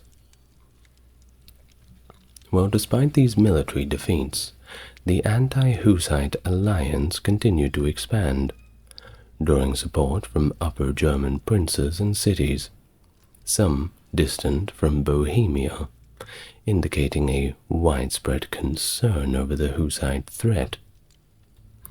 In January of 1424, this alliance solidified with the formation of the Union of Bingen. This coalition included not just the Rhenish princes, but also the Elector of Saxony and Sigismund's loyal ally, Margrave Frederick of Brandenburg. The union emphasized mutual assistance and cooperation to counter the Hussite menace. Sigismund's influence in Germany, as well as throughout the Holy Roman Empire, was significantly limited by his lack of domestic power base, commonly referred to as Hausmacht within the Kingdom of Germany. This deficiency made his rule highly dependent on the cultivation of key alliances and the engagement with the empire's entrenched associative political culture.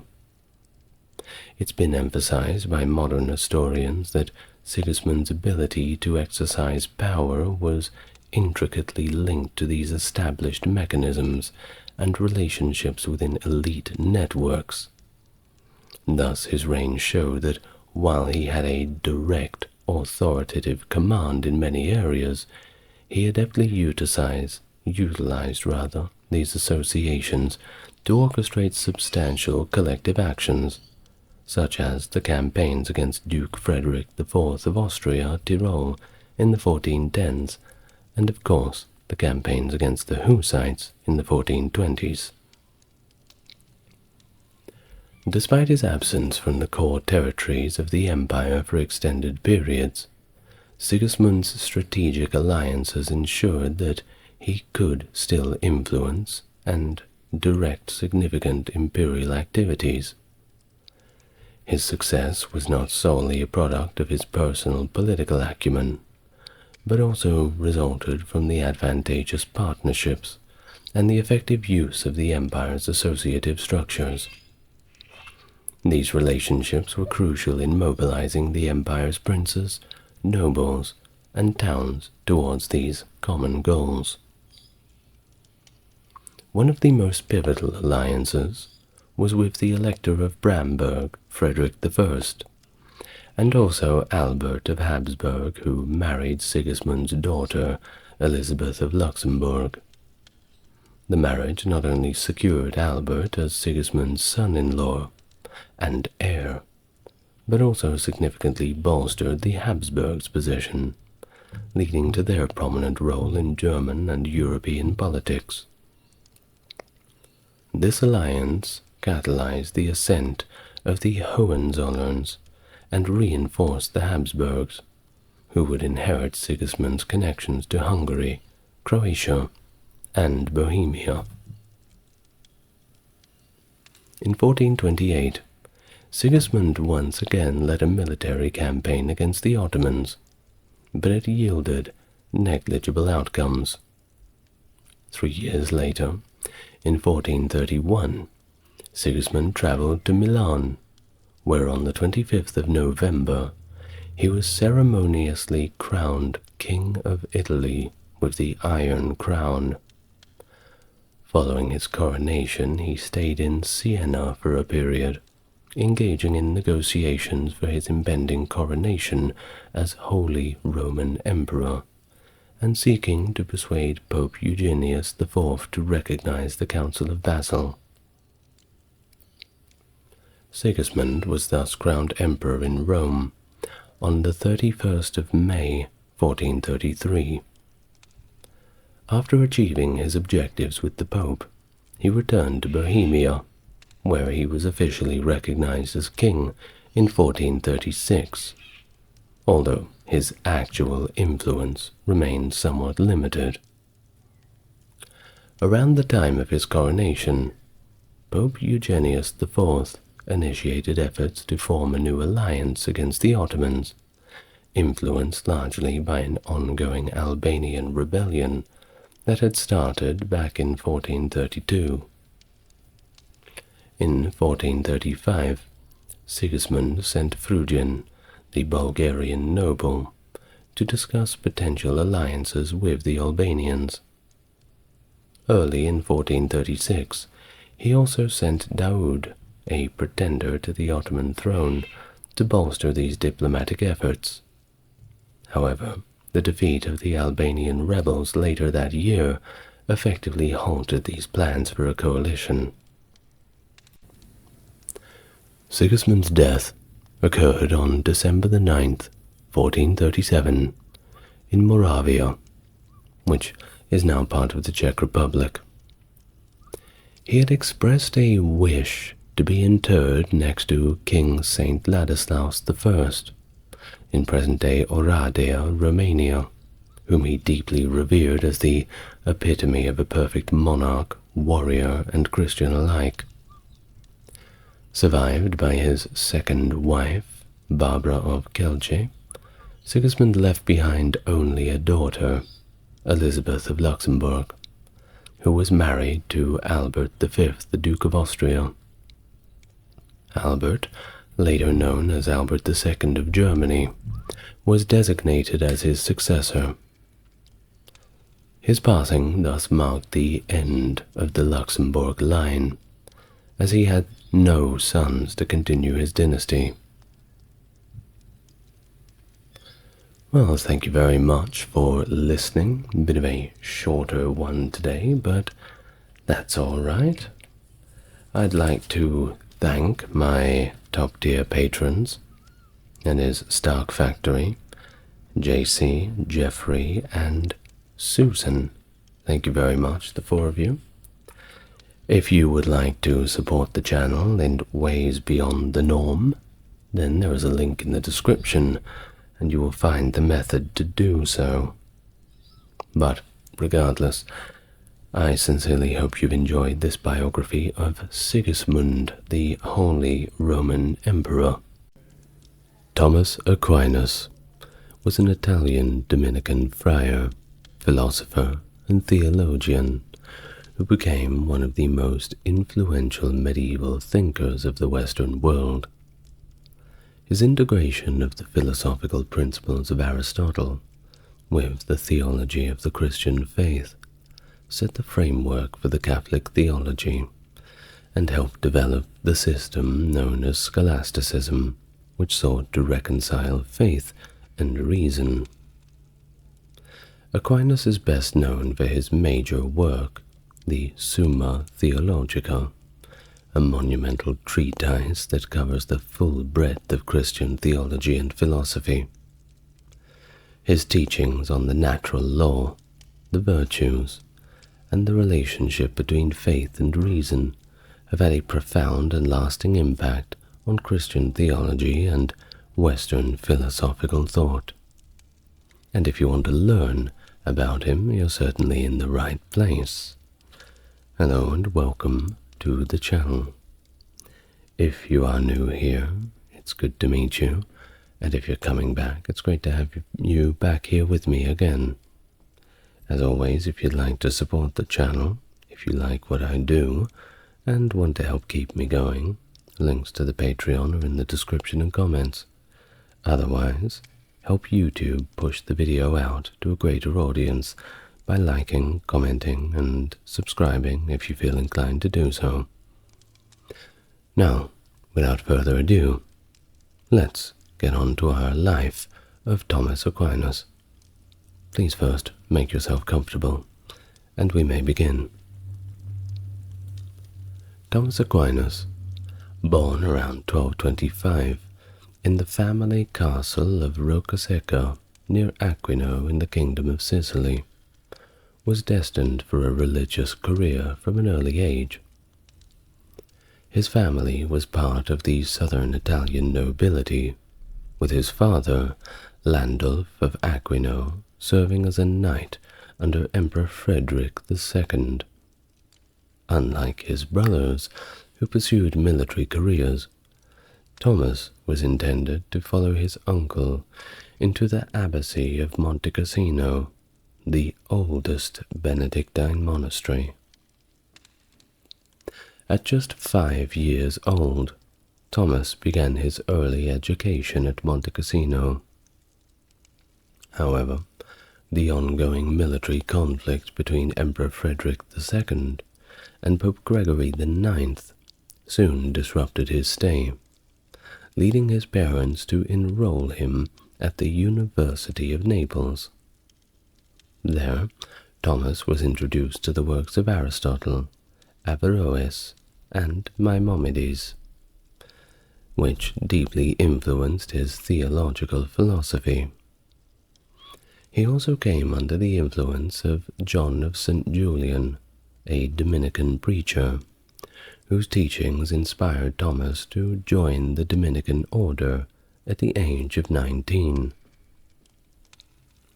His decision to join the Dominicans was met with fierce opposition from his family, particularly from his mother, Theodora. To prevent him from pursuing a religious life, his family held him captive in their castles at Monte San Giovanni and Roccaseca for nearly a year. That's right, he was effectively grounded. During this period, Thomas tutored his sisters and maintained communication with the Dominicans. His family's efforts to dissuade him included a rather humorous attempt to break his faith and tempt him by hiring a lady of the night. That's one way of doing it. But unfortunately, this event only strengthened his resolve, and apparently led to a mystical experience in which he was granted the celestial gift of perfect chastity. Certainly a backfire for his parents, I'm sure. Well, in 1244, finally realizing that her efforts were futile, Theodora arranged for Thomas to escape from captivity in secret. This allowed him to maintain his dignity and that of his family. Thomas then traveled to Naples and Rome, where he officially joined up with the Dominican order under Johannes von Wildeshausen, the Master General. In 1245, a year later, Thomas Aquinas began his studies at the Faculty of Arts at the University of Paris, which was one of the leading centers of academic learning in the medieval world at the time. It was here that he likely first encountered Albertus Magnus, a prominent Dominican scholar and chair of theology at the College of St. James in Paris. This meeting would prove significant, as Albertus would become Thomas's mentor and guide in the early stages of his academic and also theological career. When Albertus was transferred to Cologne in 1248 to teach at the newly established Studium Generale, Thomas followed him there, choosing to continue his studies under Albertus rather than accept the position of abbot at Monte Cassino, which was offered to him personally by Pope Innocent IV. This decision marked Thomas's deep commitment to the Dominican order and his pursuit of an academic career. In Cologne, Albertus recognized Thomas's potential and appointed him Magister Studentium.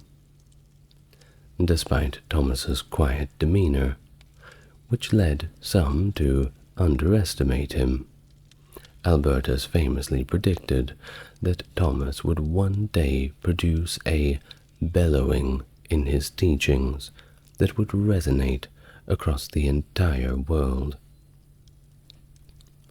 During his time in Cologne, Thomas served as an apprentice professor, teaching on the Old Testament and writing commentaries on the books of Isaiah, Jeremiah, and Lamentations. His early academic work displayed his growing interest in biblical studies and his capability as a scholar. In 1252, Thomas returned to Paris to pursue a master's degree in theology. He lectured as an apprentice professor on the Bible, and his studies culminated in his commentary on Peter Lombard's Sentences, a foundational theological text of the medieval period. This work, along with others such as De Ente et Essentia, highlight his deepening understanding of both theology but also philosophy. By 1256, 4 years later, Thomas had achieved the coveted position of Regent Master in Theology at Paris. One of his first significant works in this capacity was Contra impugnantes de cultum e religionem, sorry for the Latin pronunciation, in which he defended the mendicant orders against critics like William of St. Amour. This period was incredibly productive for Thomas, as he authored several key texts that contributed to his reputation as a premier theologian and professor. These works included Questiones disputate de veritate, a collection of disputed questions that he addressed during public debates, effectively a FAQ, and also extensive commentaries on the works of Boethius. Throughout his tenure in Paris, Thomas's work continued to evolve, culminating in the beginning of his efforts on Summa contra Gentiles, one of his most famous and comprehensive works, aimed at explicating and defending the Christian faith against dissenting views. This work, among others, solidified his place as one of the most influential thinkers of the Middle Ages. And if you ask a lot of people about what their main work of Thomas Aquinas was, don't be surprised if they do say Summa contra Gentiles. But that, of course, was not the first, but also definitely not the last. In 1259, after completing his first regency at the Studium Generale in Paris, Thomas left the city to provide teaching opportunities to other members of his order. He returned to Naples, where he was appointed as the general preacher by the provincial chapter on September the 29th, 1260. The following year, he was summoned to Orvieto to serve as the conventual lector, responsible for pastoral formation of friars who could not attend a studium generale. Now, during his time in Orvieto, Thomas completed many more significant works, including the finalized version of Summa contra Gentiles and the Golden Chain, Catena Aurea, and several works that were commissioned by Pope Urban IV, such as the Liturgy for the newly established Feast of Corpus Christi and Contra Errores Graecorum, against the errors of the Greeks. He also composed hymns for the Feast of Corpus Christi, including the Pange Lingua and the Panis Angelicus, which remained part of the Christ liturgy today, the Church's liturgy, rather. Now, in February 1265, newly elected Pope Clement IV summoned Thomas to Rome to serve as papal theologian. That same year, he was directed by the Dominican chapter of Agnani to teach at the Stadium Conventuale at the Roman convent of Santa Sabina, which was founded in 1222. This studium was now designated as the order's first studium provinciale, a more advanced school that bridged the gap between the simpler convent schools and the studium generale, kind of a middle ground. Now, while there at Santa Sabina, Thomas began his most famous work, the Summa Theologiae. This work was intended as a teaching tool for beginners in theology, laying out the Christian religion in a way that was accessible to those new to the subject, kind of like Christianity 101, how to answer all of those pesky questions from the people who are thinking too much and all of the other little details that you would need to know. He also wrote other significant theological works during this period, including the unfinished Compendium Theologiae and the Responsio ad Vir Leonanum Verscalensum de Articulus, and I'm not going to read the rest of it. There is simply too much Latin, I'm afraid.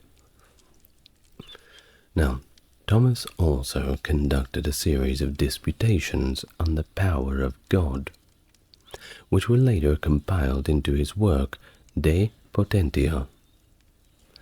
His teaching at the Santa Sabina Studium had a significant impact, and he trained numerous future scholars and church leaders, including notable ones such as Nicholas Brunacchi and the blessed Tomasello de Perugia.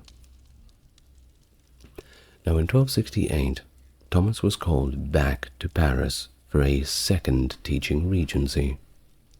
His departure marked the end of his direct involvement with the Sancta Sabina Studium, which he continued to evolve and expand. Now, the theological component of the provincial curriculum was later moved to the New Covenant at the Church of Santa Maria sopra Minerva, which had initially been established as a community for women converts. This studium was eventually transformed into the College of St. Thomas in the 16th century, and in the 20th century it became the Pontifical University of St. Thomas Aquinas, also known as the Angelicum. In 1268, Thomas Aquinas was reassigned by the Dominican order to the University of Paris for his second regency. This move was influenced by the emergence of Averroism, or radical Aristotelianism at the university, which posed significant challenges to Orthodox Christian teachings.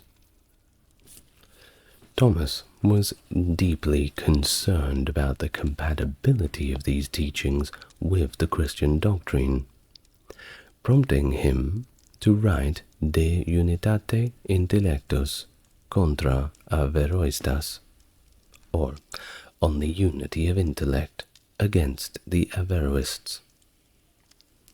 This work targeted the Averroist beliefs that all humans share a single intellect, a view which, Thomas argued, was contrary to the faith. During this period, Thomas also wrote the work On the Eternity of the World against Grumblers. That's right, those pesky grumblers, we can't have them. Addressing the Aristotelian concept that the world had no temporal being, which of course also conflicted with the traditional Christian doctrine of creation. The friction between Aristotelian philosophy and Christian theology was a central theme of his works during this time. He also sought to reconcile faith with reason. Thomas's second regency was marked by intellectual disputes, particularly with members of the Franciscan order. A year prior to his return to Paris, Franciscan master William of Ballione had sharply criticized Thomas, accusing him of fostering Averroist thought among his students. The accusation had likely stemmed from a few misunderstandings, or perhaps doctrinal rivalry, rather than any genuine doctrinal deviance on Thomas's part. The tension around Averroism and its implications for Christian teachings was palpable.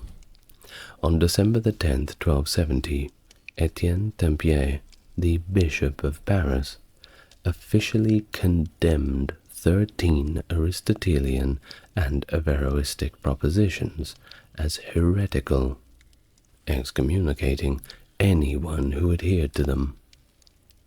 This condemnation was a clear sign of the Church's resistance to philosophical ideas that seemed to threaten its doctrinal purity. In response to these controversies, Thomas engaged in a series of academic disputations aimed at clarifying and defending the Christian understanding of virtues and hope.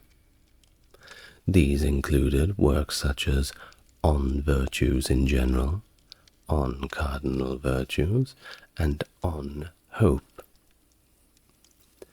These works were part of his broader effort to demonstrate that the Aristotelian philosophy, when correctly interpreted, and that's the important part, could be harmonized with Christian theology.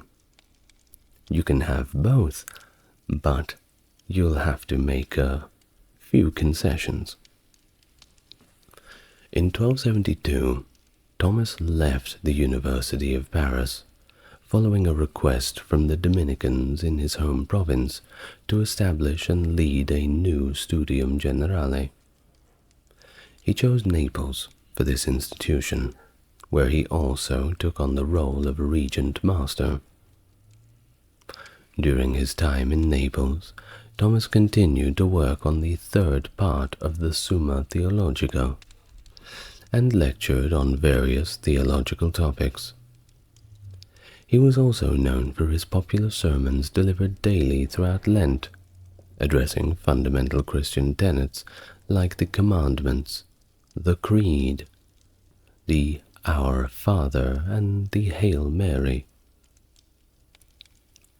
Thomas Aquinas is associated with several mystical experiences and phenomena, including, apparently, a few reported cases of levitation.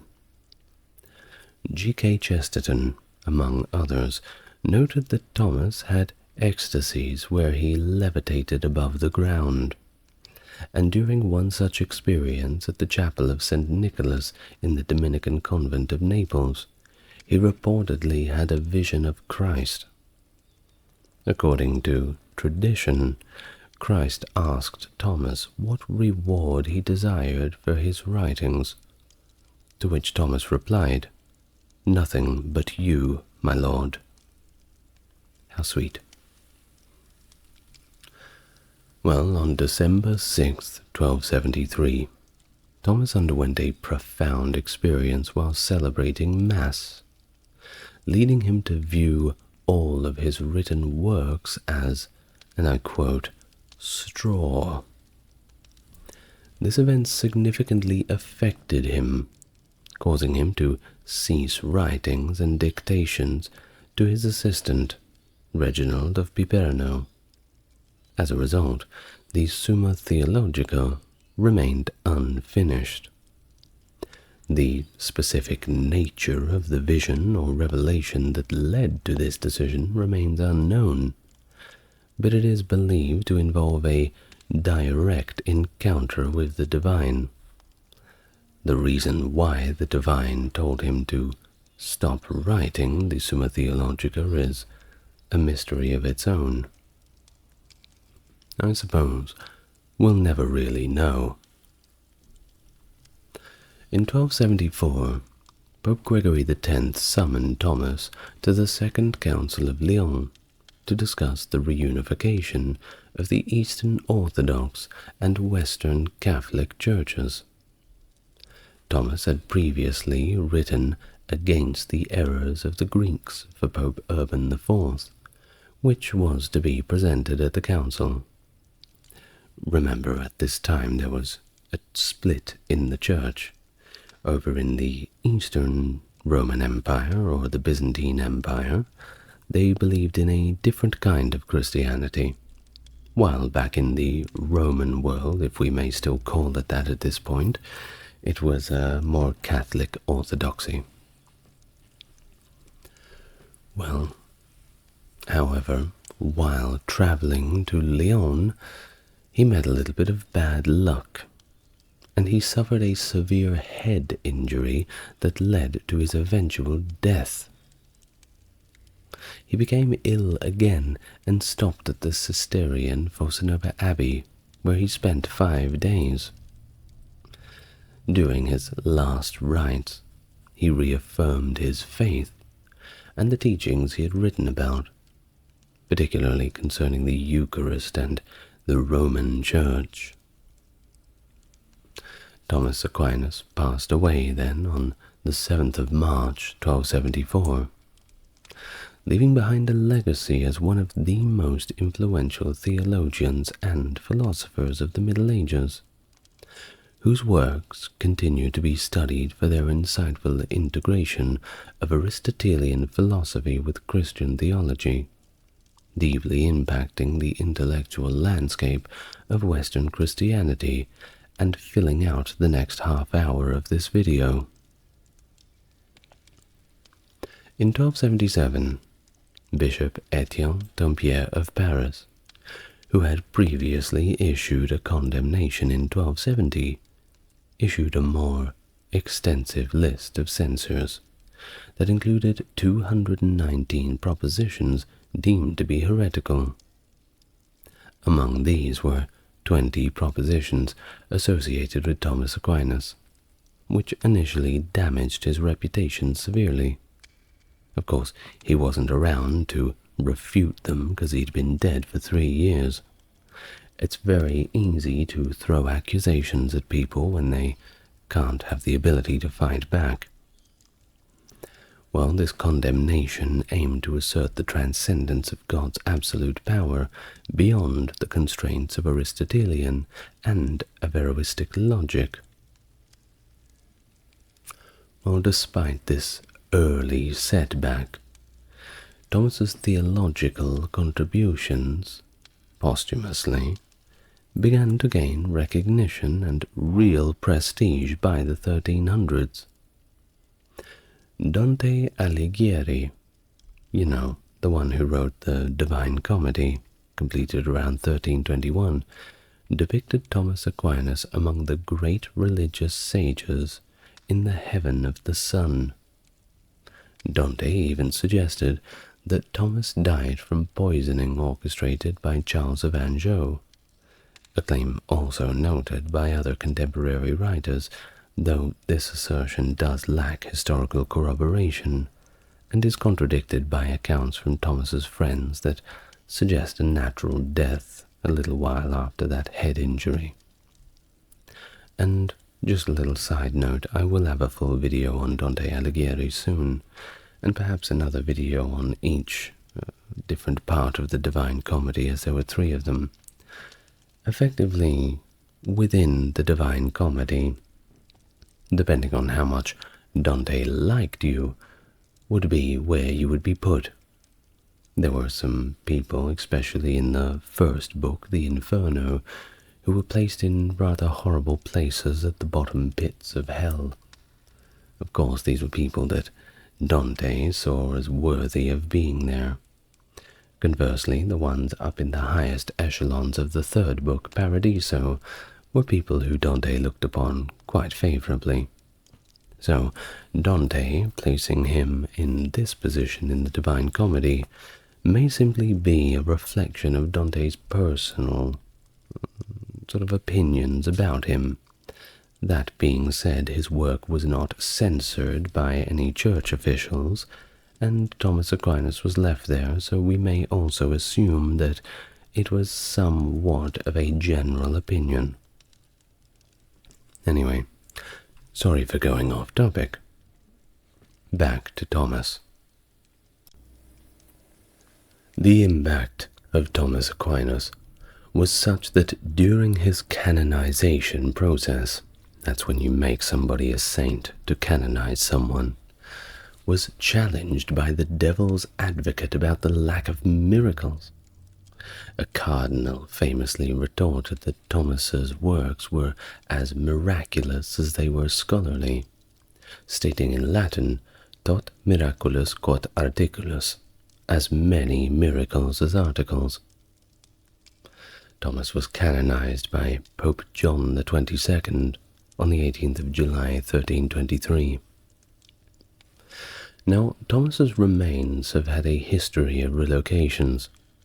Initially buried at Fossanova Abbey, his relics were moved to the Church of the Jacobins in Toulouse on the 28th of January 1369.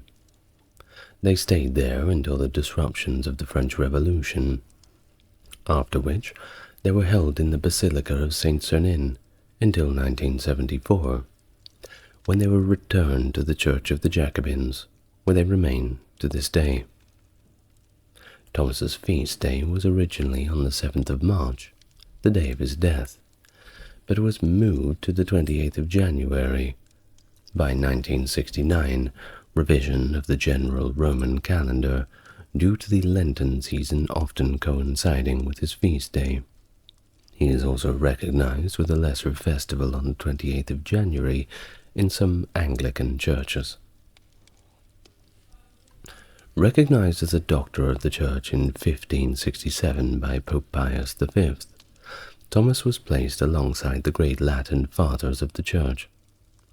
His teachings then became central to Catholic education, particularly after Pope Leo XIII's encyclical Aeterni Patris of 1879, which endorsed Thomistic philosophy as the cornerstone of Catholic theological education.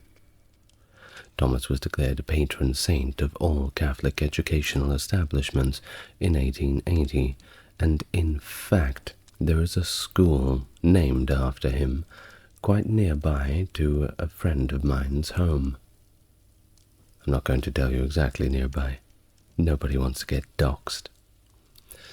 Now, Bertrand Russell's critique of Thomas Aquinas highlights a fundamental philosophical difference between the scholastic method employed by Aquinas and the more exploratory questioning approach typical of figures like the Platonic Socrates. Russell points out that Aquinas began his philosophical inquiries with a predetermined truth set out by the Catholic faith, which means his philosophical exercises often aim at justifying or explaining this preset truth, rather than discovering new truths through reason alone. It's called confirmation bias. Now, according to Russell, this method qualifies more as special pleading than genuine philosophical inquiry, because the conclusions are fixed in advance, and the process is all about aligning the reasoning with these conclusions. Russell's example regarding Thomas's views on marriage further illustrates this criticism. Aquinas argued for the indissolubility of marriage based on the roles and perceived capabilities of parents, to which modern sensibilities may appear somewhat outdated or biased, particularly in his claims about the rationality of fathers compared to mothers in their roles of discipline. Russell uses this example to emphasize that followers of Aquinas might adhere to his conclusions about marriage not because of the strength of his arguments, but by modern standards, but because they align with broader theological or doctrinal commitments. This critique touches on the larger debate about the role of philosophy in relation to theology, especially in medieval contexts, where theological commitments often framed philosophical inquiry. While Aquinas is celebrated for synthesizing Aristotelian philosophy with Christian theology, Russell's critique reflects a modern philosophical perspective that more so values independent inquiry and follows arguments to their logical conclusions regardless of prior commitment or beliefs. This kind of detached academia is kind of like saying, instead of "we don't know, let's find out." In the strictly ecclesiastical sense, it's like, "we know, and let's find a way to confirm our biases." Well, either way, Thomas Aquinas' theological framework is a pivotal synthesis of Christian doctrine and Aristotelian philosophy, which aims to reconcile faith and reason within this comprehensive system of thought. He asserts that both faith and reason are essential for understanding the truth about God. But does one come before the other? Is it an even scale?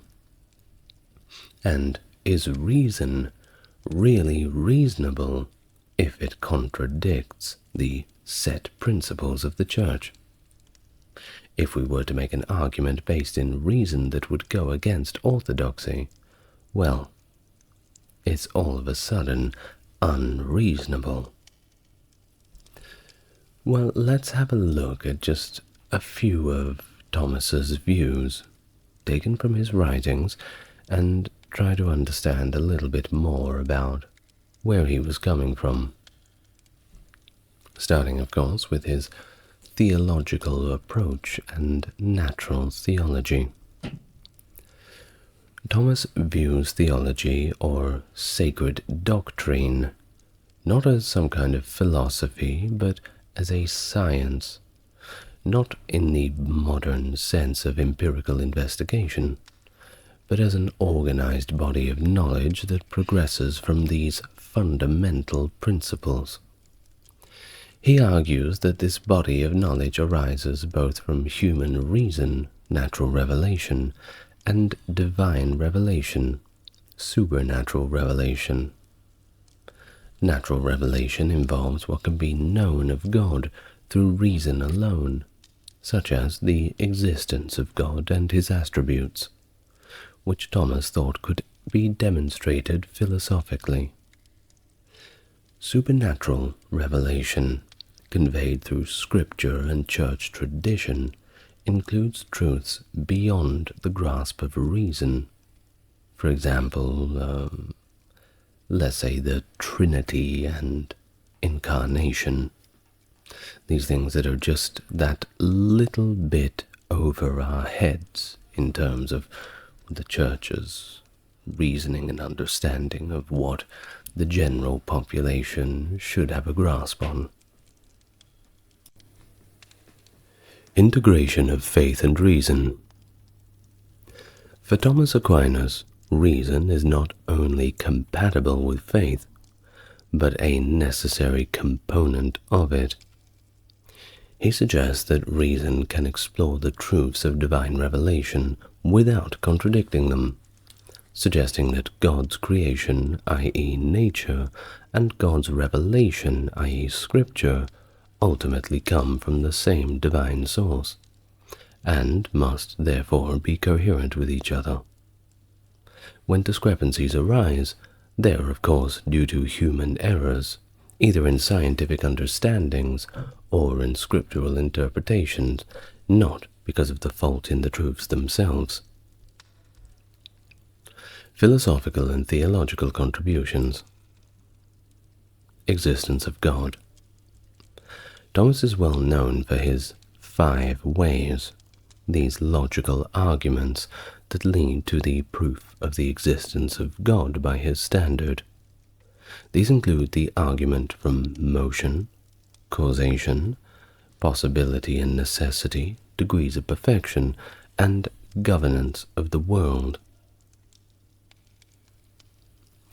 Drawing on the works of earlier theologians like Augustine and incorporating these Aristotelian principles, he discusses God's nature extensively.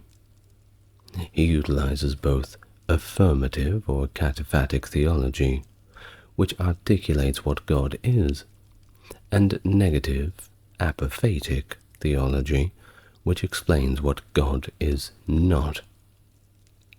This innovative approach led to the development of what is known as existential theology, emphasizing God's existence as his essence. Moral and virtue theory. Thomas's moral philosophy, which includes discussions on the virtues, law, and ethics, is another notable area where he applies Aristotelian thought to Christian doctrine. He views virtues as habits, that dispose individuals to act in accordance with reason and faith. The reception of Thomas Aquinas' ideas was initially mixed, facing criticism and even outright condemnation. However, over time his synthesis of Aristotelian philosophy and Christian thought gained significant acceptance and was eventually even officially endorsed by the Catholic Church themselves. Pope Leo XIII's encyclical Aeterni Patris of 1879 underscores this endorsement by urging a revival of Thomistic philosophy as a response to the modern crisis of faith and reason. Thomas's philosophical and theological exploration into the nature of God, the universe, and ethics interweave these classical philosophies with the newer orthodox Christian doctrines, and leaves us with a system that strives to articulate a comprehensive understanding of the divine, and, of course, its interaction with our human experience. The nature of God.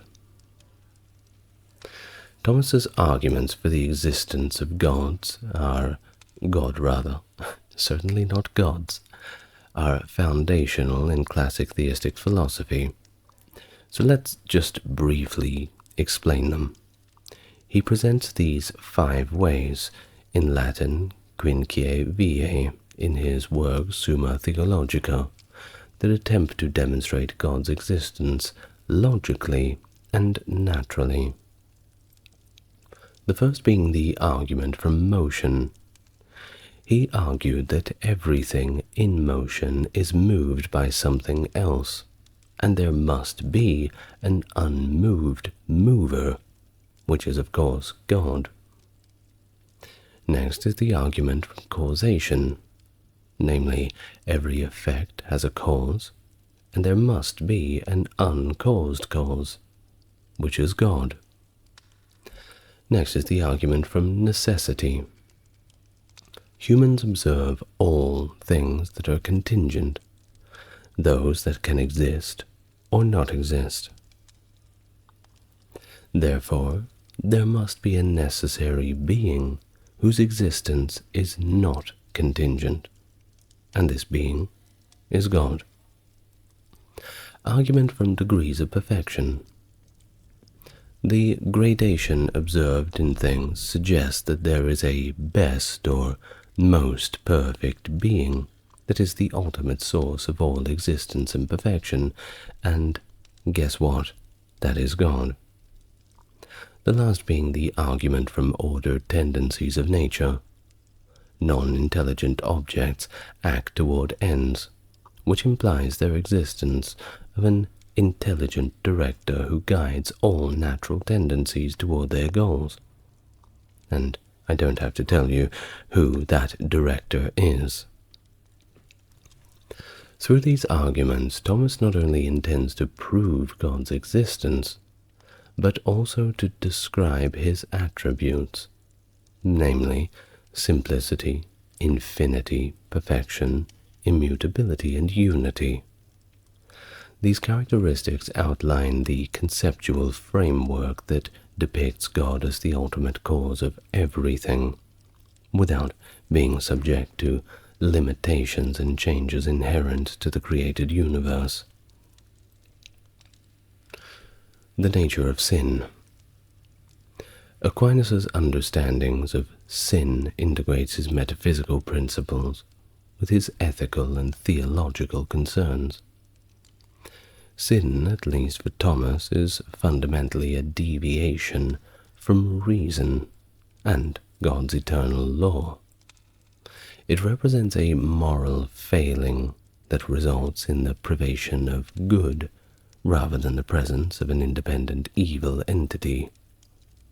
This view aligns with his broader metaphysical schema that defines evil as a lack of good, something that exists as a deficit rather than a substantive thing.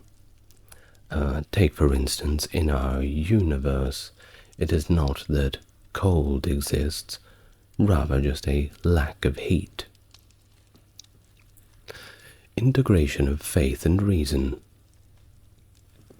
For Thomas, faith and reason are harmonious and intertwined. One can lead to an understanding of the other. He held the belief that truths revealed through faith could not contradict those discovered through reason, as both of these things, as with everything, stem from God. This principle allowed Aquinas to employ Aristotelian philosophy to explain Christian doctrine without abandoning the primacy of divine revelation. This approach was not merely to defend theological truths, but also to present them in a systematic and rational format that was also accessible to the scholarly discourse of his time. Theological influence and legacy. The integration of Aristotelian philosophy into Christian theology by Aquinas was initially controversial, but posthumously gained quite a lot of acceptance. His works have become a central element of Catholic education and theological study, influencing countless thinkers and establishing him as a pivotal figure in Western philosophy and theology. His methods and doctrines continue to be studied and widely revered, shaping theological discussions and supporting the view that intellectual inquiry can indeed coexist with faith-based convictions. His extensive discussions on the nature of God, the Trinity, and Christology are integral to understanding his philosophical and theological framework. It is a work that blends rigorous logical analysis with deep theological insight. The Trinity. Aquinas elucidates the concept of the Trinity using philosophical reasoning grounded in doctrine. For Thomas, God is perfectly one in essence, but also distinctly three in persons, namely being the Father, the Son, and the Holy Spirit. Each person of the Trinity is God whole and entire, yet each is distinct because of their relationships, i.e., the Father generates the Son is generated by the Father, and the Holy Spirit proceeds from both. This relational distinction does not imply a division in the divine essence, but rather a communion of persons sharing pretty much the same divine nature. Thomas's Christology is deeply incarnational, emphasizing that Christ is the true God and true man. This duality of nature was not a mixture of confusion, but a union in one person. The incarnation of the Word in Jesus Christ is central to Thomas's theological narrative, where the divine nature did not undergo any change, but rather took on a human nature to accomplish the salvation of humanity. Through the incarnation, God made it possible for humans to overcome sin and attain salvation, a process that could not be achieved through human effort alone. According to Thomas, the primary purpose of the incarnation was to restore human nature from the corruption of sin. The soteriological theme is prominent in his writings, where he argues that Christ's redemptive death was necessary for the repair of human nature. Through his sacrifice, Christ offers satisfaction for the sins of humanity, a theme that aligns with the satisfaction theory of atonement. The sacraments are another key area of focus in Thomas's theology. He views the sacraments as the primary means through which the grace of God is imparted to believers. Each sacrament confers grace according to its own form and purpose, thus contributing to the spiritual growth and salvation of the individual. He also delves deeply into moral theology, discussing virtues and the principles of moral decision-makings, and his views of ethics is rather teleological, grounding human mortality in the ultimate purpose or end, the telos of human life, which he identifies as union with God. This end is achieved through the practice of virtues, both natural and theological, which orient a person towards defined beatitude. Now finally, just to finish up, we must say that the impact of Thomas Aquinas' thought on Western Christianity is profound. His synthesis of Aristotelian philosophy with Christian doctrine set a precedent in theological and philosophical reasoning that continues to influence Catholic thought and beyond. His method of using reason to explore faith elements has established him as a foundational figure in the development of the scholastic tradition within Christianity. And that being said, one must remember that Christianity is indeed a very broad religion. We are mainly speaking in this video from the Catholic perspective, and not all Christians are Catholic. In fact, many Christian sects and individuals have very great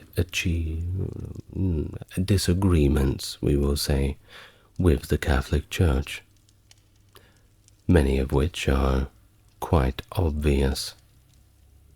But we must give credence to all people who want to come out and put their thoughts down in academic journals and show us their opinions, all in good faith. Let's hear them out, and then make judgments later on. Of course, let us not tiptoe that line between reason and faith, because we perhaps will find ourselves firmly in one camp, opposing the other. If an argument is not conforming to our preconceived biases, we may immediately judge it as unreasonable. And I think that that is the fatal flaw of Thomas Aquinas, with all due respect. Of course, that's just my personal opinion. How about you tell me what you think in the comments? You see how I did that? Ask you to make the comment to drive up the viewer engagement. Well, perhaps it will be reasonable for you to do so, but I will have faith. William the Conqueror. Born in 1028 as William of Normandy, earned his namesake for his successful invasion of England in the year 1066. After laying a claim for the English throne, William led his Norman forces to the victory at the Battle of Hastings, effectively changing the course of English history forever. His was a reign that introduced Norman culture and governance to England, leading to significant changes in language, architecture, and administration of the country. If you want to learn about William, you're in the right place. Hello and welcome to the channel. If you are new here, it's good to meet you, and if you're coming back, it is great to see you again. As always, if you like what I do and you want to support the channel, link to the Patreon is in the description. Otherwise, tell YouTube that you want more people to see it by liking, subscribing, and leaving your thoughts down below in the comments. Now, I'd like you to get yourself comfortable as we begin our full biography of William the Conqueror. William was born around the end of 1028 in Falaise, the Duchy of Normandy. He was the illegitimate son of Robert I, the Duke of Normandy, and his mother was Herleva, the daughter of Fulbert of Falaise, who may have worked as a tanner or perhaps an embalmer. Herleva was not married to Robert I, and later married Herluin of Conteville, with whom she had more children, including Odo of Bayeux and Count Robert of Mortain. Robert I succeeded his brother Richard III as Duke of Normandy on the 6th of August 1027, under contentious circumstances. Richard's sudden death led to suspicions of foul play that were solely directed at Robert. However, no one could really find any conclusive evidence. The political atmosphere in Normandy during this period was in a state of almost chaos, with ongoing strife within the duchy and against external threats such as Alan III of Brittany. By the year 1031, Duke Robert had consolidated considerable support from the Norman nobility, critical in shaping the future of William. Supporters included his uncle, the Archbishop of Rouen, and other notable figures like Gilbert of Brion. Robert I was a supporter of the exiled English princes, being Edward and Alfred, promoting connections between Normandy and England. There is a speculation that exists about Robert's brief engagement to a daughter of King Canute of England. However, no marriage occurred, and it is unclear how such a union might have affected William's succession. But nevertheless, William frequently appeared alongside his father in official documents, suggesting his recognition as the potential heir. In 1034, against the advice of his council, Robert embarked on a pilgrimage to Jerusalem. Before his departure, he held a council in January of 1035, where he secured an oath of fealty to William from the Norman magnates, affirming William as his successor. Robert then died in the July of the following year, 1035, in Nicaea during his journey home from Jerusalem. Nicaea is a kind of halfway point between Jerusalem and Constantinople, kind of near Anatolia. Well, this left William to inherit the ducal throne under the protection and influence of his extended family and Robert's most loyal supporters.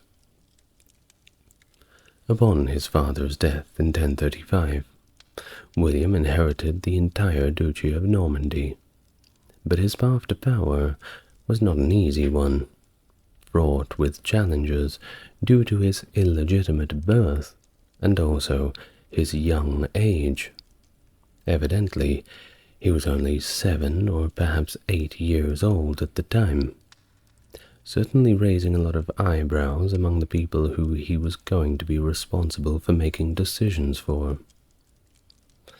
His early reign was supported by significant figures, including his great-uncle, Archbishop Robert, and King Henry I of France.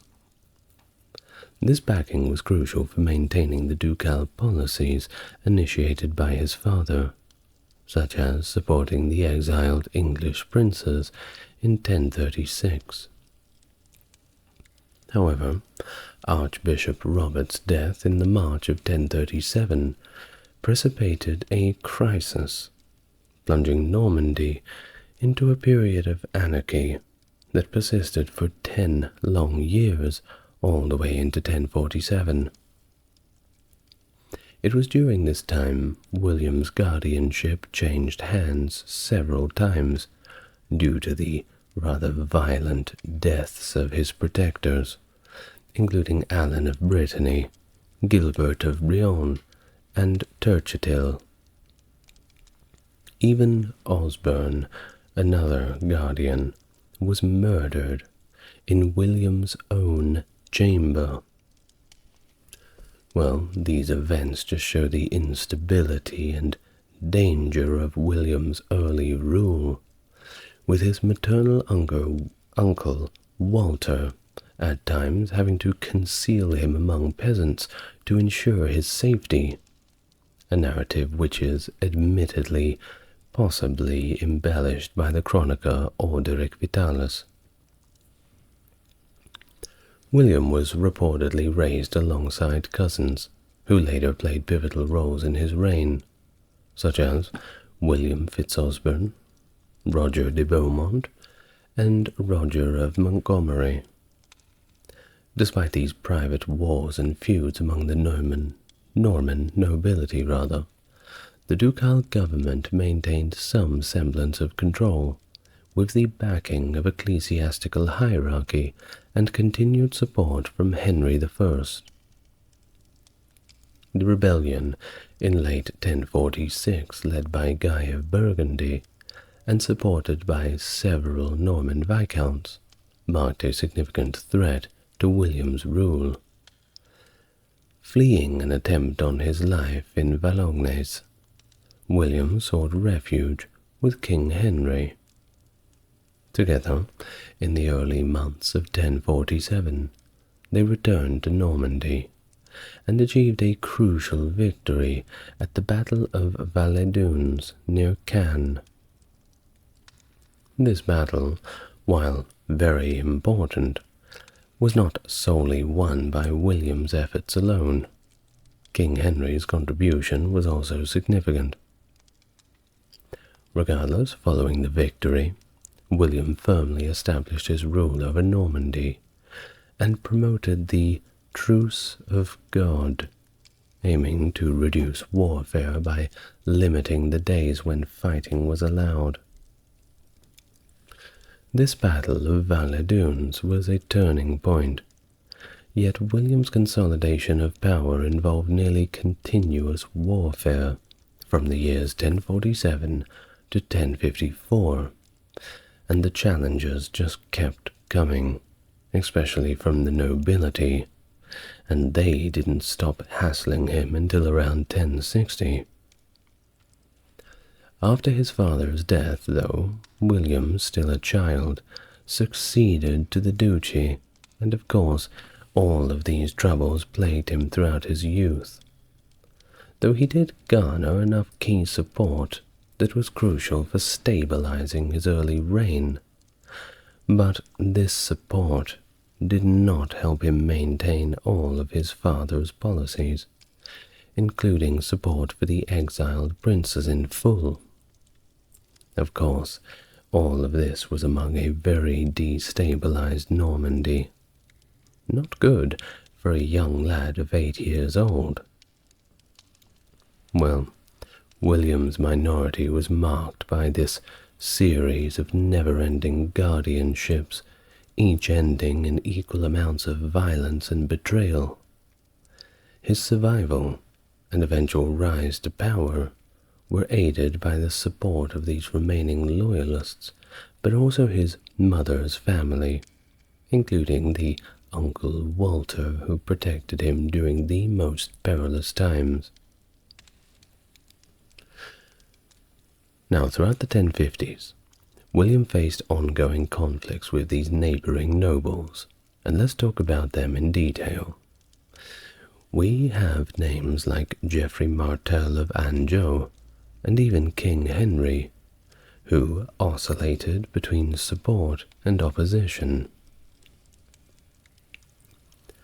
The strategic marriage to Matilda of Flanders in the early 1050s, despite initial papal resistance, significantly enhanced his political stature and linked him to one of the most influential French territories. Despite lacking authentic portraits and having only conventional representations on things like the Bayeux Tapestry, historical depictions do suggest that William was quite robust and burly, with great physical strength and stamina, traits that suited his reputation as a formidable fighter, but also a skilled horseman. Of course, tough guys like William, their health remained fairly excellent until later life, although apparently he had become noticeably heavier. Retirement hits pretty hard. Now, when it comes to William's intellectual pursuits, they're admittedly less documented, with indications that he did try to learn Old English later in life, but he soon abandoned the efforts due to time constraints. At least, that was his excuse. no one ever has the time, right? His main interest actually lay in hunting, a pastime that he frequently enjoyed. William's personal life, particularly his marriage to Matilda, was notably stable and apparently quite affectionate, an exception in the context of medieval royalty, where extramarital affairs were surprisingly common. His governance in Normandy involved a mobile court with which he travelled across the duchy to oversee administrative functions directly, a very hands-on approach. This system relied heavily on revenues from ducal lands, tolls, and taxes collected by his household's chambers. Unlike many of his contemporaries, William maintained a close and cooperative relationship with the church, involving himself in ecclesiastical appointments and church councils. This alliance was fortified through strategic appointments, such as his half-brother Odo as the Bishop of Bayeux, and his support for monastic expansions, highlighted by his founding of new monastic houses in Caen. In 1051, King Edward of England, who was childless, apparently designated William of Normandy as his successor, due to their familial connections through Edward's maternal uncle, Richard II of Normandy. William's potential succession was even recorded in the Anglo-Saxon Chronicle, suggesting that he may have visited England to secure his claim, although his visit during this period is debated due to these ongoing conflicts in Normandy. So, basically, this succession comes back to King Edward's claim, who had chosen King William to take over the throne once he was gone. Now, the relationship between King Edward and Earl Godwin of Wessex, a dominant figure in England, was strained despite Godwin's initial support for Edward's kingship.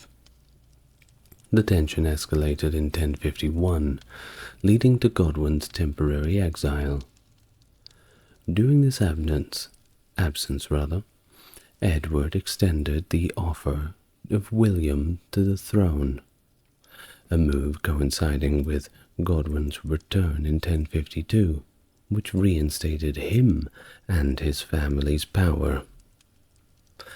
Notably, no English sources, at least the ones that we've found, corroborate the Norman accounts of an official embassy sent by the Archbishop Robert of Canterbury to William about the succession. William's claim to Maine in 1062 following Count Herbert II's death also shows his strategy during this period. His marriage to Herbert's sister linked him by marriage to Maine, allowing him to assert control after invading in 1064. Meanwhile, William's interactions with neighboring regions like Brittany and Anjou, through military campaigns and diplomatic engagements, further solidified his power in Normandy, and prepared him for larger conquests, including the eventual invasion of England.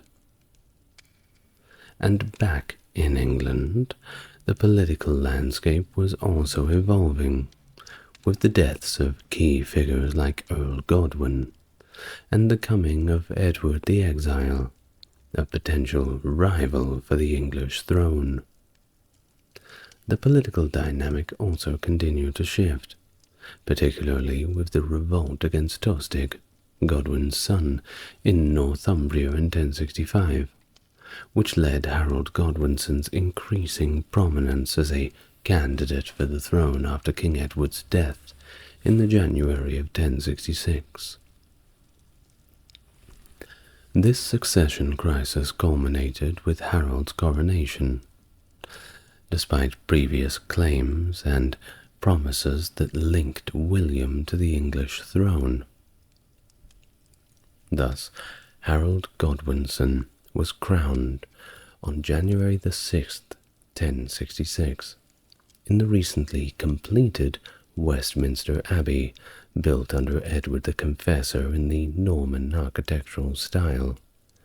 Yes, Westminster is indeed that old. While the identity of the one who performed the coronation is still disputed, English sources suggest it was Ealdred, Archbishop of York, while Norman sources claim it was Stigand, whose position as archbishop was considered illegitimate by the papacy. This moment marked the beginning of Harold's reign, amidst all the challenges due to various contenders to the throne, including his own exiled brother, Tostig, and foreign claimants like Harald Hardrada of Norway, and of course, our friend William of Normandy. Now Tostig Godwinson, Harold's brother, launched minor raids along England's southern coast in the May of 1066, with a fleet provided by Baldwin of Flanders. His efforts, however, garnered very little support, and after unsuccessful attempts in Lincolnshire and near the Humber River, he retreated back to Scotland. During this period, William of Normandy reportedly sent an embassy to remind Harold of an earlier oath to support William's claim, though the veracity and details of this embassy are also debated to this day. Harold, therefore, decided to provide defences by assembling an army and a fleet along the English Channel, anticipating William's impending invasion. William then held a council to discuss the plans for the invasion, as recounted by William of Poitiers. Though Poitiers portrayed this as a debate among William's nobles, it is likely that there was very little real opposition, given William's established control over them. Poitiers also notes that William secured a papal banner and support of Pope Alexander II, claims that are corroborated to some extent by later events, and of course penance performed by William, suggesting post-conquest papal approval. Over the summer, William amassed a significant invasion force in Normandy, comprising not only Normans, but also mercenaries and volunteers from across northern France, Brittany, and the region of Flanders. The fleet, readied by early August, was unfortunately delayed by adverse winds until late September. This delay, however, was good news for Harold, as it allowed him to disperse his forces with the end of the threat season, only to reassemble them upon learning of the new threat from the north. Tostig and Harald Hardrada invaded Northumbria in the September of 1066, quickly defeating local forces at the Battle of Fulford near York. Harold Godwinson responded by marching north from London and decisively defeating and killing both Tostig and Hardrada at the Battle of Stamford Bridge on September 25th. This victory, however, left Harold's forces depleted and needing to march south again to meet with William's impending invasion. Meanwhile, William's fleet set sail from Saint-Valery-sur-Somme 2 days after Stamford Bridge, landing at Pevensey Bay on September the 28th. William then moved to Hastings, establishing a fortified base and awaiting Harold's return, all while harrying the surrounding countryside to try to provoke and draw Harold into an open battle. This strategic positioning set the stage for the pivotal confrontation at Hastings. Well, after his victory over Harold Hardrada and Tostig at the Battle of Stamford Bridge, Godwinson faced the other immediate threat. William was coming. Leaving a significant portion of his forces in the north, Harold quickly marched south with the remainder of his army to confront William. He likely learned of William's landing while on the journey. Harold briefly stopped in London to gather more forces, spending about a week there before heading to Hastings. His journey south from York to London was naturally in quite a rush, reportedly covering approximately 200 miles at an average pace of around 27 miles per day. Upon reaching the vicinity of Hastings, Harold established his forces on the Senlac Hill, a defensive position that provided a strategic advantage over the approaching Normans. The Battle of Hastings commenced on the morning of October the 14th, 1066, and lasted the entire day. The English forces, composed primarily of infantry, formed a shield wall along the ridge. Good old shield wall, nothing beats that. If you want a full account of the Battle of Hastings, I made an hour-long video on that as well. Now initially, this formation successfully repelled the Norman attacks and inflicted heavy casualties. However, as we all know, the tide of battle turned when some of William's Breton troops feigned a retreat, drawing parts of the English forces into a pursuit and exposing them to a devastating counterattack by Norman cavalry. The battle's outcome was ultimately decided, though, by the death of Harold, circumstances of which remain a subject of debate, though it is widely believed, based on the accounts like that of William of Jumièges and the iconic image in the Bayeux tapestry, that Harold was killed by an arrow that struck him to the eye, although other sources suggest different causes. In the aftermath of battle, Harold's body was identified either through his armor or recognizable marks on his body. Despite an offer from Harold's mother to ransom her son's body with its weight in gold, William refused and reportedly ordered that Harold's body be thrown into the sea. However, once again, this might just be a fable, and there were later claims by Waltham Abbey that Harold was secretly buried there. Once again, we don't know for sure. Well, what happened after Hastings? Well, following his victory, William expected a swift surrender from the English leadership, but this was not the case. The English nobility and clergy, though somewhat half-heartedly, nominated Edgar the Atheling as king.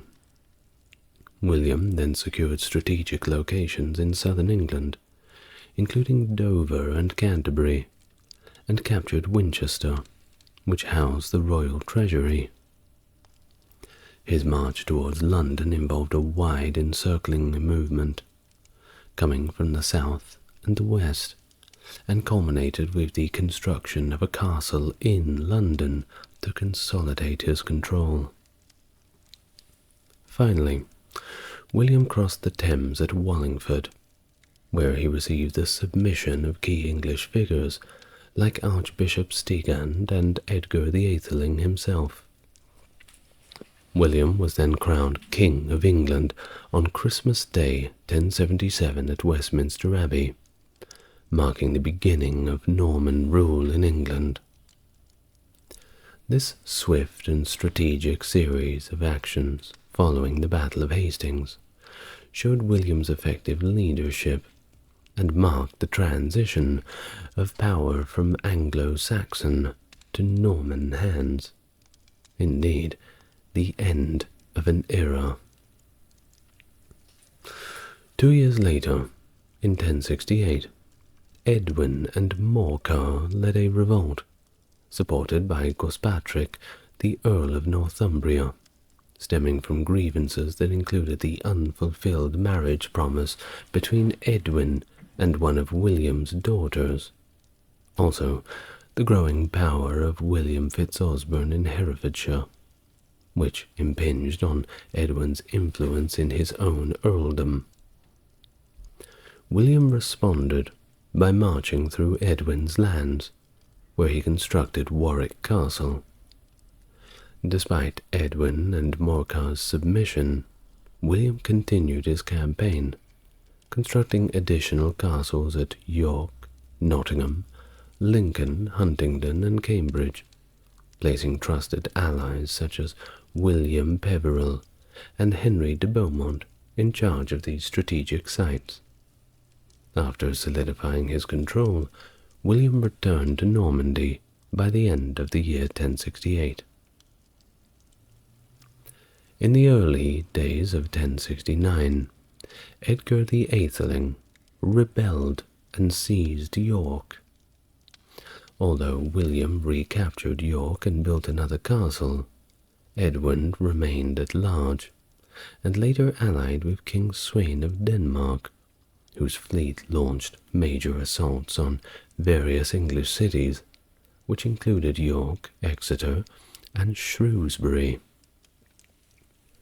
York eventually did fall to Edgar and Sweyn, and Edgar was briefly proclaimed king, until William mounted a swift counterattack, symbolically donning his crown amidst York's ruins on Christmas Day 1069. Then began negotiations with the Danes, and devastated the region up to the River Tees, driving Edgar into exile in Scotland. This phase of repression, known as the Harrying of the North, effectively ended resistance there by the April of 1070.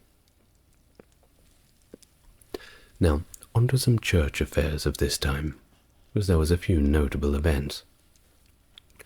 In 1070, church affairs saw William meeting with 3 papal legates, who ceremonially crowned him during Easter, signaling papal endorsement of his role. And this was indeed a big deal, having the papacy on your side. This was followed by significant ecclesiastical restructuring. At councils held near Easter and Whitsun, several English bishops and abbots were deposed, including the controversial Stigand. Lanfranc was appointed as the new Archbishop of Canterbury, and Thomas of Bayeux as the Archbishop of York. These councils marked the beginning of extensive replacements of English ecclesiastical leaders with Norman ones, dramatically altering the church's structure in England. William also founded Battle Abbey at the site of his victory over Harold, serving as both a penitential act and a kind of commemorative monument. It's still there today. It looks nice. Now, meanwhile, in the early days of 1070, Sweyn of Denmark, despite previous promises to leave, decided to return to England and joined up with Hereward the Wake at the Isle of Ely. Hereward's forces had previously captured and looted Peterborough Abbey. William managed to negotiate Sweyn's departure later that year, allowing him to address the revolt in Maine and the succession crisis in Flanders following the death of Count Baldwin VI in July of 1070. Richilda, Baldwin's widow, faced challenges from Baldwin's brother Robert, and initially sought an alliance through marriage to William Fitzosborne, who was killed at the Battle of Cassel in February 1071, leading to Robert's rise as Count, and of course increasing tensions with King William. In 1071, William suppressed the last northern rebellion, constructing a causeway to reach the Isle of Ely, capturing Morcar, and facing the escape of Hereward. Earl Edwin was killed by his own men. Bad luck. William then turned to Scotland, defeating Malcolm and securing peace through the Treaty of Abernethy, which included Malcolm's son Duncan as a hostage, and the expulsion of Edgar the Aetheling from Malcolm's court. Returning then to Normandy in the early of 1073, William swiftly retook Le Mans from Fulk le Rechine of Anjou, consolidating his power in northern France. Despite these successes, the politics remained complex, with the new Count of Flanders hosting Edgar the Aetheling and forming new alliances against the Norman influence. William's governance over England proved to be stable enough for him to spend all of 1074 back in Normandy, leaving England under the administration of trusted lieutenants, for example, Richard Fitzgilbert and Lanfranc. Though in 1075 the revolt of the Earls unfolded during William's absence. This rebellion was led by Ralph de Gale, Earl of Norfolk, and Roger de Breteuil, Earl of Hereford. Ralph, with strong connections to Brittany due to his heritage and lands there, married a relative of Roger at a wedding in Engsning, Suffolk, which served as the rebellion's catalyst. Ralph's dissatisfaction with his diminished authority compared to his predecessors likely fueled his participation. And Roger, though a Norman and the son of an influential William Fitzosborne, also found his authority reduced from his father's levels. The rebellion included Waltheof, Earl of Northumbria, one of William's previously favoured lords, and attracted support from some Breton lords as well. Ralph sought additional support by requesting aid from the Danish king, highlighting the seriousness of the threat. William managed the revolt from Normandy, relying on his representatives in England to suppress the uprising. Roger was confined by local efforts to Herefordshire, preventing from joining Ralph by Wulfstan, Bishop of Worcester, and Aethelwig, Abbot of Evesham. Meanwhile, Ralph was besieged in Norwich Castle by forces led by Odo of Bayeux, Geoffrey de Montbray, Richard Fitzgilbert, and William de Warenne. Eventually, Ralph fled to Brittany, leaving his wife all alone to surrender Norwich to William's forces. "I want a divorce." Well, the castle's garrison was allowed to leave for Brittany as part of the surrender terms, so it wasn't all that bad. Now, adding to all this complexity, the Danish king's brother, Knut, arrived with a substantial fleet, but his intervention came just a little bit too late to have any impact on the revolt's outcome. After a brief coastal raid, the Danish forces withdrew. William returned to England towards the end of 1075, focusing on securing the realm and managing the fallout of the rebellion. He left his wife, Matilda, in charge of Normandy, Celebrating Christmas in Winchester, he addressed the rebellion's consequences, detaining Roger and Waltheof. In 1076, Waltheus was executed. That's the end of him. Meanwhile, Ralph continued his resistance from Brittany, prompting William to return to the continent to address other challenges. In 1076, Earl Ralph de Gale, who had secured control of the castle at Dol in Brittany, became a focal point of contention. William advanced into Brittany in September and laid siege to the castle. However, King Philip I of France intervened, leading to William's defeat at the Battle of Dol, and that was William's first defeat ever. Can't win 'em all, as they say. Well, unless you're Alexander the Great. Well, despite this setback, William was able to retreat successfully to Normandy without significant long-term consequences, albeit pride a little damaged. Later that year, an Angevin attack on Maine was repelled, and Count Fulk le Rechine of Anjou was wounded during the unsuccessful assault.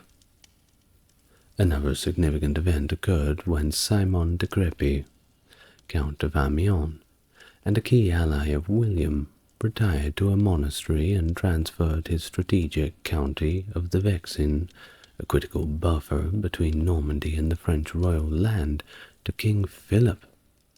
This shift in allegiance presented new challenges to William, although he managed to negotiate peace with Philip in 1077 and a truce with Count Fulk shortly afterwards. The internal family dynamic within William's family began to deteriorate in late 1077, or perhaps the early 1078. Perhaps the cold was getting to them, particularly between William and his eldest son, Robert. Orderic Vitalis attributes the discord to a seemingly trivial quarrel involving Robert and his younger brothers, William, Rufus, and Henry, although it likely stemmed from deeper issues of inheritance and authority, as these things always do. Reportedly, Robert felt marginalized and had previously demanded control of Maine and Normandy, requests that were flatly denied. This familial strife led to Robert's departure from Normandy with a group of young nobles, who then engaged in raids against their own country from a base at Remelard. After being driven out by William, they received shelter from King Philip at the castle of Gerberoy. In January of 1079, William besieged Gerberoy, where a dramatic confrontation occurred.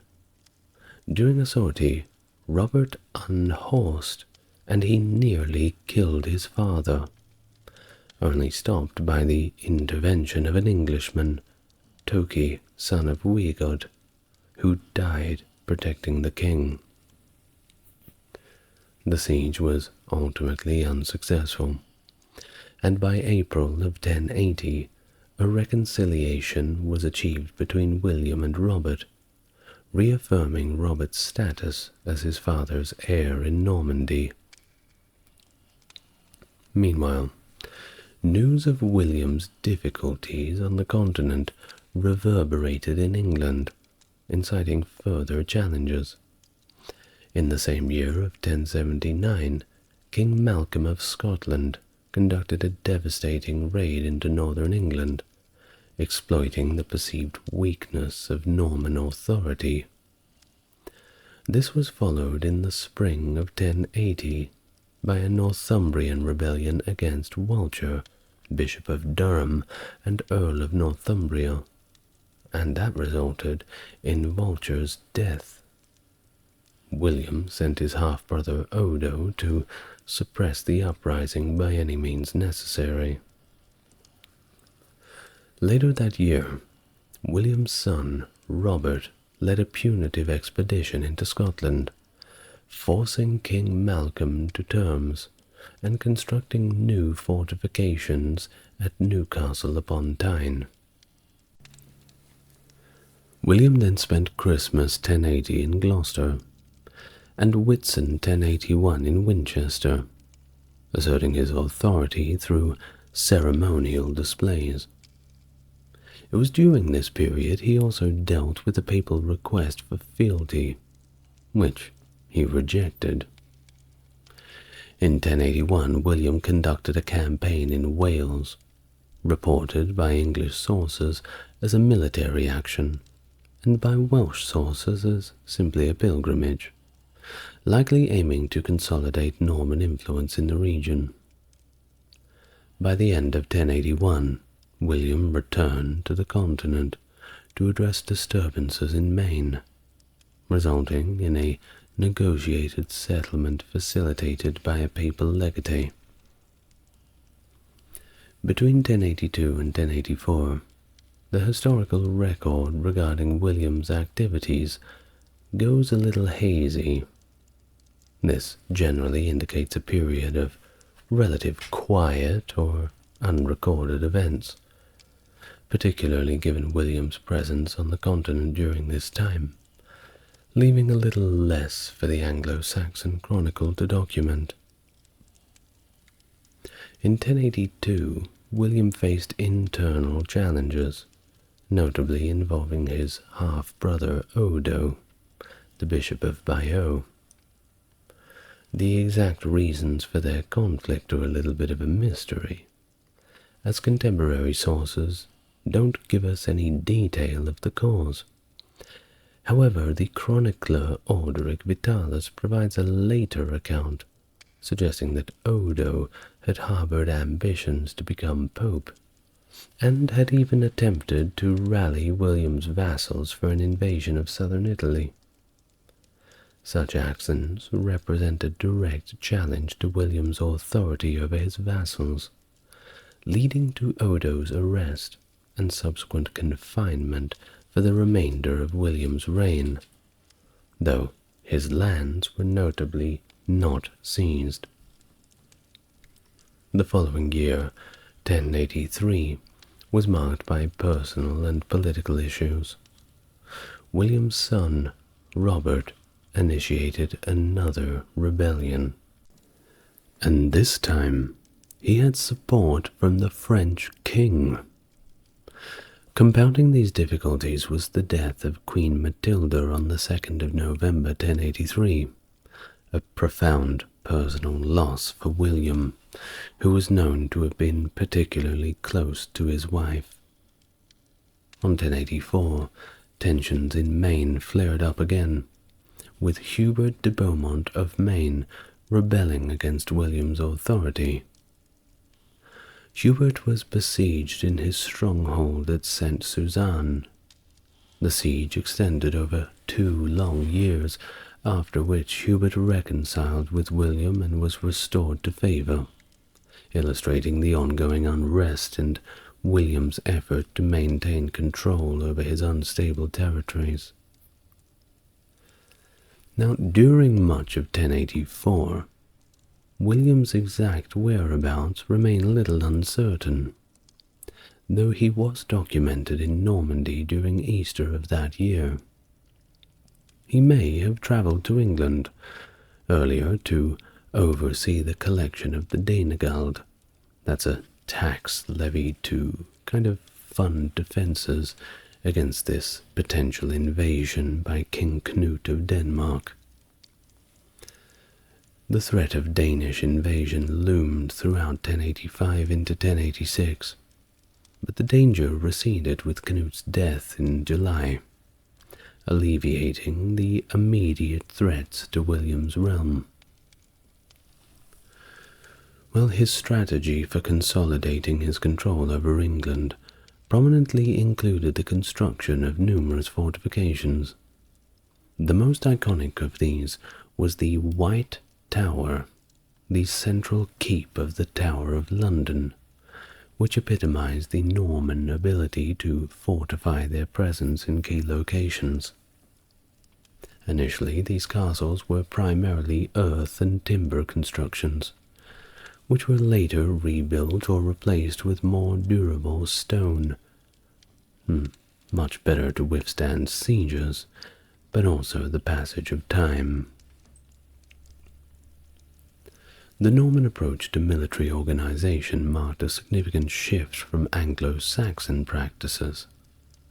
Instead of relying on the local territorial units such as the Hyde, which was a land measure used for assessing taxes and military duties, William implemented a new system where his magnates were required to provide a fixed number of knights. These knights could be called upon for military campaigns and for manning castles, a process facilitated by the practice of sub-infeudation, where household knights gradually received lands in return for their service, leading to more feudal and hierarchical structured society. Now, these land grants were strategic and often designed to consolidate control around these castles, which served as administrative as well as military centers. These grants sometimes involved large swaths of land that had belonged to multiple Anglo-Saxon landholders, now reorganized to support a single Norman lord, enhancing both the defensibility and the manageability of these territories. But not all of the Normans were eager to accept these lands, reflecting the ongoing instability and the resistance faced from the native population. Over time, however, as William's control solidified, the original Anglo-Saxon aristocracy was largely displaced or simply absorbed into the new Norman ruling class. This transformation was not just characterized by the transfer of land, but also by the significant cultural and administrative changes. Additionally, William's personal passion for hunting influenced the landscape of England. He established the New Forest as a royal hunting ground by repurposing lands that were arguably poorly suited for agriculture, but historically significant for local communities. The actual extent of the depopulation caused by the creation of the New Forest is a matter of debate. Some modern studies do suggest that the impact might have been exaggerated by medieval chroniclers like William of Malmesbury. Regardless, the introduction of strict forest laws regulated hunting rights, reserving many privileges for the monarchy and further imposing Norman control over the social and natural environments of England. Well, following his campaigns in 1086, William returned to Normandy. He further solidified his alliances by marrying his daughter Constance to Duke Alan of Brittany. This was a strategic move aimed at strengthening his position against the French kings. Tensions continued with his son Robert, who, allied with the French king, was a constant source of rebellion and discord, and probably disappointment. This led William to lead a military expedition against the French Vexin in the July of 1087. During this campaign, while in the town of Mantes, William either fell ill or was severely injured by the pommel of his saddle. His condition worsened, and he was taken to the priory of Saint-Gervais in Rouen. As William lay there dying, the accounts of his final days vary significantly between sources. Orderic Vitalis provides a detailed and idealized account, rich with speeches that likely serve more to illustrate how a king's death should be portrayed rather than factual events. Another account suggests its narrative might have been a rehashed version of earlier text, adjusted to fit William's story. Either way, it seems that these accounts are somewhat of a work of narrative fiction. But what we do know for sure is that on the 9th of September 1087, William died in Rouen. In his will, William divided his possessions among his sons. Normandy went to Robert. England was left in the hands of his second son, William Rufus, and his younger son, Henry, received a pretty decent sum of money. He also issued orders for the release of his prisoners, including his half-brother Odo, and made provisions for donations to the church and the poor. Of course, in the immediate aftermath of his death, there was complete disorder. Those present at his death quickly dispersed to secure their own interests. William's final resting place in Cannes was marked by a series of disturbances over many centuries. His tomb was first violated in 1522 under papal orders, and his body was placed back in the tomb intact. However, in 1562, during the French Wars of Religions, it was again desecrated. The bones were scattered and lost, save for one thigh bone. This relic was reinterred in 1642 beneath a new marker, which was replaced a century later by a more elaborate monument. This, however, was also destroyed during the French Revolution, and the current marble slab with its Latin inscription was placed in the early 19th century. And with that, we reach the end of our biography of William I, also known as William the Conqueror. I certainly hope that you've enjoyed it. I've certainly enjoyed reading it for you. The Peasants' Revolt of 1381, a major uprising across large parts of England, triggered by socio-economic and political tensions caused by the Black Death, high taxes, and general instability within the feudal system. The revolt itself was sparked by the imposition of a poll tax, which was seen as unfair and excessive by the common people. It reached its climax when the peasants marched on London, presenting their demands directly to King Richard II. What happened next? You're about to find out, aren't you? Welcome to the channel. If you're new here, it's good to meet you, and if you're coming back, it's good to see you again. As always, if you like what I do, links to Patreon are in the description. Otherwise, give YouTube a shove in the right direction by liking, commenting, and subscribing, and they'll push it out to a broader audience. Now, without further ado, I'd like you to get relaxed, and we're going to learn all about the Peasants' Revolt. The Peasants' Revolt was deeply rooted in the economic and social upheaval of the 14th century. As this century began, the majority of the English population were engaged in agriculture, supporting both local consumption and international trade. The societal structure was predominantly organized around manors, which were managed by local lords, including gentry and the church, and governed by manorial courts. Within this system, the population was divided between free individuals and unfree serfs, the latter bound to their lord's lands for part of each year.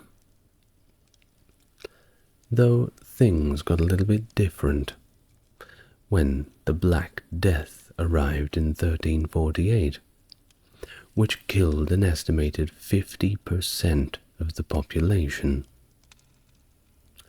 The subsequent labor shortage led to increased wages and also diminished landowner profits, disrupting established economic and social orders.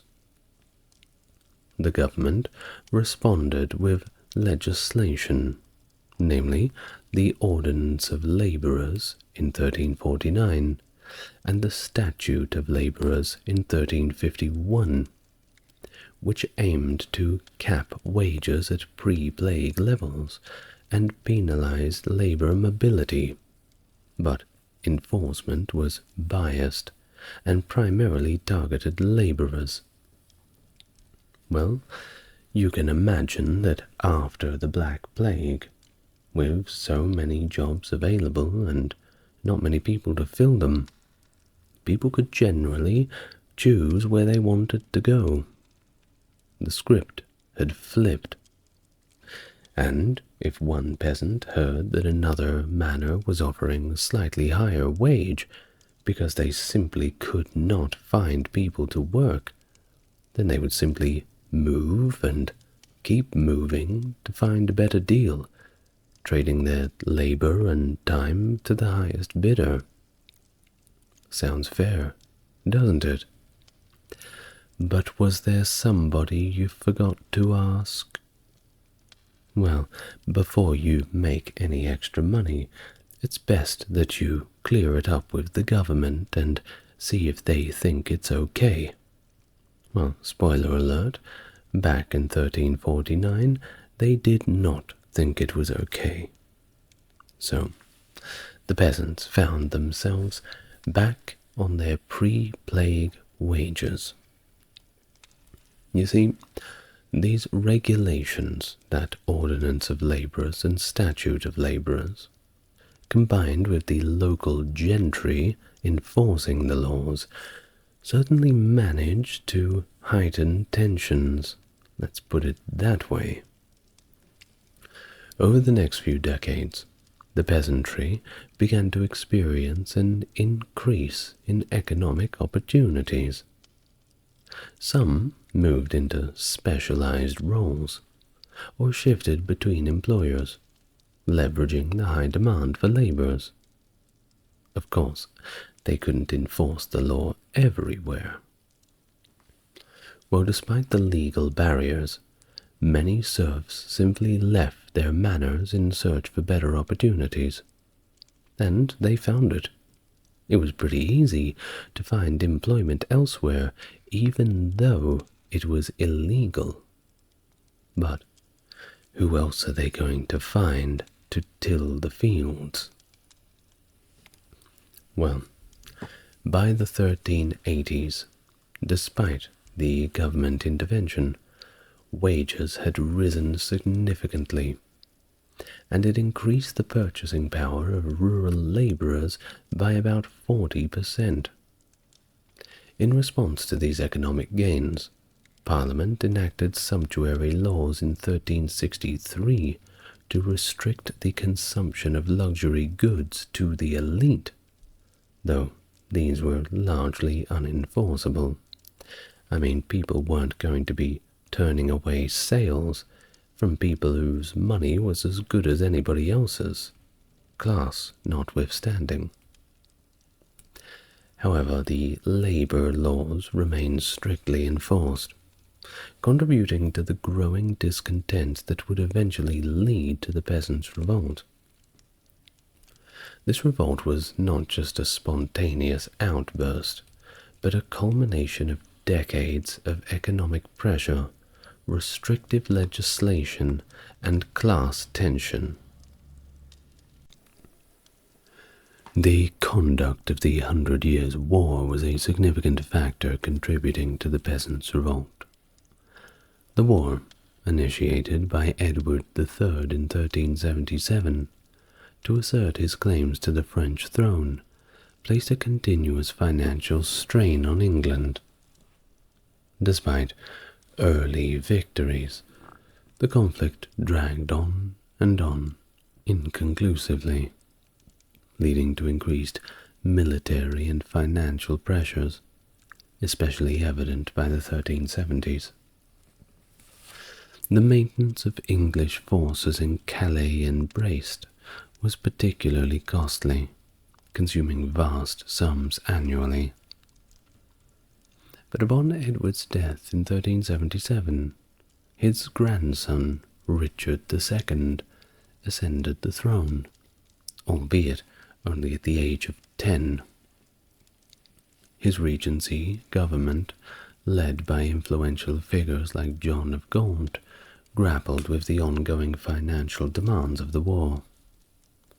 Traditional forms of taxation, which targeted movable possessions, increasingly failed to meet these demands due to outdated assessment rules and the demographic shifts that were caused by the Black Death. In response, the government introduced the poll tax of 1377, a flat-rate tax on every individual above the age of 14. This new tax aimed to broaden the tax base, but was naturally met with widespread unpopularity and resistance, raising only a fraction of the needed funds.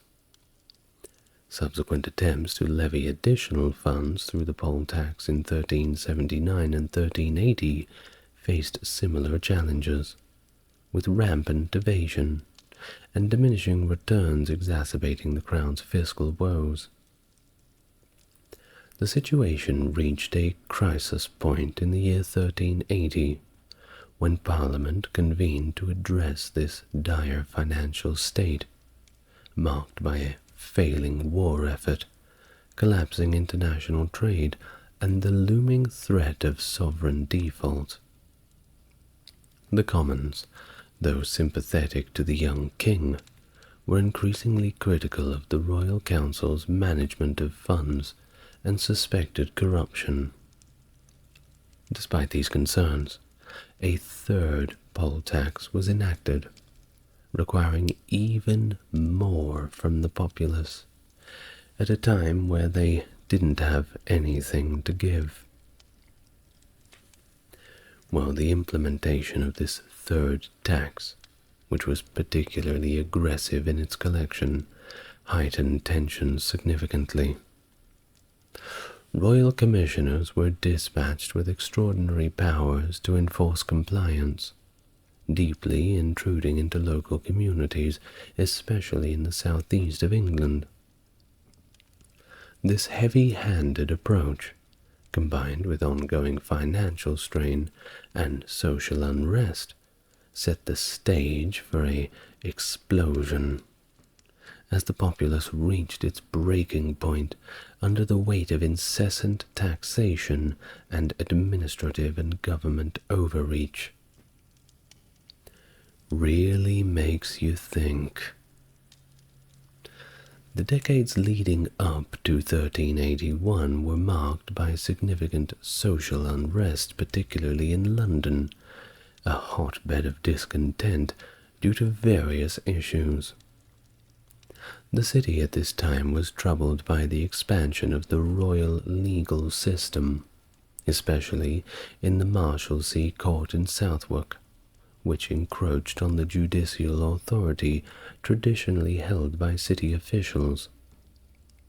The tension was exacerbated by the local population's animosity towards foreigners, particularly Flemish weavers, and also towards figures like John of Gaunt, whose support of the controversial religious reformer John Wycliffe and conflicts with the city's elite stirred public resentment.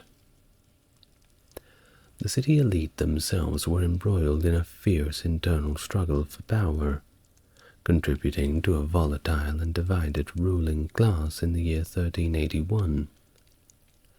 In the rural southeast, Discontent was fueled by the operation of serfdom and the use of manorial courts to impose fines and levies, with local landowners often doubling as enforcers of unpopular labor laws or royal judges.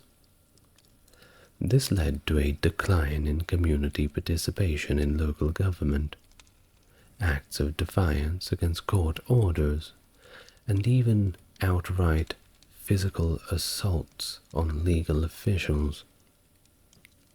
There were calls for the establishment of independent village communities that would adhere to traditional laws but operate outside the now detested centralized legal system.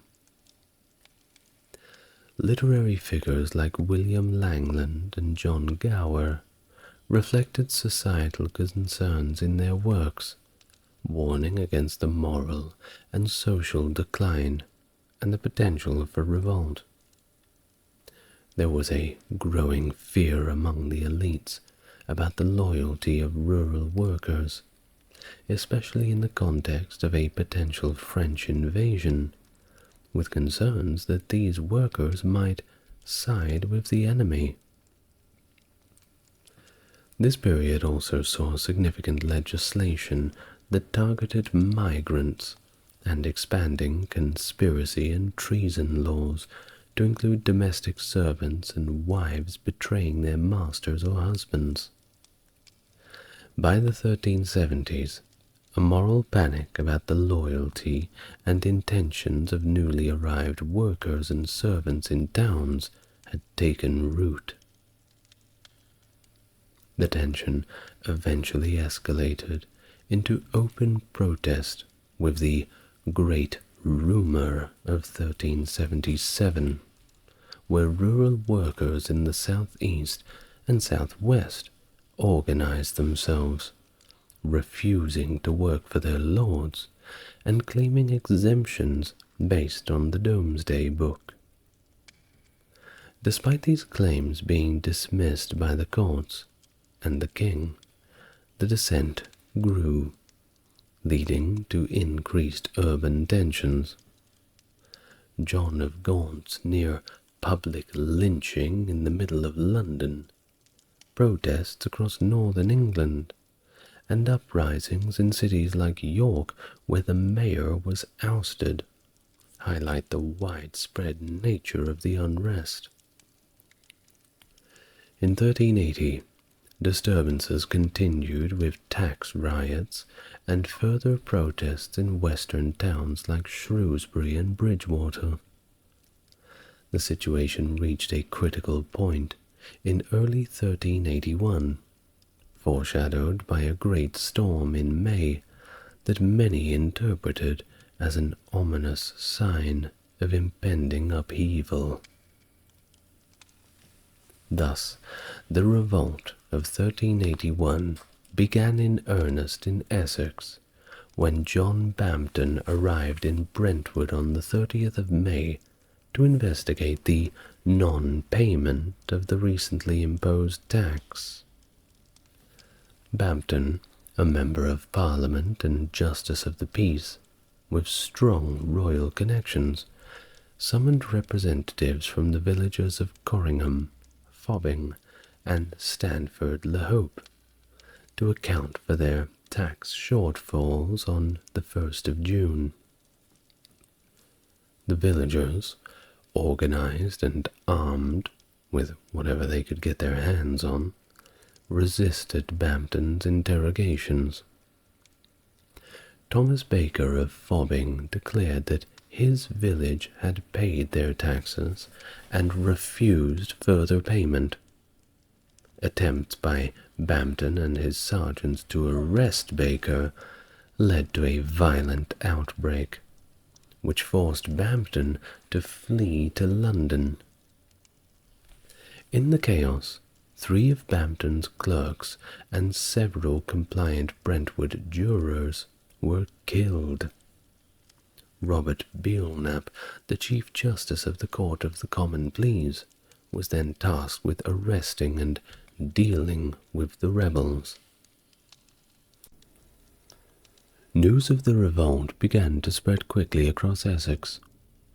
A local bailiff, John Geoffrey, rode between Brentwood and Chelmsford, gathering support. By the 4th of June, the rebels convened in Bocking to discuss their plans, growing in numbers as they prepared for their march on London. Some travelled directly, while others moved through Kent. John Raw, a former chaplain turned rebel leader, directed some rebels north towards Suffolk to incite further uprisings and gather more support. Simultaneously, discontent sparked in Kent due to the actions of Sir Simon de Burghley, who had claimed a man named Robert Belling as an escaped serf.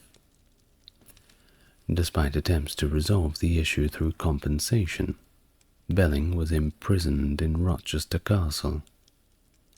This incited a large group from Gravesend to gather in Dartford, then Maidstone, and finally Rochester, where the local populace forcibly freed Belling and took control of the castle without opposition.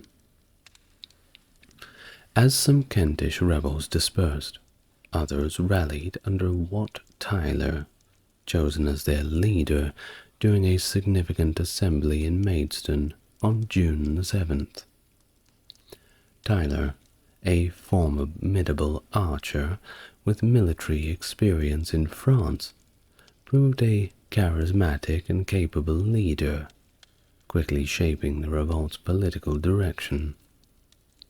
Another figure, Jack Straw, was also mentioned as a leader, though his exact identity remains unclear, possibly overlapping with that of Tyler or Raw.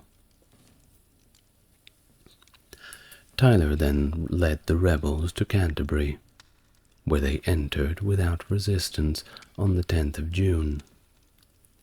They deposed the absent Archbishop Sudbury, secured oaths of allegiance from cathedral monks, and targeted properties associated with the royal council. Suspected adversaries were dragged from their homes and executed, and the city's prison was opened. Tyler then convinced several thousands of rebels to leave Canterbury and advance towards London, intensifying the revolt's momentum as they prepared for a significant confrontation with royal authorities. As the Kentish rebels coordinated their advance with groups from Essex, Suffolk, and Norfolk, they progressed towards London, equipped with an array of weapons, including sticks, battle-axes, old swords, and bows. During their march, they encountered Lady Joan, the king's mother, who was heading back to London to avoid the upheaval. Although she was subjected to mockery and jeers, she was not harmed. I mean, you don't go after someone's mum. It's just not good form. Anyway, the rebels managed to reach Blackheath, which is a little bit southeast of London, by the 12th of June. The news of the uprising had reached King William II at Windsor Castle on the night of June 10th. The following day, he travelled by boat down the River Thames to the safety of the Tower of London, where he was joined by prominent figures, including his mother, Archbishop Sudbury, Sir Robert Hales, the Lord High Treasurer, then the Earls of Arundel, Salisbury, and Warwick, among some other nobles. A delegation led by Thomas Brinton, the Bishop of Rochester, was dispatched from London to negotiate with these rebels, urging them to disperse immediately and return to their homes. At Blackheath, the rebel crowd was addressed by John Ball, a radical preacher and priest from Kent, closely associated with the revolt's leader, Wat Tyler. It's unclear how Ball joined the revolt. He may have been liberated from Maidstone prison by the rebels, or was already free when the revolt began. Either way, Ball delivered a sermon that included the rhetorical question, "When Adam delved and Eve span, who was then a gentleman?" promoting the idea that no natural social hierarchy justified the serfdom and inequality imposed by the nobility and the church. He emphasized the rebels' significance to King Richard and the true commons of England, indicating their loyalty to the monarchy, but opposition to the king's current advisors.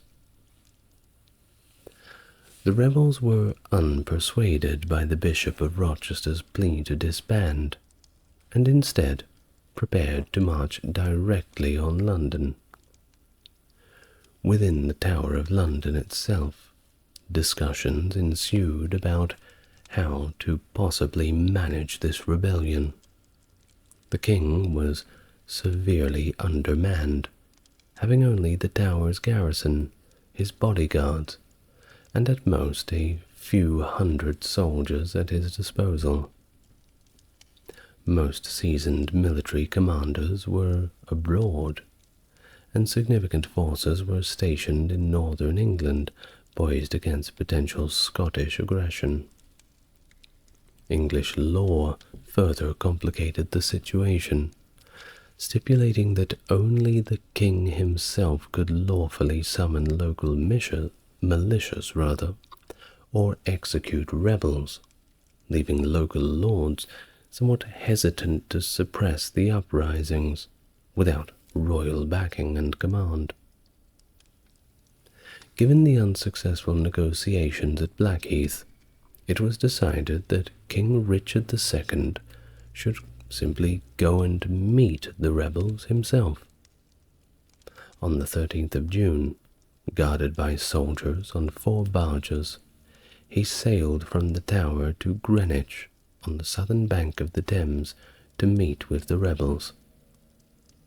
The meeting, unfortunately, ended in failure, as Richard was reluctant to come on shore. I wonder why. And the rebels, of course, refused to negotiate unless he did so. Obviously, he thought this was simply a trick, which, well, it may have been. We don't know for sure, but I certainly would not have gotten off that boat if I was Richard. Well, consequently, Richard returned back to the safety of the Tower across the river. Back to the drawing board. On the afternoon of June the 13th, as the revolt began to intensify, the rebels managed to cross from Southwark on to London Bridge. The bridge's defences were opened from the inside, either due to sympathizers of the rebel cause or simply out of fear. Either way, it allowed the rebels to advance into the city. Simultaneously, the rebel force from Essex approached the city, targeting Aldgate on the north side. The gates were opened, either by collaborators or under the pressure of the advancing rebels, facilitating their entry and the spread of the uprising through central London. The Kentish rebels, with a growing list of enemies they wanted the king to surrender for execution, included high-profile national figures such as the aforementioned John of Gaunt, Archbishop Sudbury, and Sir Robert Hales, along with other key members of the Royal Council and officials who had intervened in Kent. Their rampage led them to the Marshalsea prison in Southwark, which they promptly demolished. By this point, the Kent and Essex rebels were joined by many Londoners who were sympathetic and became outright supporters of the revolt. This led to attacks on Fleet and Newgate prisons, and targeting properties that were owned by Flemish immigrants. They were apparently doing a little too well for themselves. The rebels continued their destructive path towards Smithfield and Clerkenwell Priory, the headquarters of the Knights Hospitaller, which was led by Sir Robert Hales. They destroyed the priory and the nearby manor, moving west along Fleet Street. They reached the Temple, a complex of legal buildings and offices owned by the Hospitallers.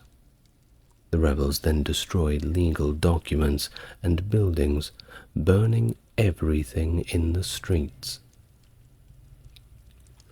The most dramatic destruction occurred in the Savoy Palace, the opulent residence of John of Gaunt. Rebels systematically destroyed the interior, burning furnishings, smashing metalwork, and destroying any valuable item they could find. They emphasized that their motives were for justice, not theft, and they didn't steal, they just destroyed or simply discarded the Duke's possessions into the Thames or the city drains. By the evening, the rebels had gathered outside the Tower of London, where King Richard and all of his rich buddies were forced to watch the city burning. On June the 14th, the rebels continued their rampage, moving west along the Thames, targeting houses of officials around Westminster and liberating the prisoners of Westminster Prison. They then returned to central London, setting more buildings on fire and storming Newgate Prison.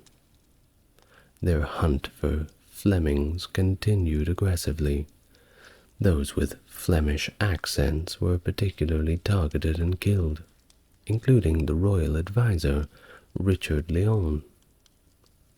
In certain areas of the city, the brutality was worse than others, with the rebels piling up the bodies of executed Flems in the streets as a kind of grim trophy. Meanwhile, trapped in the Tower of London, the royal government was in a state of paralysis and panic.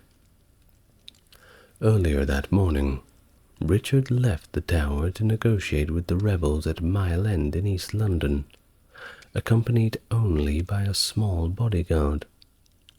He left behind Sudbury and Hales in the Tower, perhaps for their safety or perhaps to distance himself from these unpopular ministers. Along the route, Londoners approached the king with grievances, indicating widespread discontent. At Mile End, the rebels, whose spokespersons' identities remain unclear, presented their demands. First, the execution of certain officials, then the abolition of serfdom and unfree tenure. Also the adherence to the Law of Winchester, which likely advocated self-regulating village communities, and also a general amnesty for the rebels.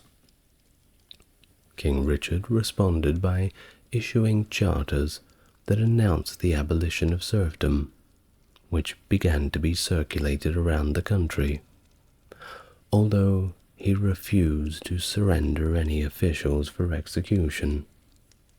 Well, you give a little, you get a little. Meanwhile, another group of rebels were storming the Tower of London.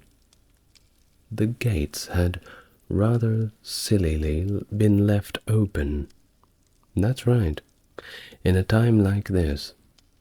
Possibly it was to allow King Richard's return, but instead of Richard coming through the gate, about 400 angry rebels went through, and nobody had the guts to stop them. They quickly located Archbishop Sudbury, Robert Hales, and others, taking them to Tower Hill, where they were executed. Their heads were later displayed on London Bridge.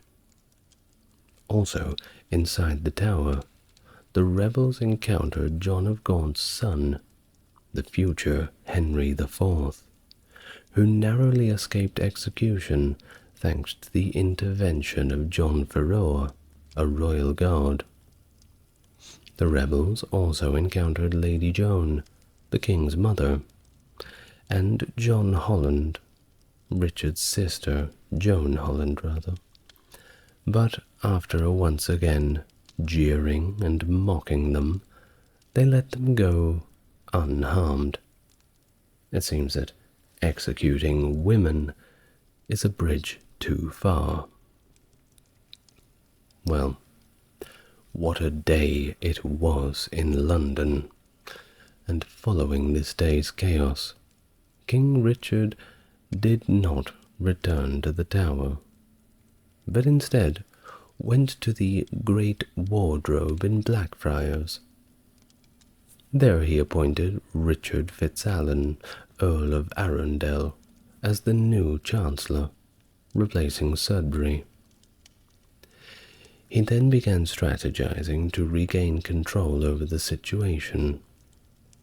Many of the Essex rebels, satisfied with the king's promises at Mile End, simply began to disperse, leaving Wat Tyler and the Kentish forces as the dominant rebel faction in the city. That evening, Tyler's forces continued their violent spree, targeting employees of John of Gaunt, foreigners, and those associated with the legal system.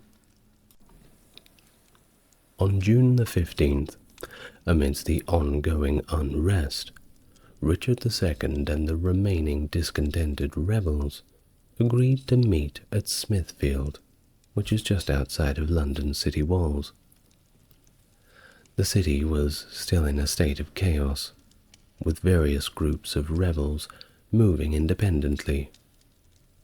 Richard, having prayed at Westminster Abbey, set out for the meeting in the late afternoon, accompanied by a substantial entourage of at least 200 men, which of course included armed guards. The meeting at Smithfield was tense. Richard and his entourage positioned themselves outside of St. Bartholomew's Priory, facing thousands of rebels gathered at the western end of the field. It's likely that the king summoned Wat Tyler to come forward from the crowd. Tyler's approach and his informal manner of addressing the king as his brother were perceived as overly familiar by the royal party. When Richard questioned why Tyler and the rebels had not dispersed after receiving charters the previous day, Tyler brusquely demanded the drafting of a new charter, and he wanted some refreshments reportedly, which were promptly provided.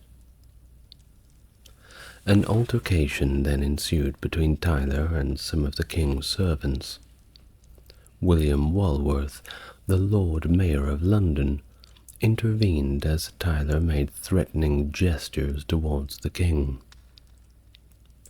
In the heat of the moment, either on Richard's or Walworth's order, Tyler was arrested. He reacted by attempting to attack Walworth, who responded by stabbing him. Rolf Standish, a royal squire, then delivered further stabs, fatally wounding Tyler. As tensions escalated and violence seemed imminent, with the rebels readying their weapons, Richard courageously rode toward the crowd, leading them away from the potential explosive situation at Smithfield to Clerkenwell Fields. This, frankly, bold move helped defuse the confrontation. Now back at Smithfield, Walworth, with support from city reinforcements, began to restore order. Tyler's head was severed and displayed on a pole as a grim warning. With Tyler dead, and the London militia now supporting the royal government, the rebellion rapidly began to disintegrate. In recognition of their actions, Richard knighted Walworth and several of his key supporters, consolidating his control over the city and marking the beginning of the end of the peasants' revolt. During June 1381, the revolt spread across the east of England, leading to significant uprisings in Suffolk, Hertfordshire, Cambridgeshire, and Norfolk, spearheaded by various local leaders and fueled by widespread dissatisfaction. In Suffolk, John Raw, influential in the Eastern England revolt, led his forces to attack properties belonging to unpopular officials and nobles, gaining support as they progressed. They stormed the wealthy Bury St. Edmund's Abbey, capturing and later executing the disliked prior John Cambridge. Further violence and extortion spread through the region, including the murder of Sir John Cavendish, Chief Justice of the King's Bench. Simultaneously, in Hertfordshire, tensions in St. Albans erupted over long-standing disputes between the town and its powerful abbey. Rebels led by William Grindecob secured a temporary authority from Wat Tyler in London to act against the abbey. They forced Abbot Thomas de la Mare to surrender the abbey's rights and privileges, a victory that saw the destruction of the abbey properties and records across the country. Remember, this is happening in a different part of the country before Wat Tyler's execution. We're just having a look at the other areas away from London. Now, in Cambridgeshire, the revolt targeted the actual University of Cambridge and its affiliations with the privileged clergy, including John of Gaunt. Rebels, backed by the mayor of Cambridge, attacked Corpus Christi College and destroyed the university's library and archives, signaling a rejection of the elite clerical learning. Norfolk saw a coordinated revolt led by Geoffrey Lister, who was a weaver and involved local gentry like Sir Roger Bacon.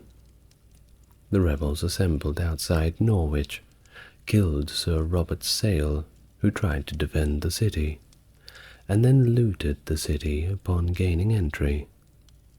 The revolt spread throughout the country, with the killing of Flemish immigrants, destruction of court records, and looting of properties. The revolts in Beverley, Leicester, York, Scarborough, and Bridgewater show the widespread unrest across all of England, extending beyond the southeast where the rebellion had originated and somewhat ended abruptly.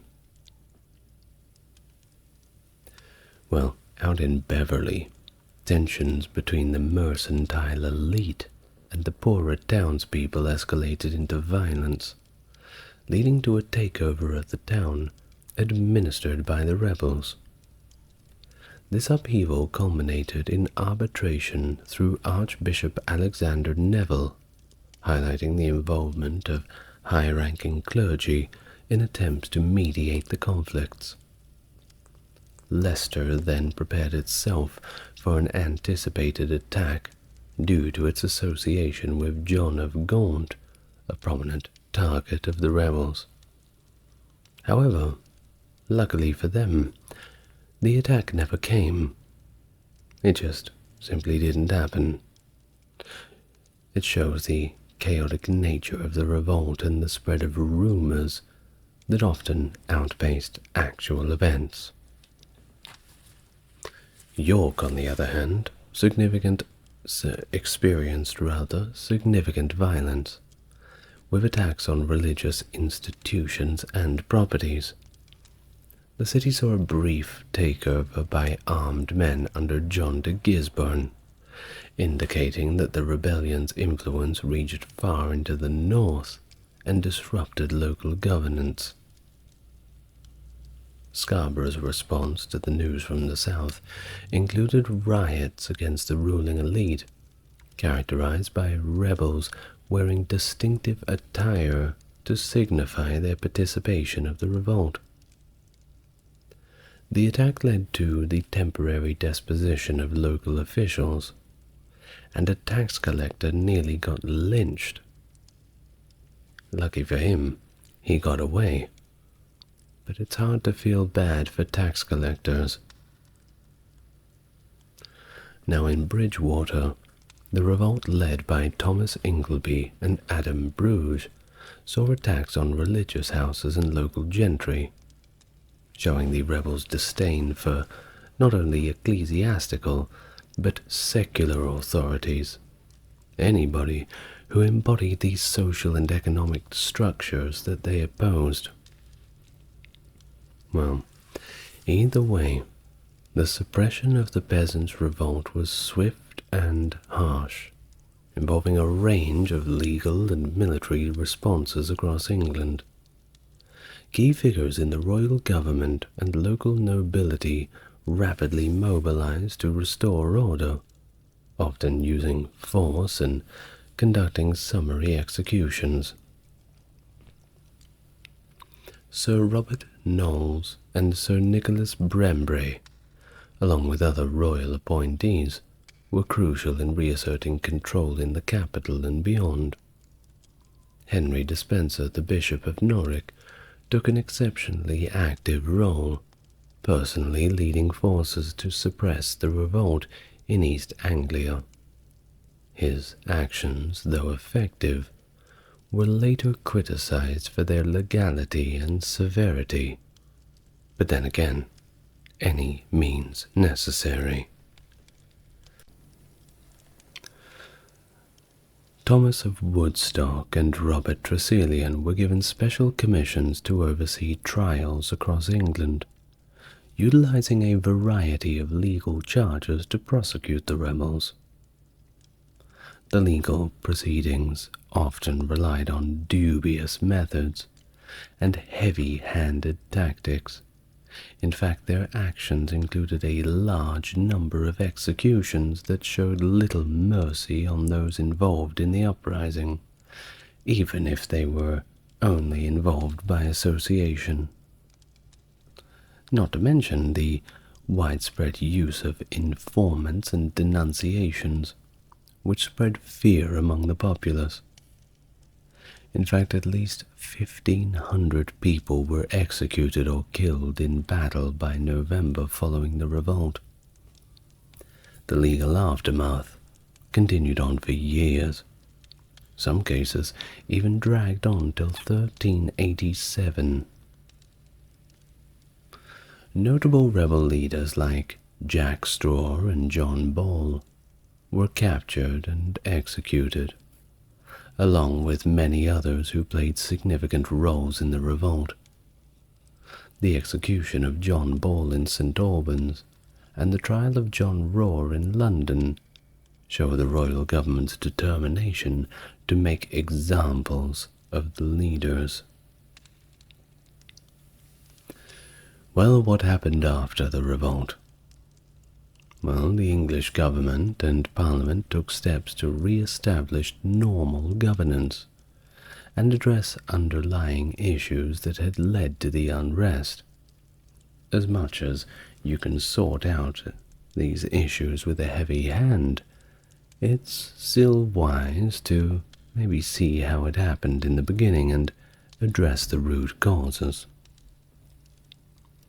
On the 30th of June, King Richard ordered England's servants to revert to their previous conditions of service. All the serfs get back to work, and this effectively annulled any concessions that were made during the revolt.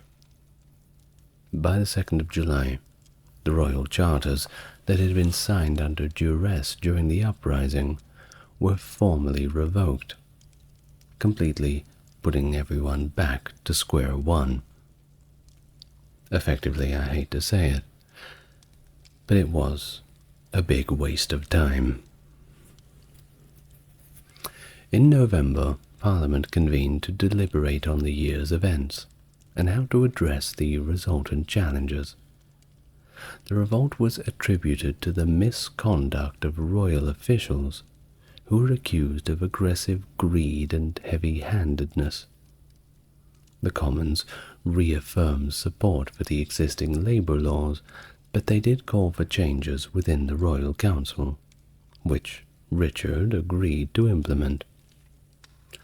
The king also issued general pardons, not to any of the rebels, but to people who had executed the rebels without giving them a proper trial, to all who had remained loyal during the revolt, and yes, to a few rebels themselves, but not those from Bury St. Edmunds, or anyone involved in killing the king's advisors, or anyone who had escaped from prison. And many of the rebels at this time had already died anyway, so there wasn't many rebels left to pardon. Despite the initial harsh suppression, the restoration of order after this was relatively measured. Local lords and government were a little cautious. They were wary of potential further uprisings.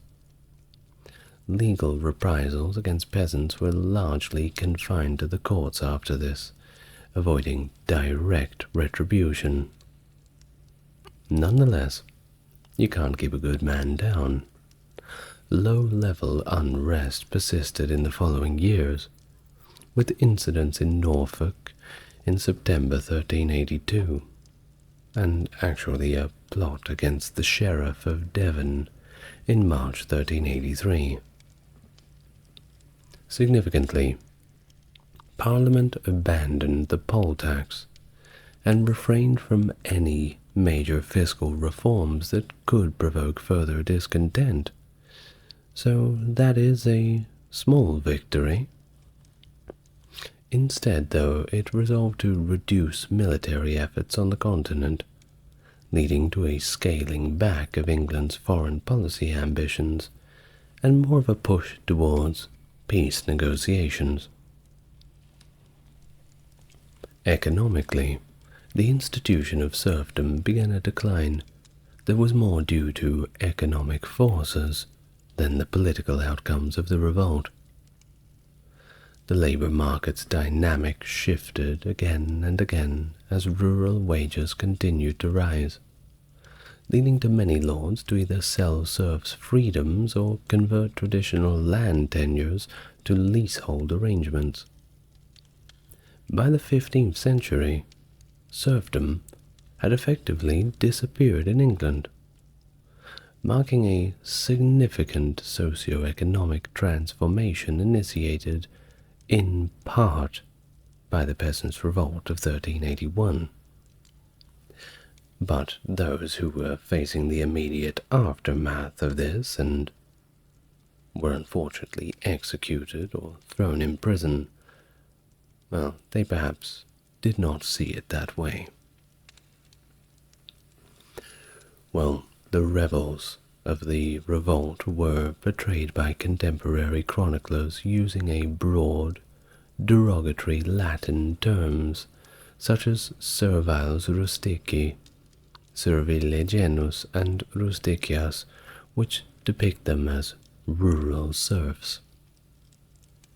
Chroniclers like Knighton acknowledge that the presence of other societal groups, like runaway apprentices and artisans, referred to as the lesser commons. However, subsequent analysis of court records reflect a broad participation beyond simply unfree serfs, and it's led historians to reject this narrow view. The revolt saw participations from urban dwellers too, particularly in London, where the majority of the rebels were simply local townsfolk, not peasants.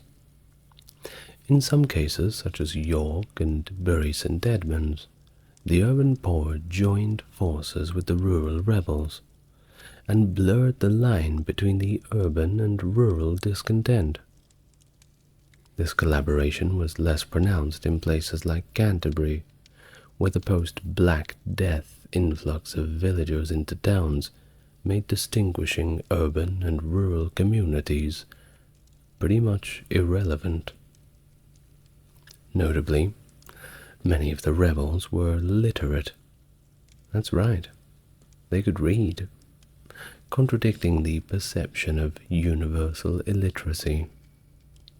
And in fact, estimates suggest that between 5 and 15% of England's population at the time could read. It was kind of like, perhaps, you had somebody in the household who could read. Might be your father or an older brother, and you would rely on them. But for the time, even if it's 5%, that's not bad. Well, the revolt included a significant number of women as well, as characterized by the use of pseudonyms in communications, which served both to protect individual identities and invoke common cultural values. For instance, the name Piers Plowman for William Langlet's poem was popular among the rebels, symbolizing a connection to a broader social and literary context. Rebel leadership extended to some members of the gentry, for example, Sir Roger Bacon in Norfolk, though some later claimed to have been coerced into participation. It's not my fault. They made me do it. I wonder how well that was believed. And it wasn't just the nobles. The clergy were involved too, with figures such as John Ball and John Raw taking their own prominent roles, driven by a mix of local grievances, economic hardships, and radical beliefs. Well, what do you think about it all? I think it's a fascinating story.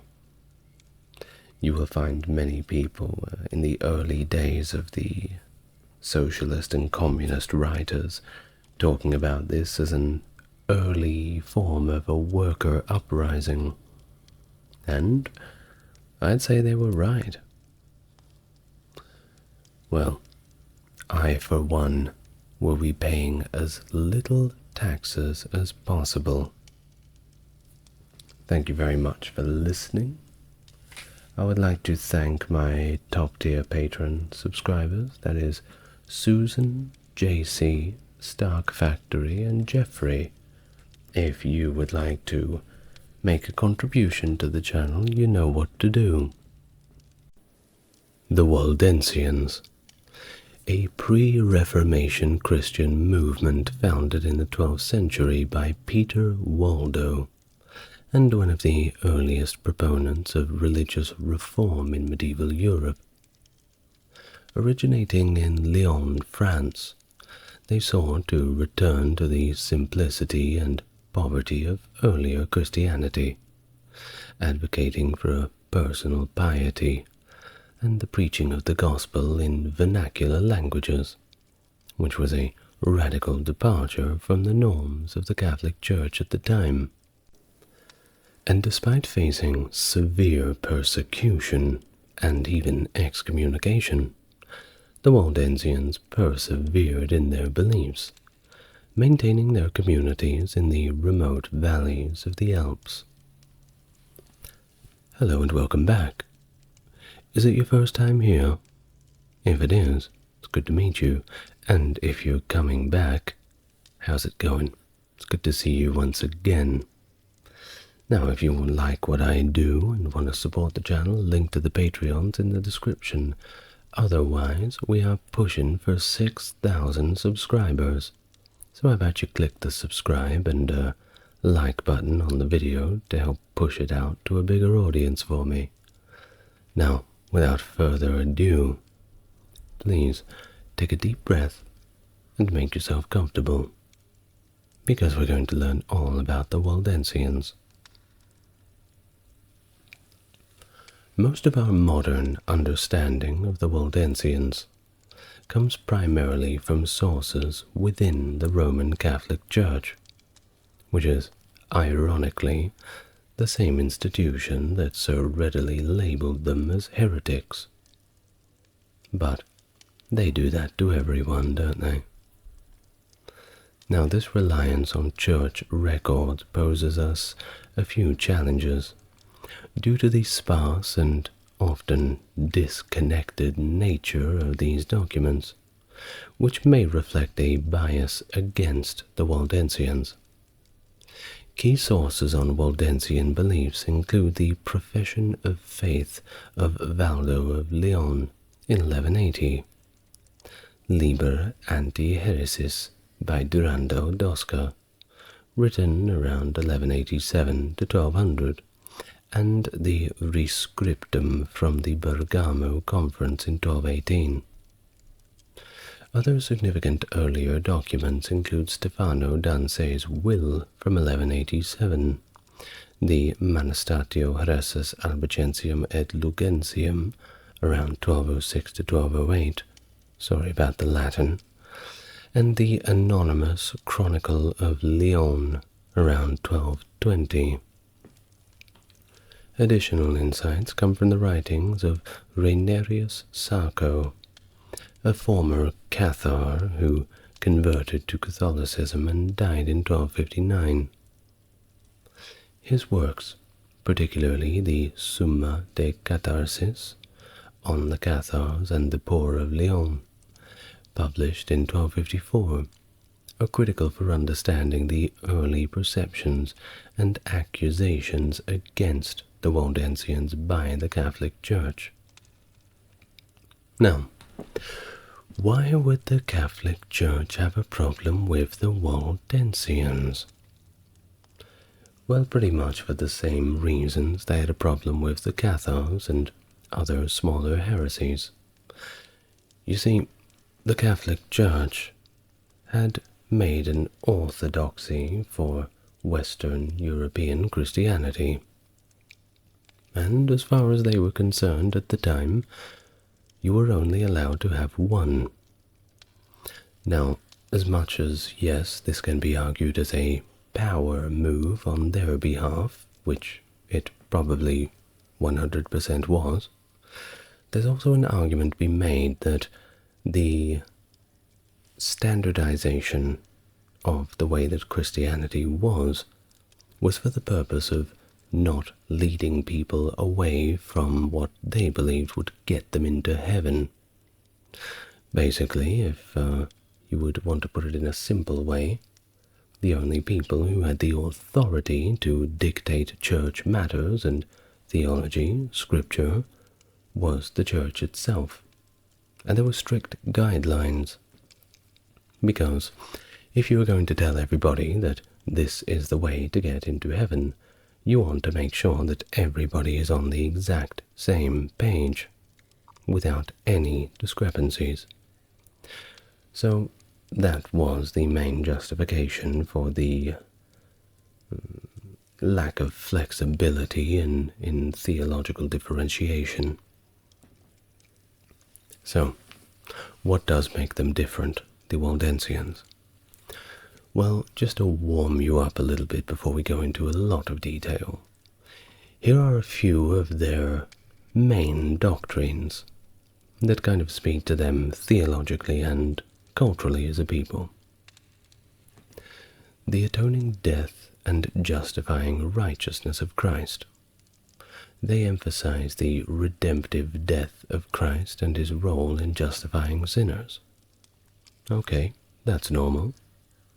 They also upheld the doctrine of the Trinity. Okay. They taught the biblical account of humanity's fall into sin. They also believed in Christ's incarnation as God made flesh. Everything seems pretty normal so far.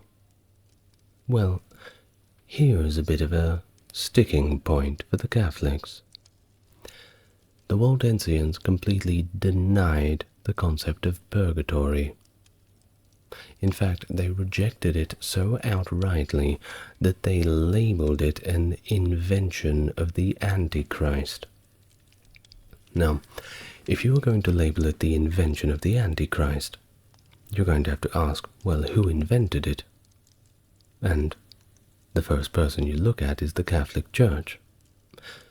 So if this is the case, were or are the Waldensians claiming that the Catholic Church is the Antichrist? It certainly seemed that way, don't you think? Well, a few other things was the value of voluntary poverty, this asceticism, which they practiced and preached.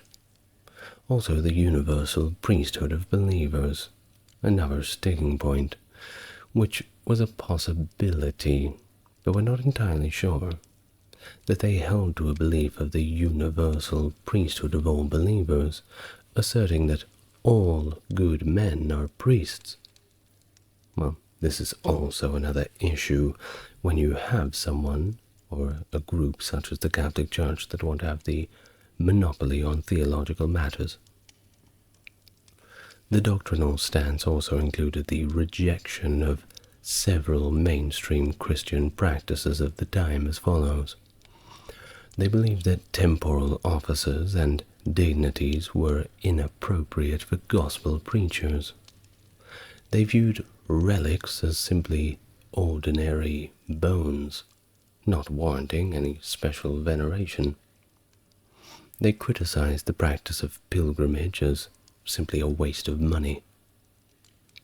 They held that flesh could be consumed on any day, based on individual appetite, so no abstaining from fish on Sundays or things like this.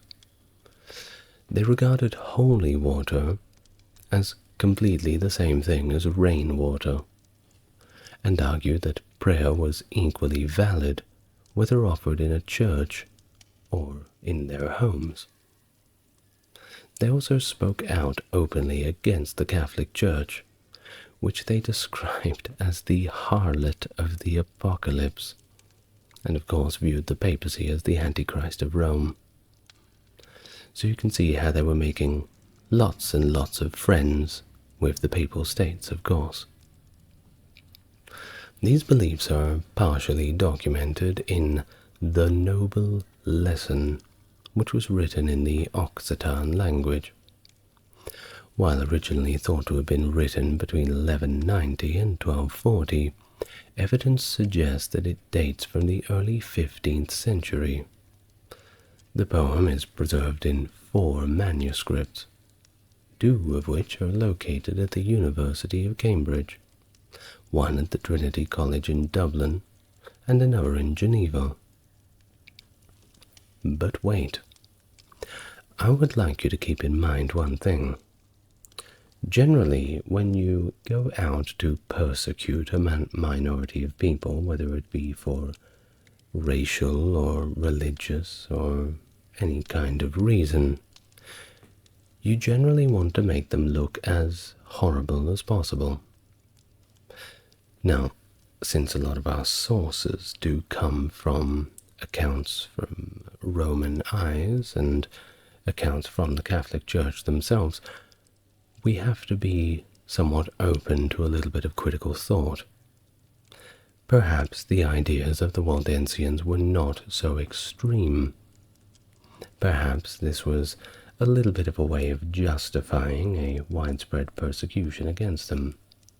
That being said, perhaps they were exactly how it said.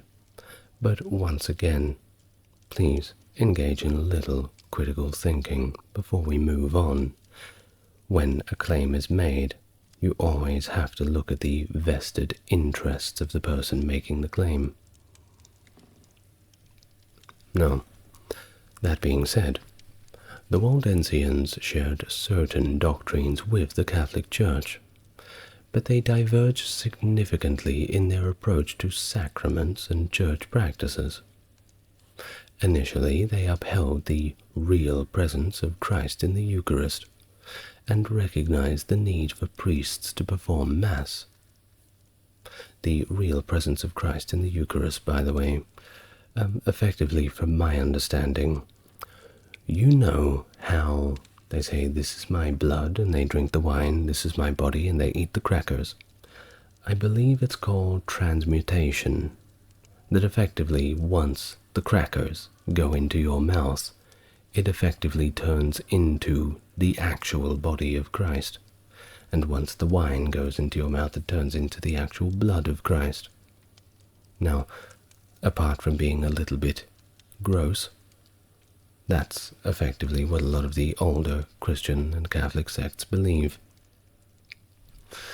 Now, however, they contested the authority of sinful priests to administer this Eucharist, advocating that only morally upright priests should perform such sacred rites. Their liturgical practices aimed to mirror the early Christian rituals, and I mean the earliest, before it was commercialized by the Romans, featuring a sevenfold repetition of the Lord's Prayer and consecration of the Eucharist through the sign of the cross. Additionally, the Waldensians observed the traditional 40-day Lenten fast and practiced abstinence on Fridays. They held contentious views on infant baptism, inferred from texts like the Noble Lesson, which emphasized baptism for true believers only, suggesting a belief that infants did not require baptism for salvation. Indeed, if one is going to be a true believer, they must be conscious of the belief, don't you think? Now, if you are going to baptize an infant, the infant has absolutely no clue what it is being baptized for. So wait until they get a little older, then do the baptism. Well, if they want to, that is. They also opposed several Catholic practices, including confession to priests, veneration of sins, the use of oaths, involvement in secular courts, and prayers for the dead. Fundamentally orthodox in their theology, the Waldensians accepted the doctrine of the Trinity and initially defended the sacrament of the Eucharist, though some later adopted a more symbolic interpretation of the bread and wine. Reinerius Sarcho, a notable critic who I've already mentioned, accused them of several errors, including the denunciation of the Pope and the clergy. Yeah, that was the big one. The rejection of tithes, and the refusal to acknowledge the hierarchical structure of the Church. They also criticized the Church's prohibition on clergy marriage, as in not letting any of the priests get married. So, despite being lumped together with the Cathars in church condemnations, and if you want to learn about them, look at my Albigensian Crusade video, the Waldensians markedly differed from them. They rejected the Gnostic ideologies, did not wholly renounce the sacraments, and did not embrace mysticism. They perceived themselves as a reformative church within the Church, striving to return to the purer practices of the early Christians. In their later history, the influence of French reformer Guillaume Farel and the Reformation led to significant doctrinal shifts. By 1532, the conference at Cianforan, the Waldensians had begun to align more closely with Reformed theology, revising some of their earlier stances, including their views on secular courts, thereby marking a pivotal evolution in their theological and ecclesiastical positions. So, now that we know about the main beliefs, let's talk a little bit about the history. There may be a few gory details, but let's start from the beginning and see if we can't have a little bit of fun.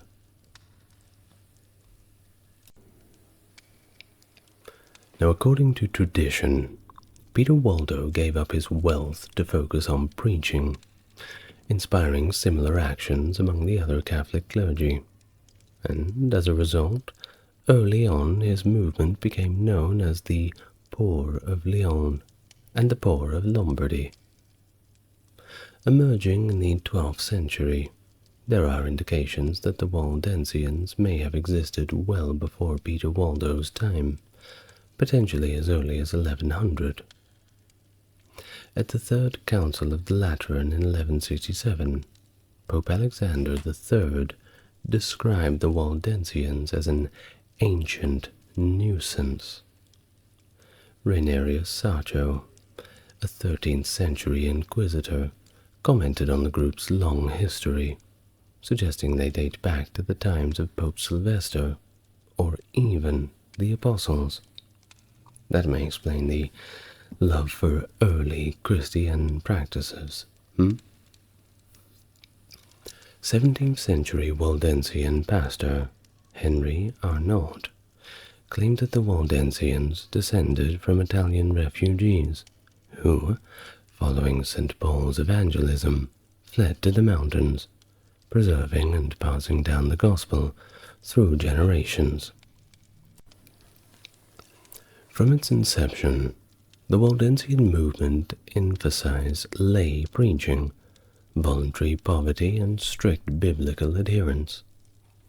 Between 1175 and 85, Waldo likely had the New Testament translated into Arpitan, the vernacular language of his region, either by commissioning a Lyon cleric or simply doing it himself. In 1179, Waldo and a follower visited Rome to present their faith before Pope Alexander III and the Roman Curia, discussing debated issues like universal priesthood, vernacular gospel, and voluntary poverty. Although the Third Lateran Council that year condemned Waldo's ideas, it didn't excommunicate the movement's leaders. At least, not yet. Well, the council made its rulings, and Waldo simply shrugged his shoulders and ignored them. That's right, he just persisted in his preaching anyway. Quite brave to go up against the Catholic Church, especially in the 12th century. Now, by 1184, they were well and truly excommunicated, and they found themselves expelled from Lyon, labeled as heretics, primarily for their disregard of ecclesiastical authority. That was the big one.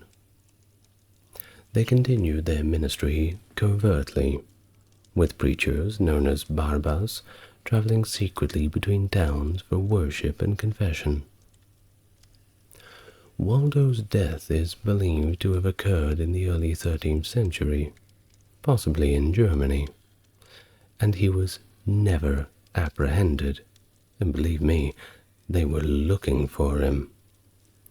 His followers were categorized then into three main groups: the Sandaliati, who received sacred orders to counter heresiarchs, the Doctores, who trained missionaries, and the Novellani, who preached to the masses. They were also known by various names linked to their unique footwear, or possibly their observance of the Sabbath, similar to Jewish practices, as suggested by several historians and inquisitors.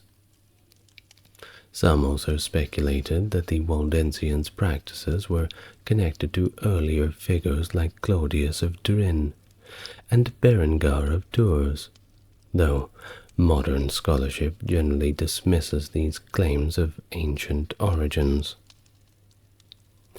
Some historians have tried to link the Waldensians with the Vigilantius in the European Alps, suggesting a kind of proto-Waldensian presence there. Well, the Catholic Church considered the Waldensians to be deeply unorthodox, and in 1184 they got their excommunication during the Synod of Verona under the direction of Pope Lucius III. Of course, a little later, Pope Innocent III intensified the church stance at the Fourth Lateran Council in 1215, formally declaring the Waldensians as heretics. So that's a step above being excommunicated. Excommunicated is basically, I don't want to talk to you and be your friend anymore. Being claimed as a heretic is, I'm coming over to your house to beat up your dad. That's basically what it is in our modern vernacular. Now, in 1211, over 80 Waldensians were executed in Strasbourg, and it wasn't just a beheading or something pleasant like that. No, they were all burned, initiating centuries of persecution that almost eradicated the movement. Well, there was a brief period when Waldensians controlled Buda, the capital of Hungary, and yes, Buda is in Budapest, from 1304 to 1307, during which they pulled the Uno reverse card on the Pope and excommunicated him, being Pope Benedict XI. How do you like it? Well, in 1487, Pope Innocent VIII issued the bull Id Nostri Cordis, which called for the complete extermination of the Waldensians. In response, Alberto de Capitene, Archdeacon of Cremona, organized a crusade to carry out the papal directive, launching a military campaign in the provinces of Dauphiny and Piedmont. Charles I, Duke of Savoy, intervened to prevent further chaos in his territories and offered the Vaudois peace, Vaudois being another name for Waldensians, although not before significant destruction had occurred and many had fled to Provence or southern Italy. In 1491, Pope Innocent VIII appointed Angelo Caletti di Chiavasso, a theologian, as apostolic nuncio and commissary along the Bishop of Moriana. They were tasked with the negotiation of a peaceful resolution between the Catholics and the Waldensians. Now, when the Reformation began to spread, the Waldensian leadership, known as the Tavola Valdesi, was eager to align with the emerging Protestant movement.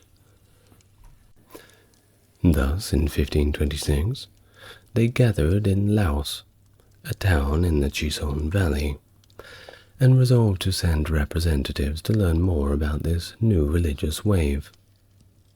By 1532, Waldensian envoys had engaged with German and Swiss Protestants, which led to a significant shift in their religious practices to align with Reformed Church principles.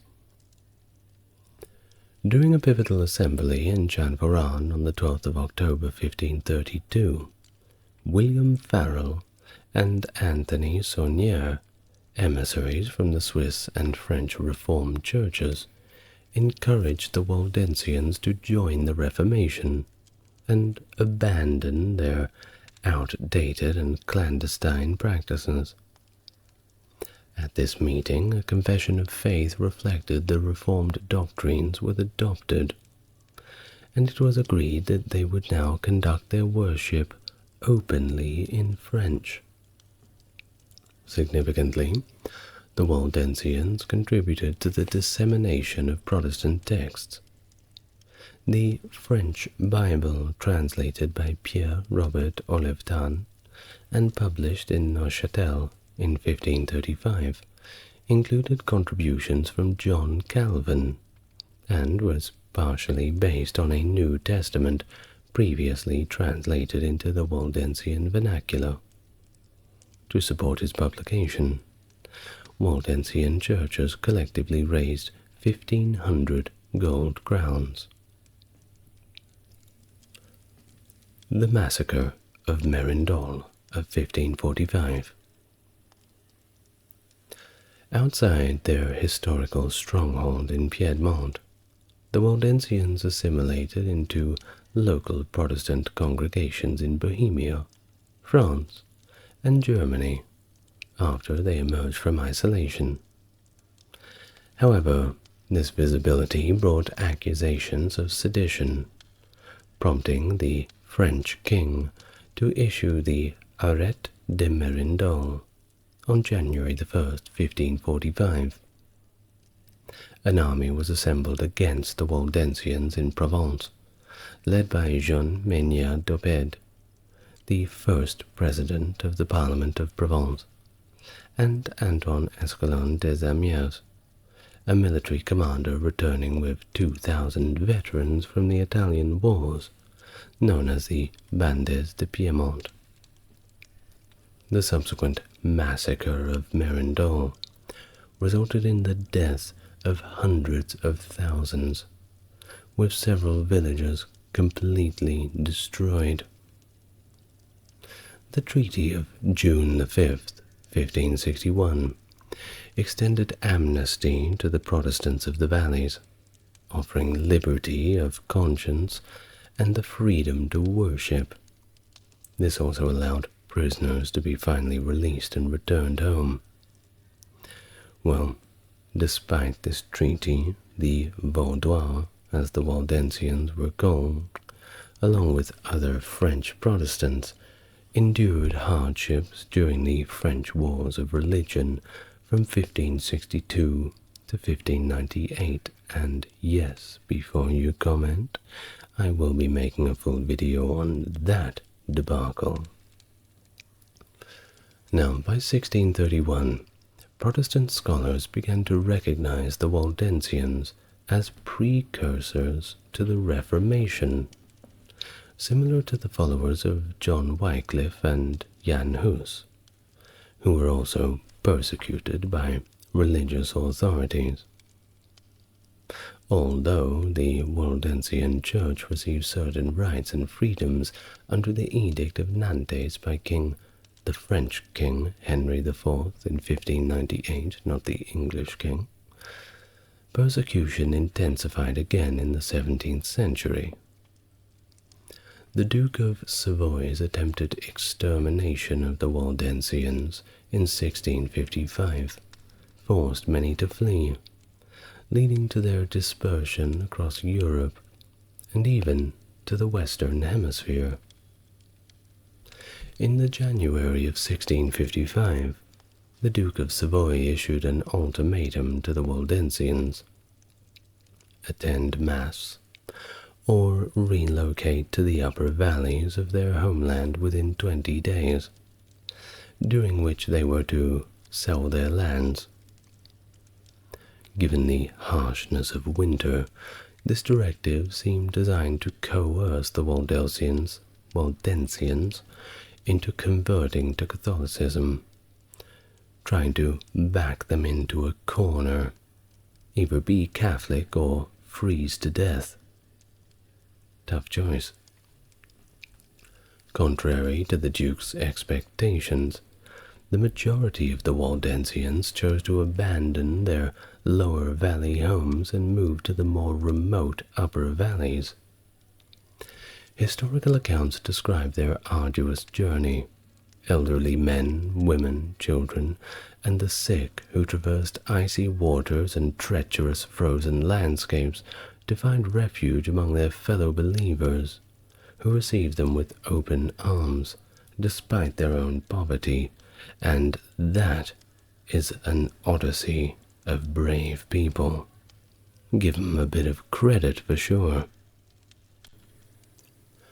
Well, by mid-April, seeing that his initial strategy had failed to convert the Waldensians, the Duke of Savoy decided to adopt a more aggressive approach. Yeah, you can see what's coming. He fabricated reports of Waldensian uprisings to justify sending troops into the upper valleys under the pretense of restoring order. The troops were billeted in local homes, a tactic that ostensibly aimed at quartering but actually facilitated a premeditated attack on the community. On April 24th, 1655, at 4 in the morning, these troops launched a devastating assault on the Waldensians, an event that would be later remembered as the Piedmont Easter.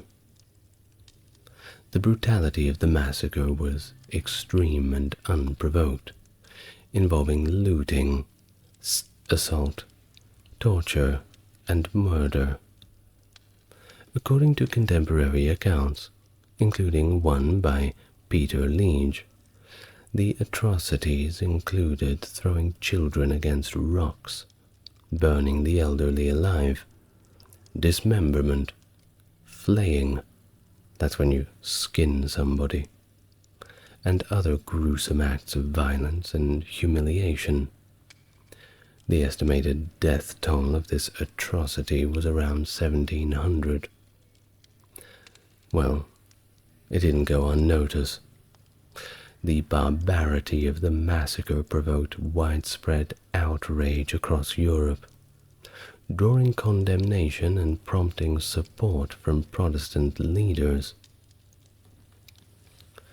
The international reaction was also significant. Oliver Cromwell, the ruler of England, actively campaigned for the Waldensian cause, writing letters, raising funds, declaring a national fast, and even threatening direct military intervention. The massacre also inspired John Milton's poem, On the Late Massacre in Piedmont. Swiss and Dutch Calvinists organized an underground railroad to help survivors escape to Switzerland and the Dutch Republic. On Christmas Day, 1656, the city of Amsterdam facilitated the emigration of 167 Waldensians to the New World, specifically to a Dutch colony in Delaware. Those Waldensians who remained either in France or Piedmont did not succumb to defeat. No, they rather bravely formed a guerrilla resistance, led by a rather enthusiastic and intelligent farmer, Joshua Janavel, continuing their struggle against oppression all the way into the 1660s. In 1685, Louis XV of France revoked the Edict of Nantes, which had previously granted religious freedom to Protestants. This action led to the forced conversion of 8,000 Waldensians in the Chisonne and Susa valleys of the Dauphiné to Catholicism, while another 3,000 managed to flee to Germany. Similarly, in the Piedmont, Victor Amadeus II, the Duke of Savoy, and cousin of Louis XV, rescinded protections for Protestant inhabitants. In January of 1686, he ordered the destruction of all Waldensian churches, and mandated that the residents of the valleys completely renounce their faith within 15 days under the threat of exile or death. Well, once again, despite these threats, the Waldensians resisted. When the deadline expired, a combined force of 9,000 French and Piedmontese troops invaded, facing a robust local defense organized by the Waldensians in every village, no exceptions. On April the 9th, faced with staunch resistance, the Duke decreed that the Waldensians must disarm and prepare for exile by late April, with the option to sell their properties. Henry Arnaud, a Waldensian pastor who had previously fled to Holland, returned and rallied the Waldensians at Rocca Piata on April the 18th, advocating for armed resistance. Well, when the truce ended 2 days later, the Waldensians engaged in fierce combat. By June the 8th, however, 2,000 of them were dead, and another 2,000 had been converted to Catholicism. The struggle, though extremely brave, was lost. Another 8,000 were imprisoned, many of whom simply died from starvation or disease. Prisons in that year were notoriously filthy. However, a few hundred Waldensians, named the Invincibles, escaped to the mountains and waged a guerrilla war against the incoming Catholic settlers. Their persistent resistance led to the Duke to negotiate, eventually allowing the imprisoned ones to go free and relocate to Geneva. In January of 1687, under a new edict, the remaining Waldensians were forced to either leave immediately for Geneva or convert to Catholicism. Of those who left, only 2,490 survived the journey. The Waldensians, including Arnaud, sought international support. Arnaud appealed directly to William of Orange from Geneva, while others sought help in England and elsewhere. The League of Augsburg, opposing French territorial ambitions, supported the Waldensians. In the August of 1689, amidst the broader conflicts, Arnaud led 1,000 armed Swiss exiles back to Piedmont. Despite losing a third of their number during the trek, they reclaimed their lands and managed to fight and repel the Catholic settlers, although they remained under siege by the French and Piedmontese forces. By May 2nd, 1689, only 300 Waldensian troops remained, trapped on the Balsiglia Peak by 4,000 French soldiers. Well, 300, right? Overnight, the Waldensians, who were more familiar with the terrain, escaped completely undetected. Yes, well, when you hear the number 300, you would imagine that the Waldensians would form a phalanx in some narrow pass and fight away the 4,000 French soldiers, but escaping and managing to thwart the French's plans to massacre you all, that's just as good in my book. A sudden political shift then saw the Duke ally with the League of Augsburg, seizing the French pursuit. The Duke then encouraged all of the exiles to return and help defend Piedmont. Now, this event was called the Glorious Return. Following the French Revolution, the Waldensians in Piedmont were guaranteed freedom of conscience, and in 1848, King Charles Albert of Sardinia granted them full civil rights.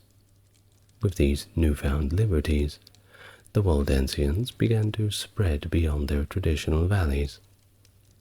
By the era of Italian unification, they had established congregations across Italy, some through direct evangelism, and others through migration. Despite these advances, factors like poverty, social discrimination, and demographic pressures prompted the Waldensians to emigrate. Initially, they, like most people, moved seasonally for work to places like the French Riviera and Switzerland. But eventually some settled permanently in places like Colonia Valdense in Uruguay, which, of course, with a name like that, you know it's the colony of the Waldensians, and Jacinto Arauz in La Pampa, Argentina. Many of them went to the United States as well. Those who stayed in Italy often experienced social advancement. Notably, Waldensian enterprises became prominent in Turin's chocolate industry in the late 19th century, where they were credited with creating Giunduja, a kind of hazelnut chocolate, which is definitely going on my shopping list. Now later on, the 19th century also saw a flourishing of Waldensian scholarly activities. Notably, the Remont version of the Gospel of John was preserved, and studied in Paris and Dublin, culminating in a publication by William Stephen Gilly in 1848 that detailed the history of the New Testament texts used by the Waldensians. In 1855, the Waldensian College was established in Torre Pellice for ministerial training, later relocating to Florence, and finally to Rome in 1922. Over time, economic and social integration has facilitated the assimilation of the ethnic Waldensians into broader Italian society, with prominent figures such as writers Italo Calvino and politicians like Domenico Maselli and Valdo Spini emerging from this community. The Church has also gained intellectual adherents and substantial financial support from Italians outside of the Waldensian faith. But what about the Catholics? Well, you may be pleased to know that in a significant act of reconciliation, Pope Francis, during a historic visit to a Waldensian temple in Turin in 2015, formally apologized on behalf of the Catholic Church for all of the past persecutions, acknowledging previous unchristian and inhumane positions and actions against the Waldensians. I mean, I suppose it's never too late to say sorry.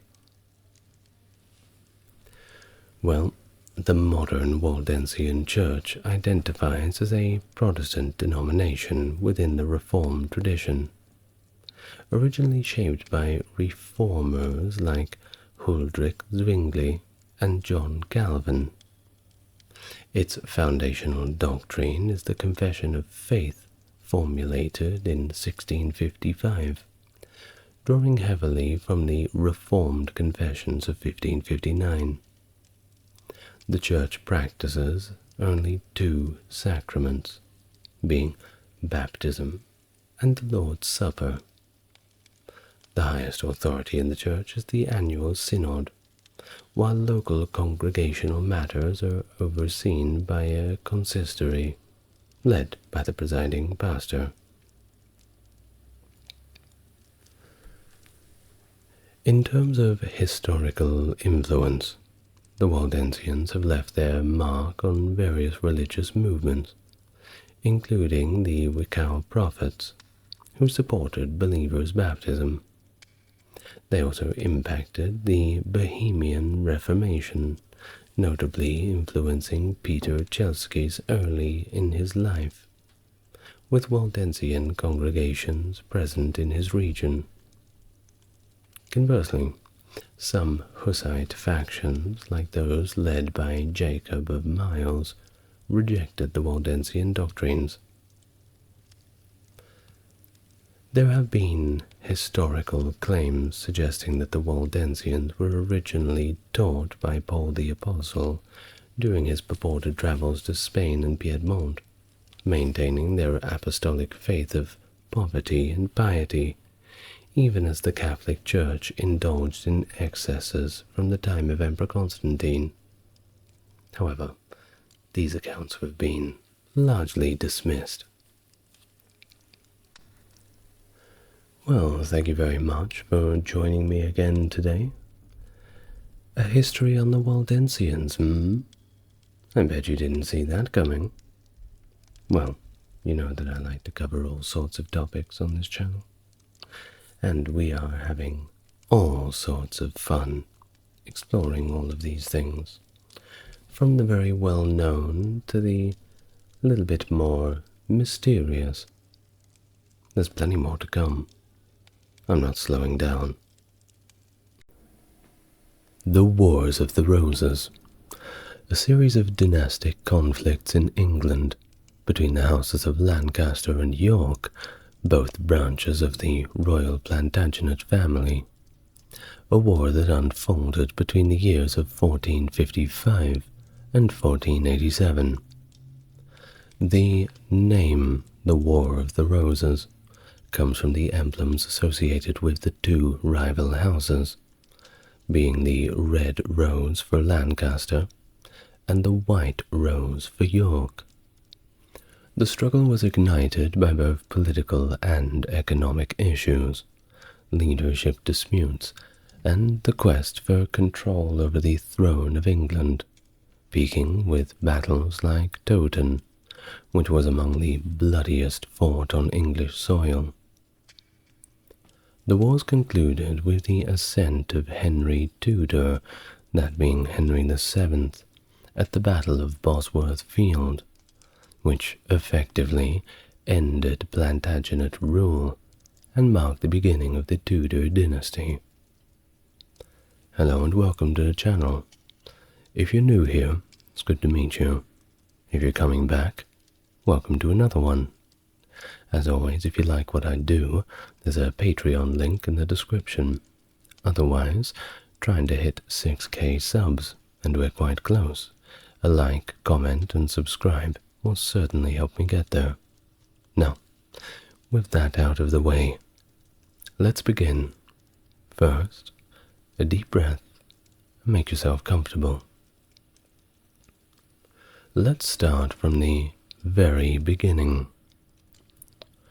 The House of Plantagenet, originating from Anjou in France, ruled England from 1154 until 1485, concluding with the War of the Roses and the ascent of the Tudor dynasty under Henry VII.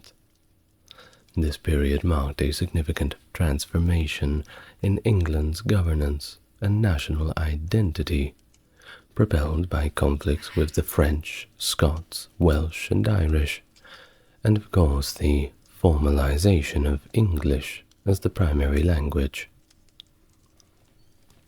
The Plantagenet reign saw the establishment of legal and feudal reforms, most notably the Magna Carta, I'm sure you're familiar with, which balanced the power of the monarchy with defined obligations to the realm.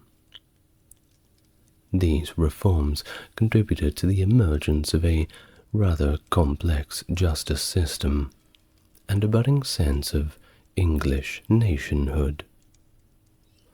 Now, during the 15th century, the Plantagenets endured defeats in the 100 Years' War, and of course faced mounting internal strife, marked by the widespread revolts and the rise of powerful noble factions.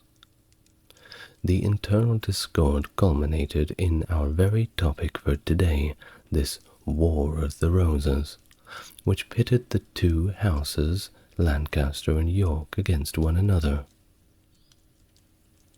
Well, the subsequent Tudor period after this brought about a more centralized royal authority, sidestepping many of the challenges that had plagued the late Plantagenet rulers.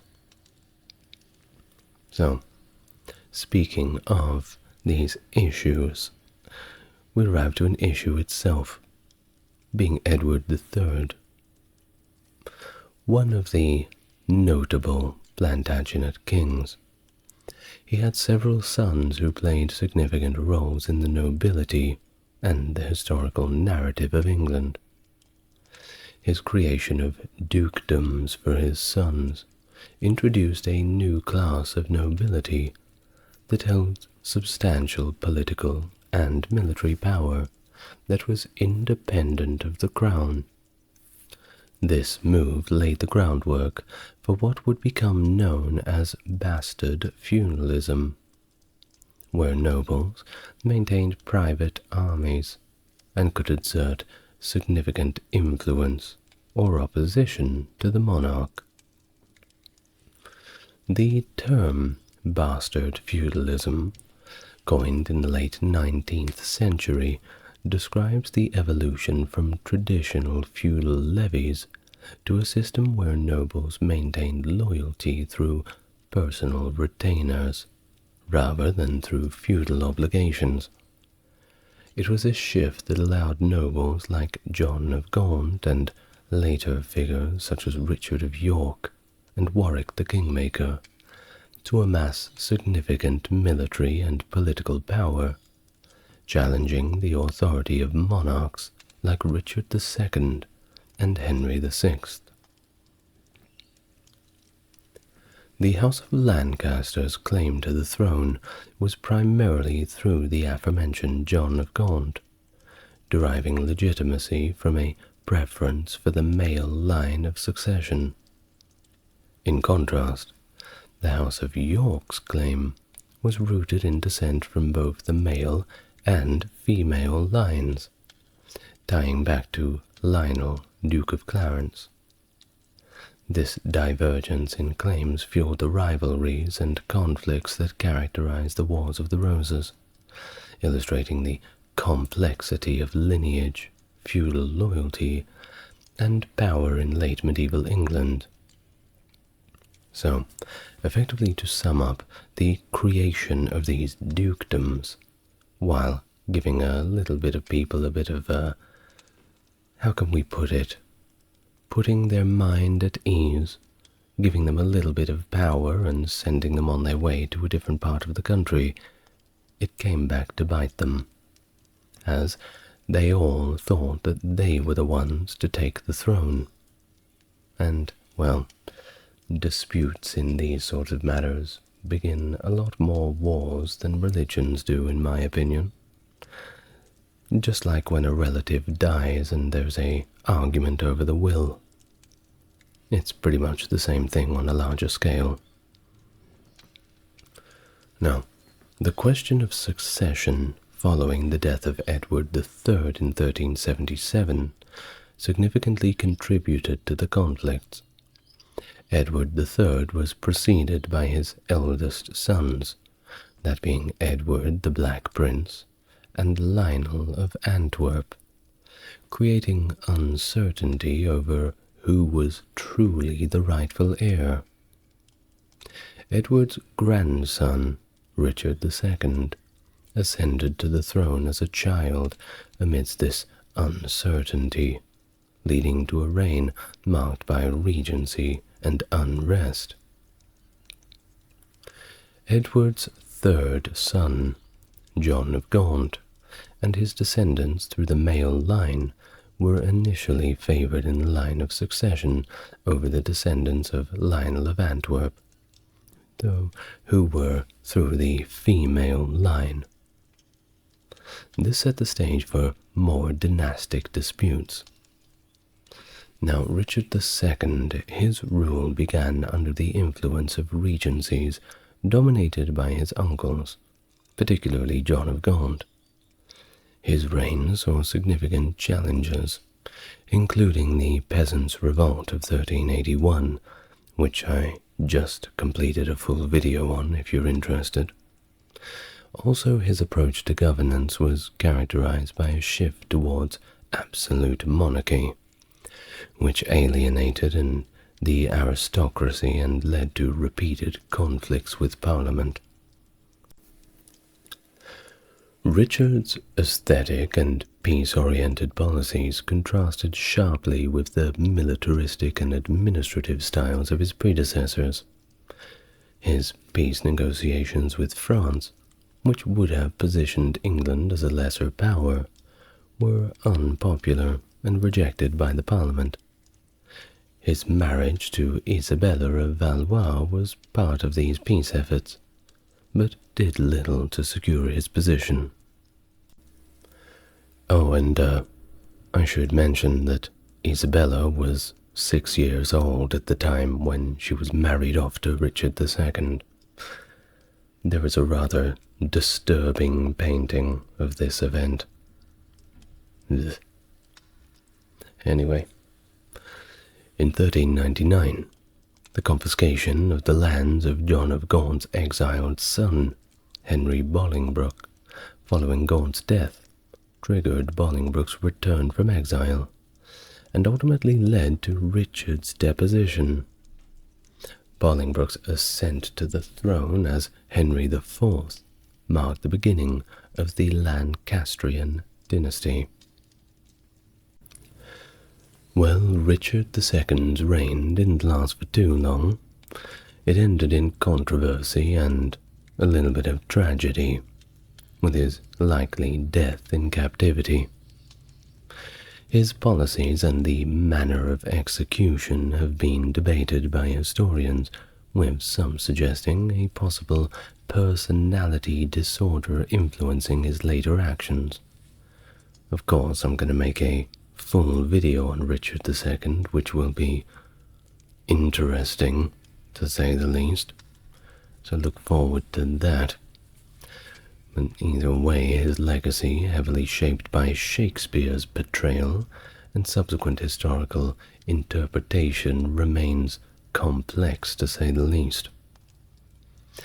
Now on to Henry IV, whose early reign was marred by challenges and rebellion, starting with the Epiphany Rising in 1400, which was aimed at reinstating Richard, but it ended in the execution of the conspirators and Richard's mysterious death soon after.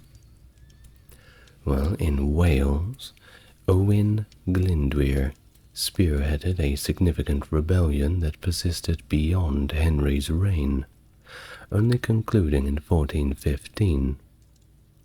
The Tudor family, linked to Glyndwr by marriage, later emerged as pivotal figures in the later Wars of the Roses. Now the House of Percy, dissatisfied with Henry's governance, staged multiple uprisings, notably at Shrewsbury in 1403 and Bramham Moor in 1408, both of which were quelled, resulting in the leaders' deaths. Henry IV's death in 1413 brought his son Henry V to the throne, who sought to stabilize his rule through military endeavors, notably in France. This Henry V leveraged French support for Glyndwr as a pretext for the 1415 invasion of France, culminating in the significant victory at Agincourt and the subsequent campaigns that solidified the Lancastrian claim to the French throne.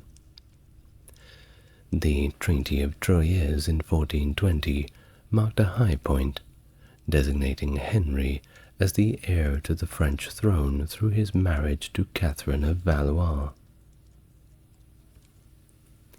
Domestically, The failed Southampton plot in 1415 aimed to replace Henry V with Edmund Mortimer, but it was thwarted by Mortimer's loyalty. This incident underscored ongoing domestic threats to Henry's rule, despite his international success. Well, upon Henry V's death in 1422, his infant son, Henry VI, quickly ascended the throne, leading to a period of regency. The young king's reign saw the rise of Richard of York, who possessed significant claims to the throne through both York and Mortimer lines, and became a formidable figure due to his vast estates and rather impressive wealth. During his early reign, Henry VI found himself amidst a court life with political machinations and rival factions. His uncle, Humphrey, the Duke of Gloucester, aspired to be named Lord Protector until Henry reached maturity. Gloucester's ambition was not merely for power. He sought the approval of the populace, positioning himself as a champion of the common man. However, his plans were consistently held back by Cardinal Henry Beaufort, another influential figure at court, who frequently summoned John, Duke of Bedford, and Henry's regent in France, to mediate disputes or protect his position from Gloucester's challenges. The situation abroad was equally turbulent. The French, under the inspiration of Joan of Arc, had achieved significant victories at Orléans and Patay, effectively reversing many of the English gains from Henry V's campaigns. These losses culminated in the coronation of Charles VII in Reims on July 17, 1429, a significant blow to the English claims in France. Henry VI was crowned shortly thereafter on November 6th, a symbolic move meant to reaffirm his legitimacy and also to counteract Charles VII's coronation on the mainland. Around the same time, Henry's mother, Catherine of Valois, remarried to Owen Tudor, and their sons, Edmund and Jasper Tudor, would later play pivotal roles in the war. Henry's coming of age in 1437 should have marked the transition to a more stable rule, but the death of Bedford in 1435 and Beaufort's withdrawal from public life left a vacuum that William de la Pole, Earl of Suffolk, swiftly filled. Suffolk, favoring diplomacy over military confrontation, became a dominant force at court, often clashing with the Gloucester faction and militarily inclined Richard of York. Suffolk's influence peaked with the Treaty of Tours in 1444, which he engineered to secure the peace with France through Henry's marriage to Margaret of Anjou in exchange for the territories of Maine and Anjou. Suffolk's elevation from Earl of Marquess and subsequently to Duke was a testament to his favor with the king. However, the secrecy surrounding the territorial concessions of the treaty bred suspicion and discontent among the English populace and nobility, particularly Richard of York, who saw his military efforts and resources being diverted to support Suffolk's diplomatic endeavors. In 1447, Suffolk's machinations led to the arrest of Gloucester for treason. His subsequent death, under suspicious circumstances, likely in prison, stirred further unrest among those opposed to Suffolk's policies. Furthermore, Richard of York was removed from a key military role in France, and assigned to the less influential position of Lord Lieutenant of Ireland, effectively sidelining him from immediate political influence. As England's political stability deteriorated, the Duke of Suffolk, William de la Pole, became increasingly influential at the court of King Henry VI. However, his handling of foreign policy, particularly the loss of Maine and Anjou to France as part of the marriage agreement between Henry VI and Margaret of Anjou, made him very unpopular. The public and many nobles pointed the finger at him and held him responsible personally for these territorial concessions, which were perceived as national humiliations. The military setbacks in France, including the disastrous defeat at Formidable in April of 1450, further eroded Suffolk's standing. The same year, he faced the wrath of the House of Commons and was impeached. Henry VI intervened to mitigate the punishment by exiling him for 5 years instead of allowing his imprisonment. However, Suffolk was intercepted by pirates while en route to Calais and was executed in 1450, a clear indication of his unpopularity and also the volatile nature of English politics. Well, the downfall of Suffolk did not lead to a restoration of stability as a lot of people wanted. Instead, Edmund Beaufort, the Duke of Somerset, took over as the leader of the peace faction at court, advocating for a diplomatic resolution to the ongoing conflicts in France. Somerset's position was precarious, as military failures continued and his close association with Queen Margaret of Anjou aroused suspicions and rumors of an affair, particularly after the birth of the royal couple's son, Prince Edward, in 1453. Well, it was further complicated by the Jack Cade Rebellion in 1450, a significant uprising in the region of Kent.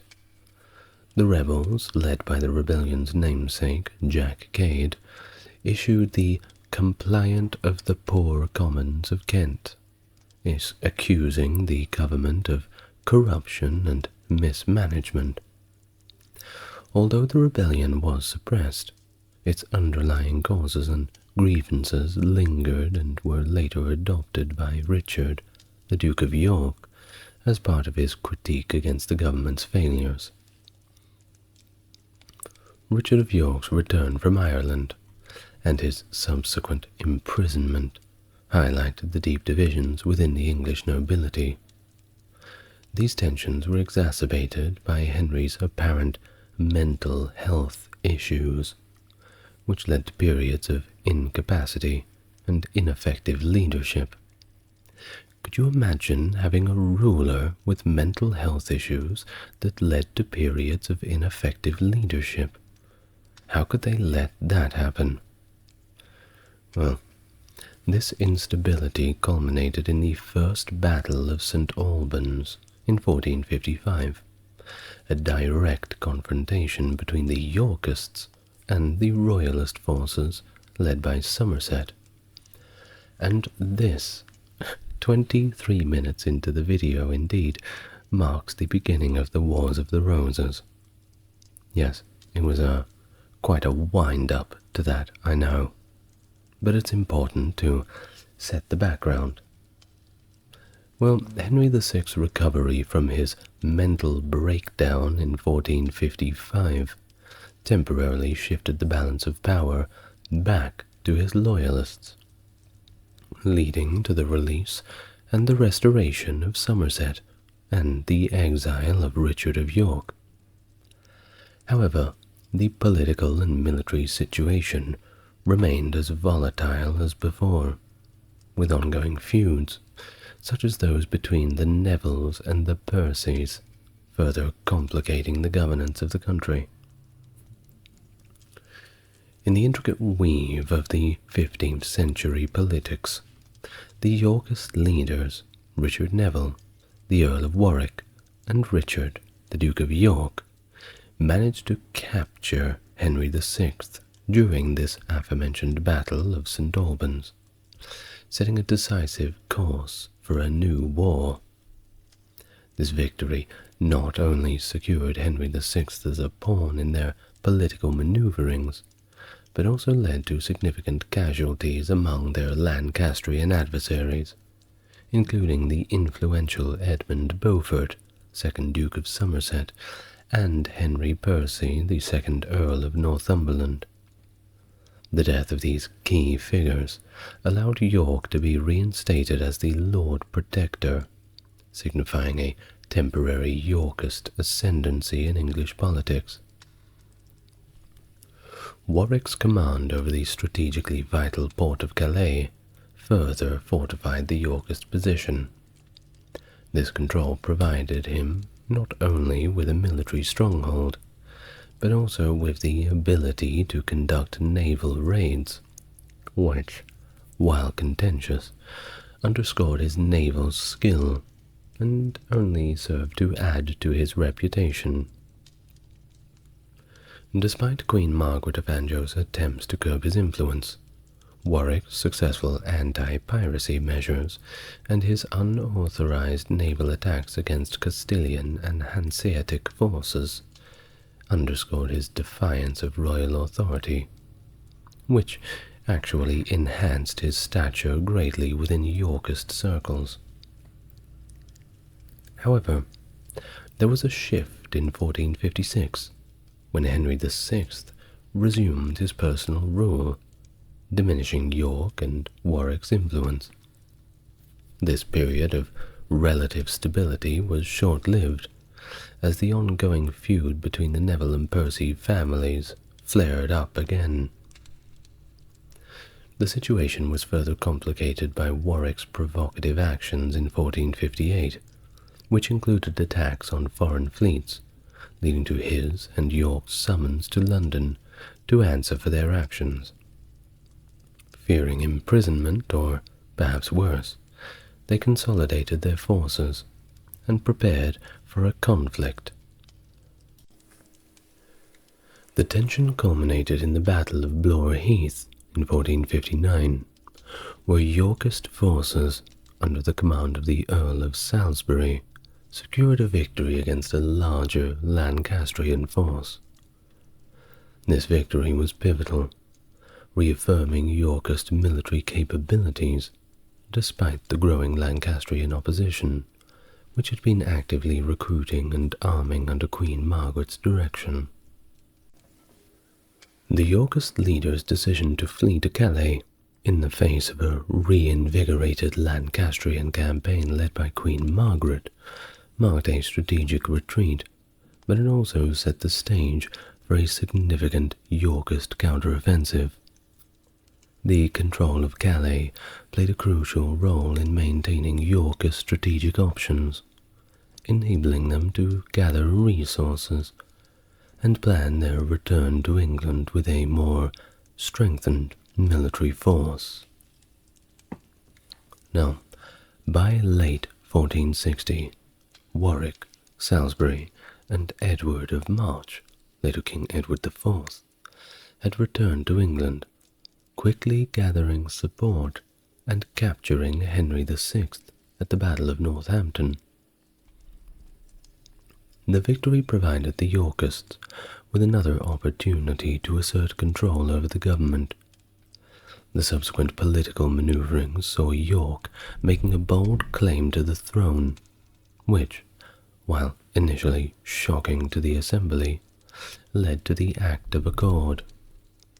This agreement stipulated that York and his descendants would succeed Henry VI, a compromise that reflected the Yorkist leaders' consolidation of power, but also sowed the seeds for further conflict, as it was unacceptable to staunch Lancastrian supporters, and that included Queen Margaret.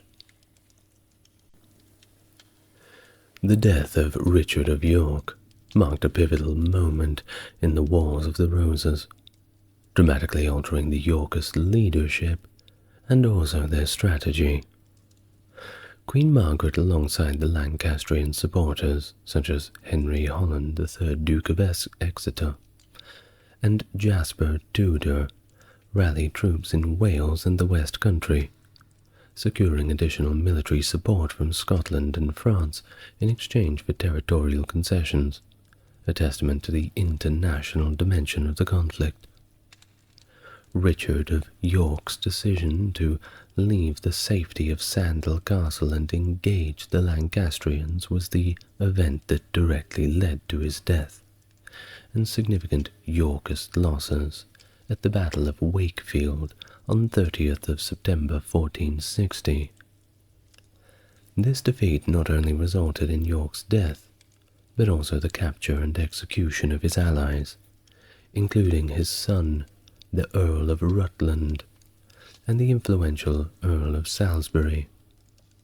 The events necessitated a rapid reorganization of Yorkist leadership under Edward, the Earl of March, Richard of York's son, who inherited not only the Dukedom of York, but also his father's claim to the English throne, and he felt just as strongly about the latter.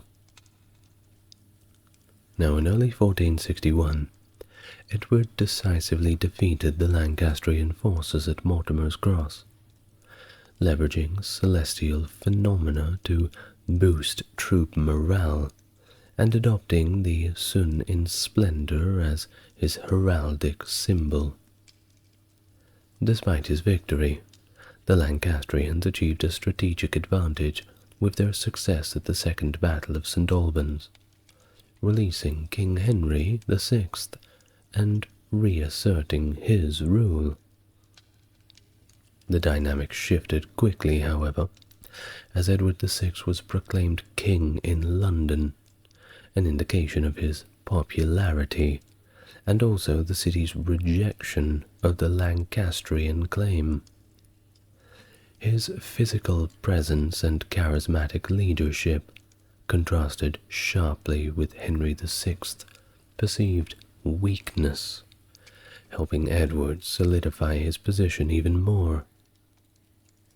Edward and Warwick's subsequent march north culminated in the Battle of Towton, the largest and bloodiest ever fought on English soil, resulting in a decisive Yorkist victory that effectively annihilated the Lancastrian leadership and confirmed Edward's sovereignty. Thus, King Edward IV's reign, following his coronation on the 28th of June 1461, marked a period of consolidation. His decision to pardon many attainted Lancastrians showed a strategic effort to stabilize his reign by reconciling with former foes, allowing them to even retain their properties and former titles, which helped pacify potential sources of dissent. Warwick, known as the King-Maker, enjoyed immense benefits from Edward's rise, gaining vast lands, titles, and key positions such as High Admiral of England and Steward of the Duchy of Lancaster. In fact, his influence extended to international diplomacy, successfully securing a truce with Scotland and solidifying Yorkist control in Ireland, demonstrating his pivotal role in both domestic and foreign affairs. However, this did not mean everything was stable. In 1462, Margaret of Anjou made attempts to reclaim lost ground by capturing key northern castles with French support, though these efforts were transient, showcasing the ongoing volatility. By 1463, the next year, internal conflicts resurfaced, as northern England rose in support of Henry VI, leading to further confrontations, and the significant Battle of Hexham in 1464, where Yorkist forces decisively defeated the Lancastrians. This victory led to the capture and execution of prominent Lancastrian leaders, and even the capture of Henry VI, who was then imprisoned in the Tower of London, effectively quelling any significant Lancastrian resistance. Edward's marriage in 1464 to Elizabeth Woodville was a pivotal event that shaped much of his subsequent reign. This union was controversial due to Elizabeth's relatively modest social background and the secrecy surrounding their wedding. This marriage alienated Warwick, who felt sidelined and betrayed after promoting a French alliance and a royal marriage to solidify peace and international support. Edward's choice undermined Warwick's position and inflamed tensions within the Yorkist alliance. The rise of the Woodville family into prominent positions further strained relationships with the nobility, particularly Warwick, who saw his influence waning as the Woodvilles ascended in court. Things became increasingly complex as Edward pursued an independent policy, favouring an alliance with Burgundy over France, contradicting Warwick's diplomatic efforts and leading to further alienation. Thus, Edward's actions set the stage for future conflicts, not only with the Lancastrian adherents, but with his own court, which was filled with disgruntled nobles, led by Warwick and supported by Edward's own brother, George the Duke of Clarence. And they were all conspiring against him. In the turbulence of 1469, England was shaken by uprisings and power struggles, culminating in significant clashes and the temporary capture of King Edward IV. A rebellion in Yorkshire under Robin of Redesdale, coupled with another revolt, demanded the restoration of Henry Percy as Earl of Northumberland, demonstrated widespread dissatisfaction with Edward's rule. These revolts were ostensibly aimed at removing perceived evil counsellors around the king, but were fueled by more deep factional manipulations by Warwick and George, who sought to exploit the unrest for their own gain. Warwick and Clarence's machinations included marrying Clarence to Warwick's daughter Isabel in Calais, a strategic move to consolidate their power base against Edward. Upon returning to England, they aligned themselves with the Yorkshire rebels, leading to a significant confrontation at the Battle of Edgecote, where prominent royal supporters were killed and Edward was captured. The capture highlighted the fragility of Edward's position, and of course this formidable challenge posed by Warwick and Clarence. The initial success of the rebels, however, did not translate into a stable government. The lack of broader support for Warwick and Clarence, combined with ongoing disorder, forced them to release Edward, who quickly went back to his royal duties. The political instability persisted, leading to further conflicts such as the Battle of Losecoat Field, where Edward decisively crushed a rebellion influenced by Warwick and Clarence, solidifying his control and forcing his adversaries into a temporary exile. The situation escalated further when Warwick, in a remarkable turn of alliances facilitated by Louis XI of France, reconciled with his bitter enemy, Margaret of Anjou, in a bid to restore Henry VI to the throne. This alliance was sealed by the marriage of Warwick's daughter Anne to Edward of Westminster, Margaret and Henry's son. In September 1470, using a two-pronged invasion strategy and exploiting internal royal conflicts, Warwick successfully deposed Edward, leading to a brief reinstallation of Henry VI, a period that was known as the re-adeption of Henry. However, the restored Lancastrian regime was short-lived. Internal divisions, the lack of solid support, and external pressures quickly undermined Warwick's control. Edward, with substantial support from Burgundy, returned to England in 1471, gathering forces rapidly and gaining crucial allies, including the defection of Clarence back to his side. The climactic battle at Barnet in April 1471 saw the end of Warwick, and marked a decisive turn in the Wars of the Roses in the favour of Edward IV. The battle was characterized by tragic miscommunication among the Lancastrian forces, and a fierce assault by Edward's troops capitalizing upon it, leading to Warwick's death and a crippling blow to the Lancastrian cause. Edward's return to power was solidified by his decisive victories and strategic political maneuvers, which included plenty of reconciliations and also retributions against his enemies. However, he did not last too long. The death of Edward IV in April 1483 marked the end of his influential reign, initiating a period of profound uncertainty and instability in England. Edward's decision to appoint his brother Richard, the Duke of Gloucester, as Lord Protector for his young son Edward V set the stage for significant power struggles. Now, Richard of Gloucester's role as Lord Protector was meant to be a temporary arrangement until Edward V came to age. However, things shifted as Richard took steps to consolidate power around himself.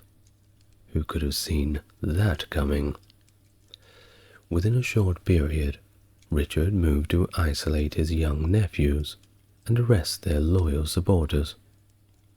By the June of 1483, Richard had successfully declared the children of Edward IV all illegitimate, based on accusations of a pre-contract of marriage between Edward IV and a different woman prior to his marriage to Elizabeth Woodville, thus completely disqualifying Edward V from the throne. Well, it seemed to have worked, because on the 26th of June 1483 Richard was proclaimed king, notably King Richard III, significantly altering the course of English history.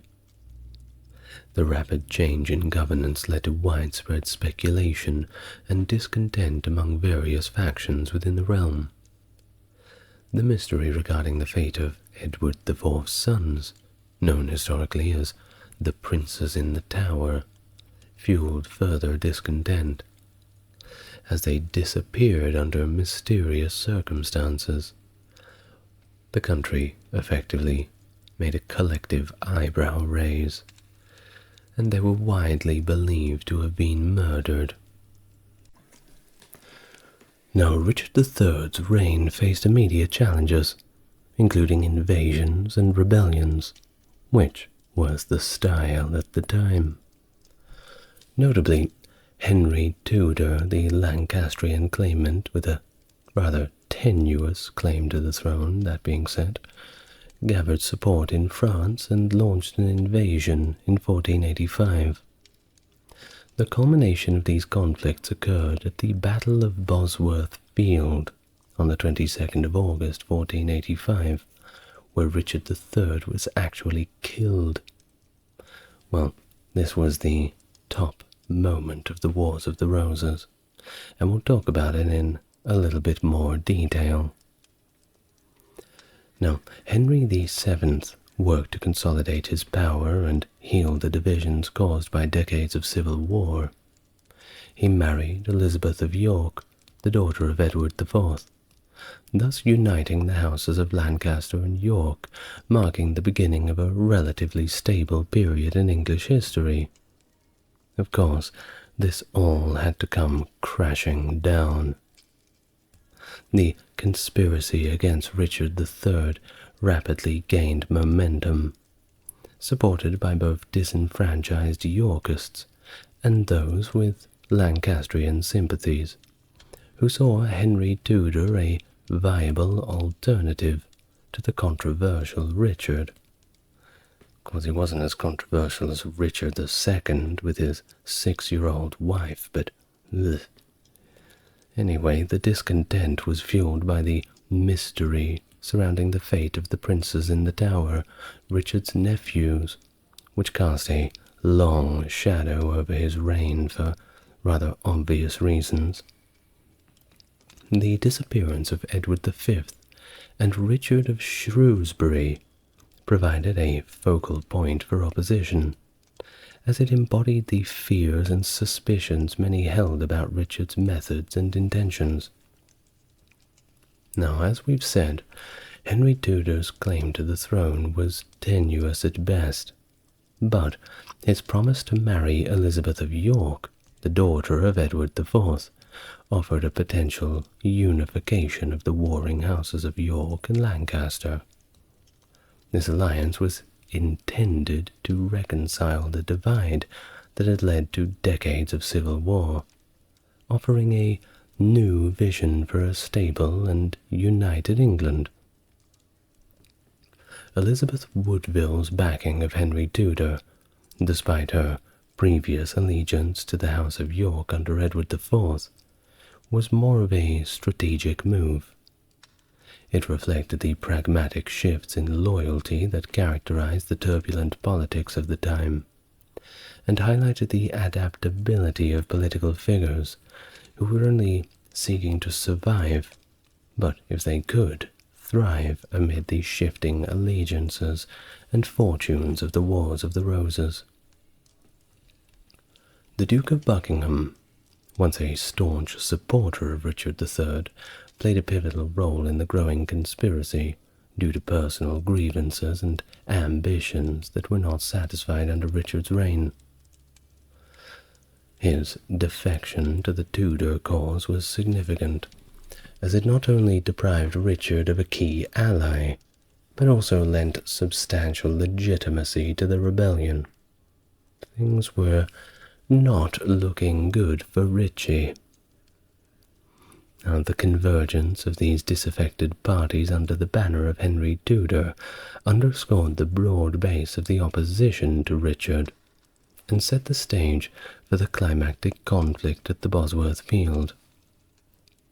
It was here the forces of Richard III and Henry Tudor would ultimately clash, determining the fate of the English crown and marking the definitive end of the Plantagenet dynasty.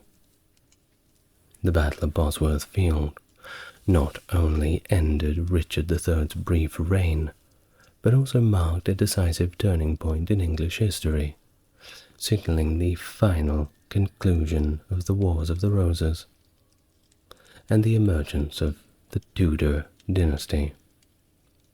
His victory, Henry Tudor's that is, was less about his claim to the throne, which was pretty tenuous, and more about his ability to consolidate support across factions, weary of decades of civil strife.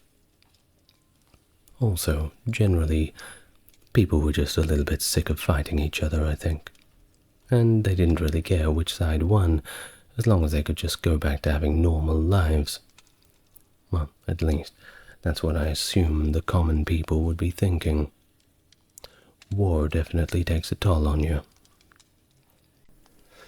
Now, Henry Tudor, Now Henry VII inaugurated a period of relative stability and the centralization of power in the monarchy, a contrast to the feudal conflict that had been characterizing much of the 15th century. His marriage to Elizabeth of York effectively united the warring houses of Lancaster and York, symbolizing the end of dynastic conflicts and the beginning of a bright new era in English governance. The significance of the Battle of Bosworth Field extends beyond its immediate military outcome, as it reshaped the English monarchy and set the stage for the political transformations of the Renaissance and the cultural transformations of the Reformation that would sweep through Europe. This new Tudor era, beginning with Henry Tudor, Henry VII, would see the strengthening of the administrative capabilities of the state, the expansion of overseas exploration, and significant shifts in religious policies. Henry VII's reign brought about more important changes in governance, including the establishment of the Court of the Star Chamber, which helped reduce the influence of the nobility by centralizing legal authority. His economic policies, often categorized by heavy taxation and stringent control over the nobility's financial powers, laid the groundwork for later successors and also challenges of his successors, including Henry VIII and Elizabeth I. Videos on them very soon. Thus, this Battle of Bosworth Fields represents not merely the end of a period of bloody conflict, but also the beginning of a bright new dawn. Perhaps not as bright as it should be, but certainly brighter by contrast. Now, Henry's response to the various uprisings and pretenders throughout his reign shows once again the fragility of his hold on the throne and his determination to establish a stable dynasty. His actions to suppress revolts and manage claims against his rule were part of a broader strategy to solidify Tudor legitimacy and stabilize England after decades of civil war. And speaking of these rebellions, by pardoning the one Lambert Simnel, a figurehead of a rather significant rebellion, Henry not only neutralized a threat, but he also displayed a kind of magnanimity that could appease potential Yorkist sympathizers. His decision to employ Simnel in a humble but stable position within the royal household allowed him to demonstrate both mercy and the absolute futility of opposing his reign. This act was a clear message to other would-be pretenders and their supporters about the futility of their claims and the potential benevolence of the Tudor regime. Perkin Warbeck's claim presented a more direct challenge, however, as it drew on international support and prolonged Yorkist factionalism. Henry's eventual capture and execution of Warbeck and the simultaneous execution of Edward Plantagenet, the Earl of Warwick, marked a harsher but decisive action to eliminate viable Plantagenet threats. The execution of Warwick, a genuine Plantagenet, with a legitimate, albeit pretty weak, claim to the throne, underscores the lengths to which Henry was prepared to go to secure the future of his dynasty. This act extinguished the direct male Plantagenet line, sending a stark warning to anybody considering supporting claims against the Tudors. Moreover, Henry's strategic marriages for his children, notably the marriage of his eldest son Arthur to Catherine of Aragon, and the betrothal of his daughter Margaret to James IV of Scotland, were part of this diplomatic strategy to forge alliances and legitimize his dynasty through European recognition. Henry's reign ultimately laid the groundwork for the Tudor dynasty, which would preside over a period of relative internal stability and the beginnings of what is deemed to be an English Renaissance. His efforts to stabilize the monarchy through strategic executions, careful management of noble factions, and internal diplomacy show the complexity of his rule alongside the challenges to hold on to the throne. Thus, it's a reign that's not only navigating the immediate aftermath of the Wars of the Roses, but also set the stage for the transformative rule of his son, Henry VIII, and his granddaughter, Elizabeth I, who would oversee the flowering of English culture and expansion on the global stage. Thank you very much for listening. That was a rather brief introduction to the Wars of the Roses, and I know a lot of moving parts. Now, as for some of the characters, like Henry Tudor, Elizabeth I at the end, Henry VIII, and some of the other monarchs mentioned, they will have their own biographies coming up, also a video on the Battle of Bosworth Field. But until then, you'll just have to wait a little longer. Now I want to thank my top-tier patrons, that is Stark Factory, JC, Jeffrey, and Susan.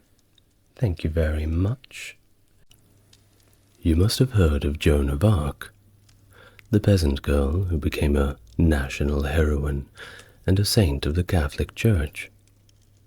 Claiming to have received visions from Saint Michael, Saint Catherine, and Saint Margaret, instructing her to support Charles VII and recover France from English dominion late in the 100 Years' War, Joan was given a place in the military as a standard bearer. In fact, her presence inspired the French troops, and she played a crucial role in lifting the siege of Orléans in 1429, marking a turning point in the war. However, captured by the Burgundians in 1430, Joan was sold to the English and then placed on trial for charges including heresy and witchcraft. What happened next? Maybe you know. But whichever the case, if you've come to learn about Joan of Arc, I can guide you through it, from start to finish. Hello and welcome to the channel. If it's your first time here, it's good to meet you, and if you are coming back, it's great to see you again, as always. If you'd like to support the channel, links to the Patreon are in the description. Otherwise, if you want to tell YouTube to push my video out to a larger audience, a like and subscribe always helps with that. Now, without further ado, let's get on to the good stuff. A biography of Joan of Arc. Please, make yourself comfortable. Let's start from the beginning. Joan of Arc was born around 1412 in Domremy, a village located in what is now the Vosges region of northeastern France. The exact date of her birth remains unknown, and she was vague about her age in her own statements. We do know, however, that she was the daughter of Jacques d'Arc and Isabelle Romay, and grew up in a family that included 3 brothers and a sister. As for her parents, her father was a peasant farmer who owned approximately 50 acres of land. He also served as a village official, where he collected taxes and headed up the local watch, which wasn't a bad deal since it supplemented his income somewhat. Joan's early life unfolded against the backdrop of the 100 Years' War. That was a prolonged conflict between England and France that began in 1337. This war was primarily fought over territorial disputes and claims to the French throne by the English. Well, by the time of Joan's birth, the war had severely impacted France's economy and led to all sorts of internal issues and political fragmentation within the country. The French monarchy in particular was unstable during this period. King Charles VI, known for his bouts of mental illness, often found himself simply unable to rule, and the times where he could rule, well, perhaps he shouldn't have. The king's complete incapacity led to intense rivalries for control of the regency, primarily between his brother Louis, the Duke of Orleans, and his cousin John the Fearless, Duke of Burgundy. Well, the assassination of the Duke of Orleans, Louis, in 1407 by the Duke of Burgundy, that John the Fearless, ignited a civil war between two houses, the Armagnacs, supporters of the Duke of Orleans' son, Charles of Orleans, and later Dauphin Charles, and the Burgundians. I'm sure you've heard of them before. As these internal conflicts continued to plague and weaken France, Henry V of England watched on and decided to take advantage of the situation. This came in the form of invading France in the year 1415. Well, the Burgundians managed to capture Paris in 1418, and the assassination of John the Fearless in 1419 during peace negotiations with the Dauphin further escalated tensions. In came Philip the Good, the new Duke of Burgundy, then allied with the English.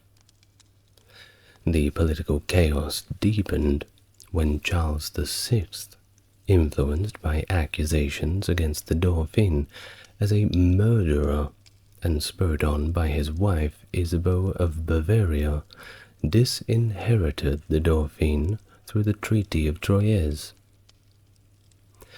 This treaty also arranged the marriage of their daughter, Catherine of Valois, to Henry V, and designated their heirs as successors to the French throne.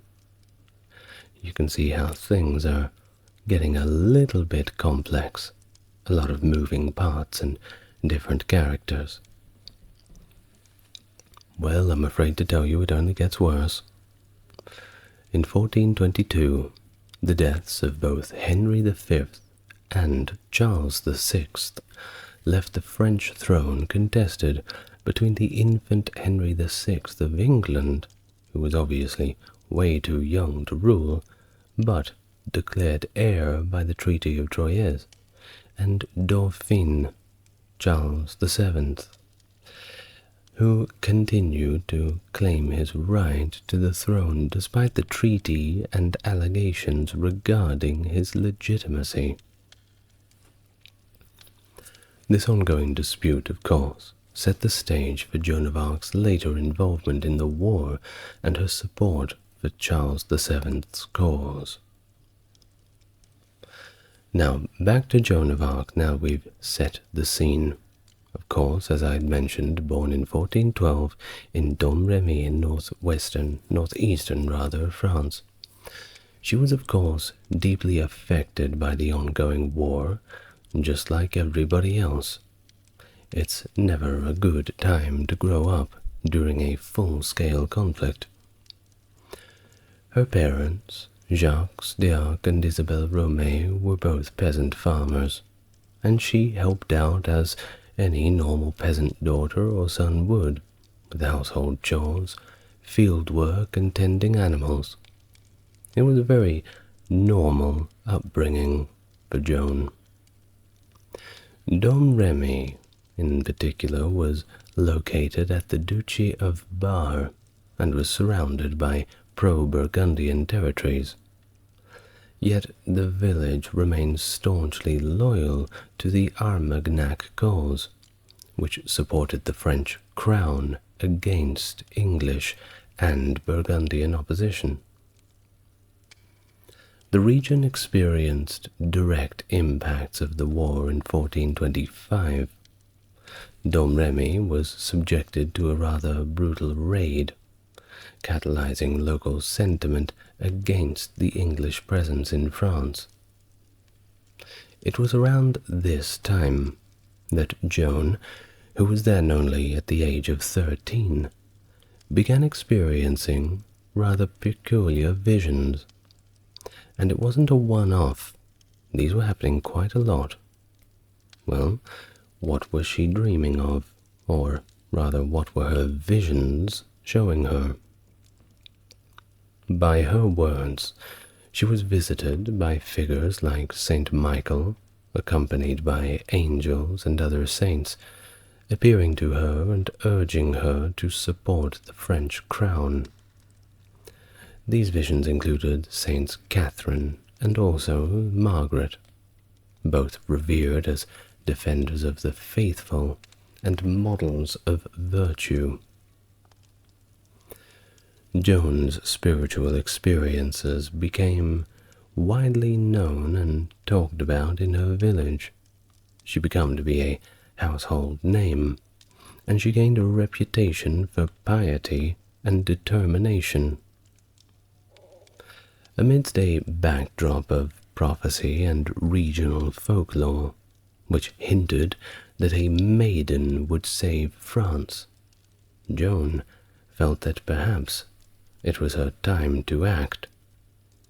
Of course, we must remember that this is pre-Enlightenment France, and people were, especially in the countryside, very superstitious, very traditional, waiting for that promised one to come and save everybody. Generally, this seems to happen quite a lot when you have a protracted conflict, crossing your fingers, waiting for that mighty, sword-wielding hero to show up and sort things out within a matter of minutes. Well, in 1428, after a failed request for an escort to the French court from Captain Robert de Baudricourt of Vaucouleurs, she returned home. However, the visions just kept coming, and the dire state of France drove her to try again. She was getting that escort. Well, by January of 1429, she had another rejection.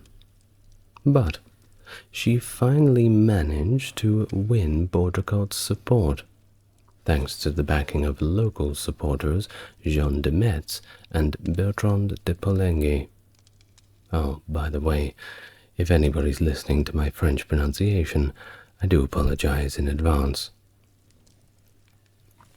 Now at this point, the English were tightening their grip on northern France, capturing strategic locations and nearing a complete encirclement of the city of Orleans, which was a pivotal city for the French, and indeed a large population center. The potential fall of Orleans signaled a critical point in the war. Think about it like Stalingrad in the Second World War. It was that important, and winning or losing it determined the fate of the French crown.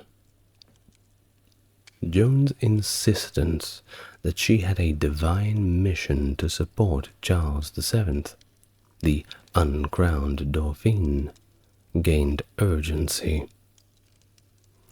She was finally granted her armed escort to Chinon, the seat of Charles VII, in the February of 1429. To facilitate her journey through hostile territory and to adopt a practical attire for warfare, she donned men's clothing, a pragmatic choice that she maintained for the rest of her life, simply out of practicality. This decision was both symbolic but also strategic, aligning her with her mission's martial nature and providing necessary disguise and protection as she traversed war-torn France, essentially blending in as just another foot soldier, another bobbing head among the rabble. Her arrival at Chinon and subsequent actions would mark the beginning of a remarkable but tragic chapter in the history of the 100 Years' War. When she arrived at the royal court in Chinon, she quickly made a profound impression on Charles, asserting her divine mission to lift the siege of Orleans and ensure his coronation in Reims. Their private conversation reportedly affirmed Charles' legitimacy as a rightful king, a point that resonated deeply with him and influenced his decision to take her seriously. Of course, there was quite a little bit of Charles being told exactly what he wanted to hear. I mean, if somebody showed up and told you that you were the rightful king and I and God and all of the other saints say so, well, it would be somewhat of a flattering experience for sure. Well, despite her immediate impact, the Dauphine's council remained a little bit skeptical of Joan's claims and her mysterious visions. After all, if visions can come from God, well, they could perhaps come from other, less friendly places.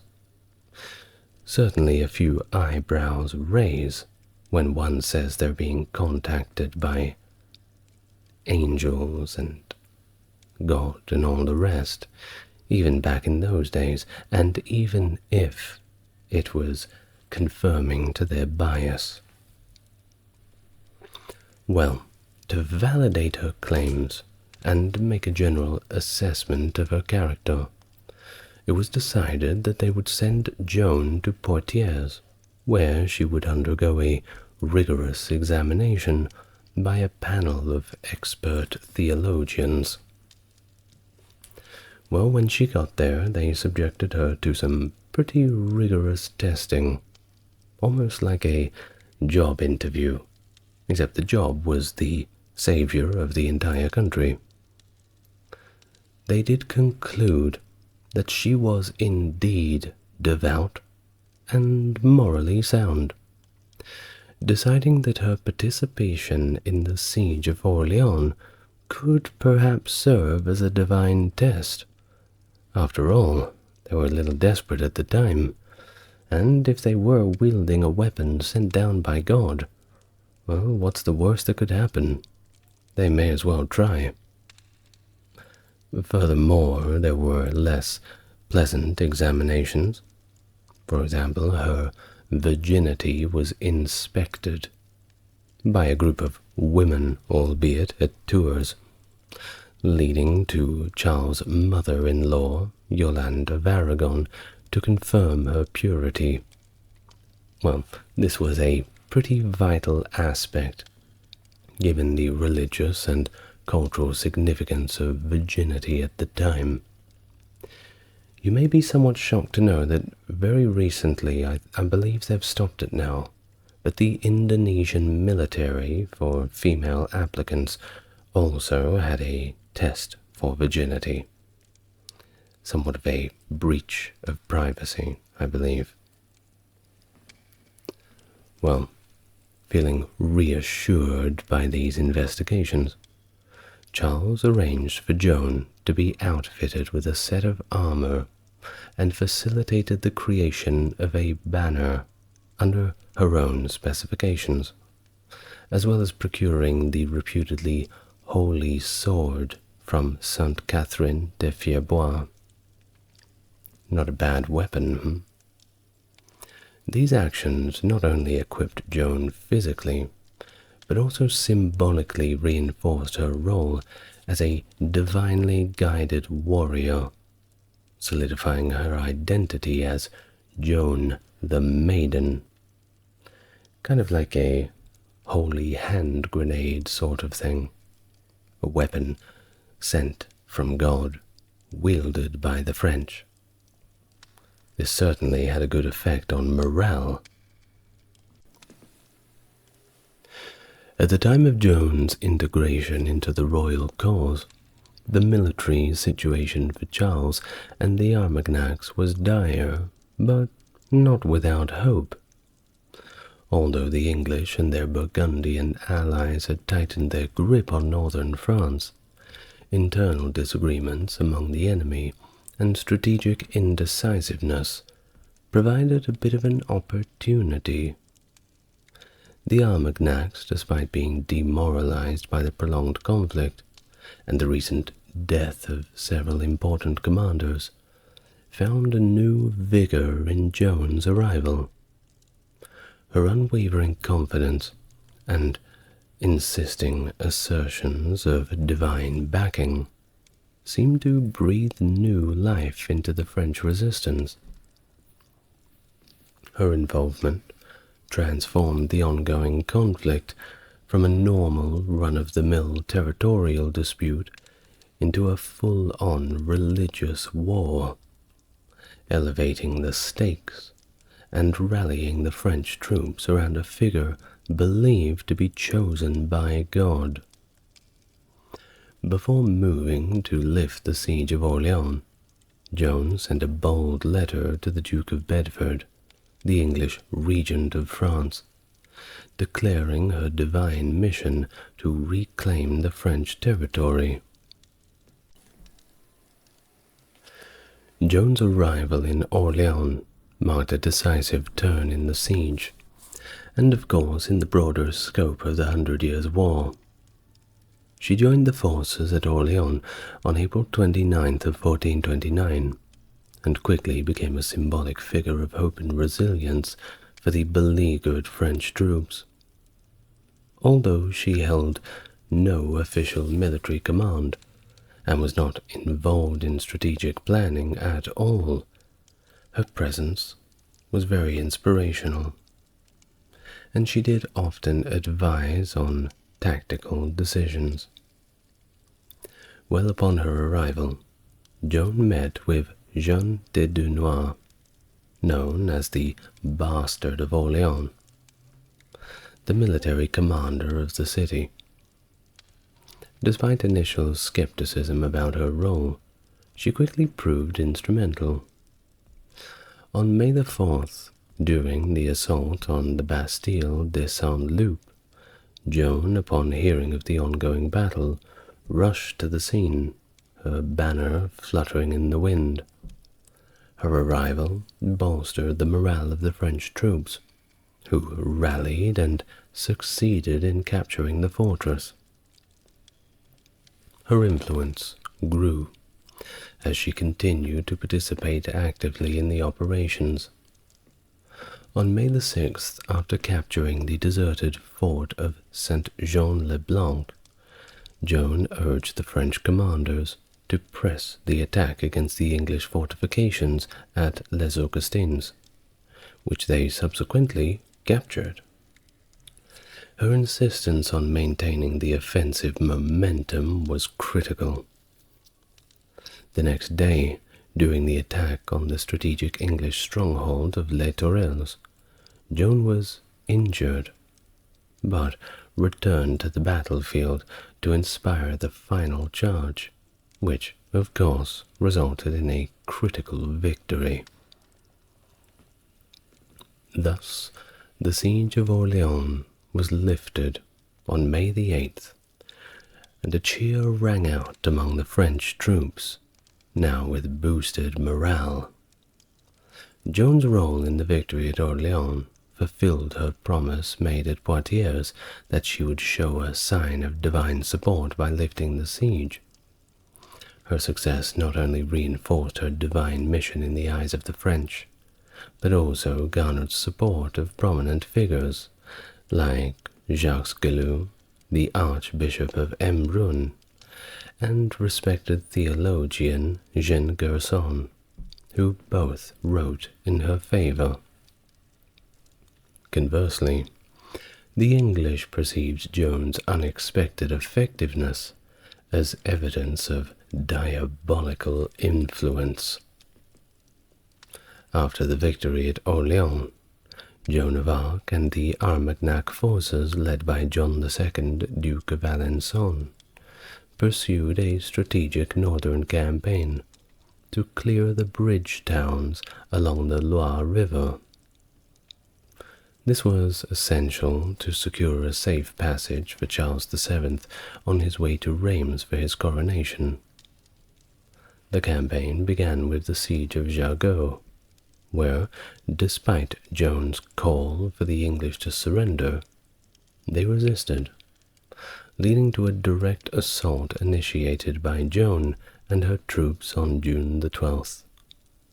The town was swiftly captured, with significant English losses and very few prisoners taken.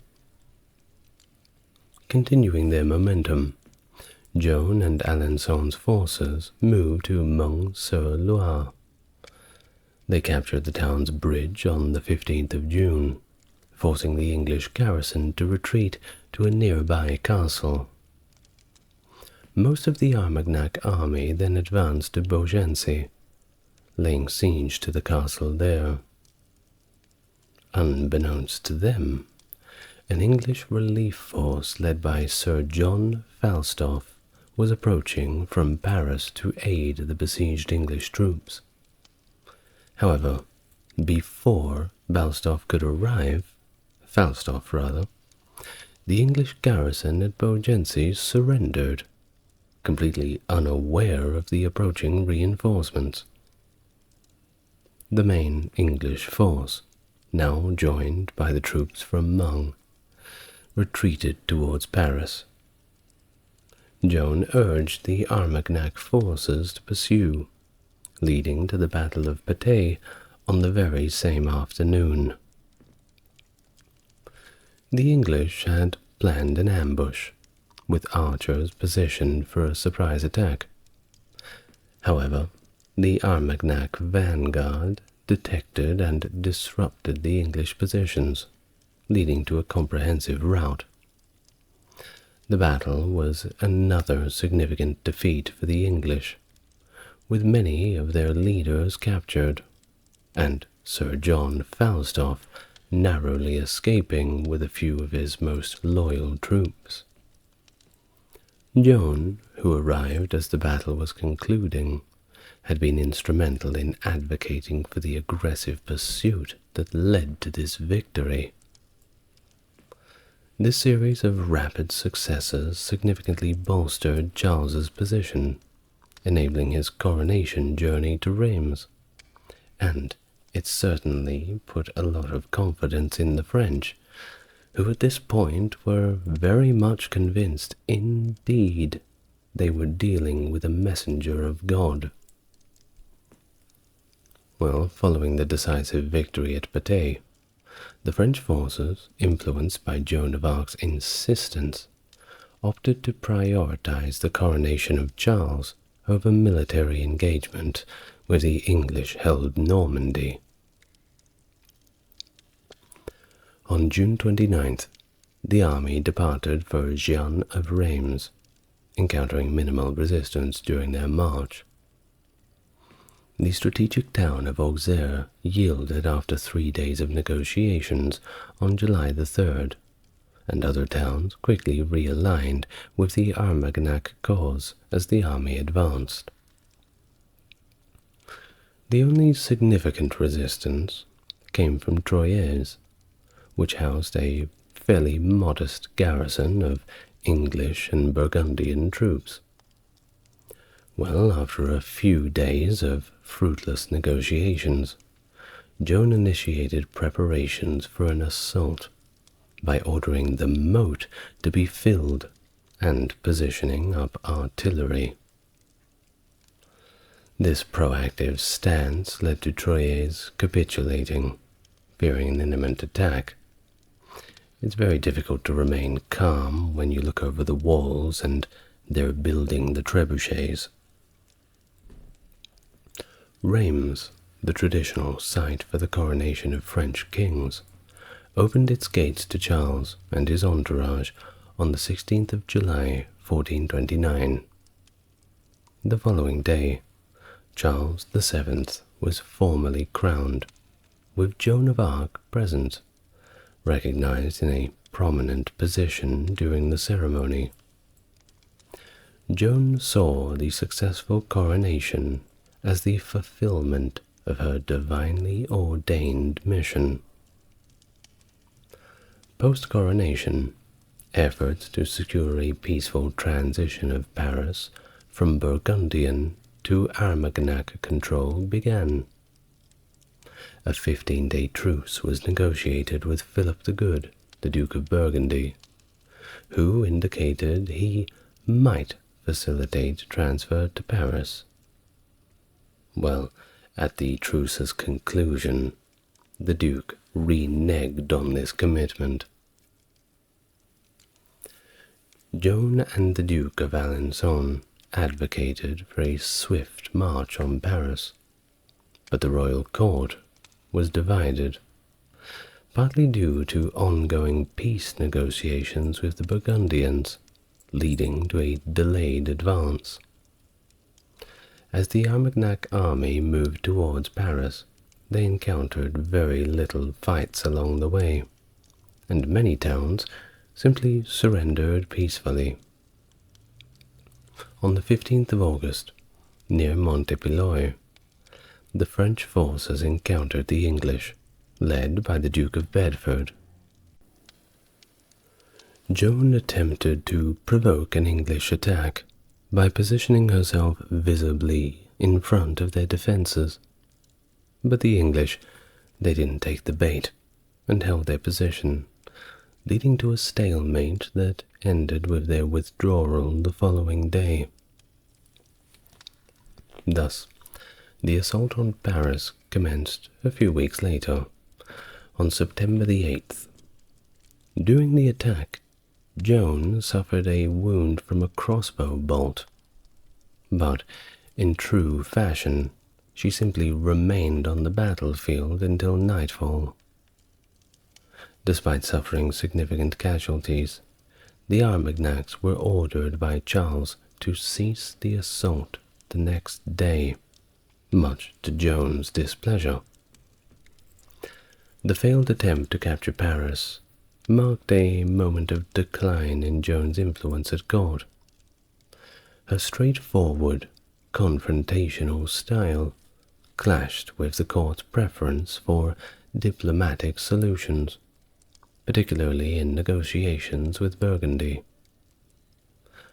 That is certainly the problem, isn't it? You know, as Joan had believed that she was ordained by God and her actions were in accordance with God's will, well, it takes a little bit of guts to effectively say to the king point blank, "No, we are not doing that. We will do what I say, because what I say is God's word." Well, God's word or not, nobody likes hearing that. Moreover, this defeat at Paris diminished her standing a lot further, and it led to critiques from both the court and the University of Paris, questioning the divine inspiration of her guidance. In October of 1429, Joan of Arc was part of a military force tasked with attacking territories held by Perinet Gressart, a mercenary who had aligned with the Burgundians and the English. The campaign began with the siege of Saint-Pierre-le-Mortier, which Joan helped capture on November the 4th by inspiring a direct assault. The subsequent attempt to capture La Charité-sur-Loire in the late November and December, however, ended in failure, with Joan's forces forced to retreat and abandon all of their siege weapons. The setback was just another part of Joan's losing streak. Her reputation, well, it was simply being chipped away little by little, regardless if it was her own fault. By the end of December, Joan returned to the royal court and was informed that she and her family had been ennobled by King Charles VII as a token of gratitude for her contributions to France. Before the failed September assault on Paris, Charles had negotiated a 4-month truce with the Burgundians, which was later extended until Easter of 1430. And, of course, since it was peacetime, during this period, the court simply saw no need for Joan's services. As the Duke of Burgundy began reclaiming towns that had been ceded to him but had not submitted, Compiègne emerged as a key battleground. In late March of 1430, without explicit permission from Charles, who was still honoring the truce, Joan decided to lead a volunteer force to relieve Compiègne, which was then under siege by Burgundian forces. While some historians do argue that Joan's actions were desperate and possibly treasonous due to the lack of documented royal position, others contend that she must have had some level of courtly financial support to undertake such a mission. Joan arrived in Melun in April, where she was joined by additional commanders, enhancing her force. At Lagny-sur-Marne, Joan's troops defeated an Anglo-Burgundian force led by the mercenary Franquet d'Arras, who was subsequently executed by the townspeople themselves. They did give him a trial, though, so that was nice of them. Despite the usual practice of ransoming captured leaders, so I'm sure you can probably guess what the public perception of this guy was. Well, Joan entered Compiègne on May 14th and conducted several defensive sorties against the Burgundians. By May 23, facing unsustainable demands on local resources, she had reduced her forces to about 400 soldiers, who remained in the town. During a sortie from Compiègne to attack the Burgundian camp at Magny, the operation failed, and Joan was captured. She surrendered to Léonel de Vendôme of Jean de Luxembourg's contingent, who took her to his castle at Beaulieu-le-Fontaine. Well, after an escape attempt, Joan was moved to Beaurevoir Castle, where she jumped out of the tower window into a dry moat and hurt herself quite badly. But she survived. Perhaps divine intervention.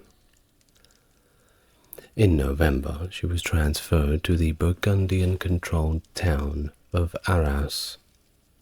The English, viewing Joan as a significant military threat, negotiated with the Burgundians to secure her transfer to her custody, culminating in a deal where they paid 10,000 livres to John de Luxembourg.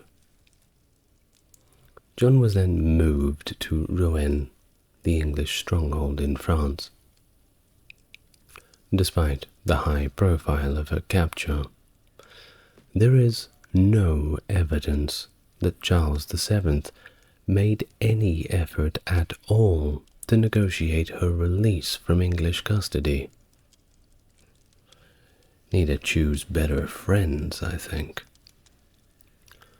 Well, Joan of Arc's trial for heresy began on January 9th, 1431 in Rouen, where she faced charges of blasphemy for wearing men's clothing acting on demonic visions, and claiming direct judgment from God. Now, why was this a problem? Well, there was only one entity that was meant to have been the spokesperson for God, and that was the church. And claiming that you yourself are getting visions from God, well, that is circumventing their authority. And they don't like it when you circumvent their authority.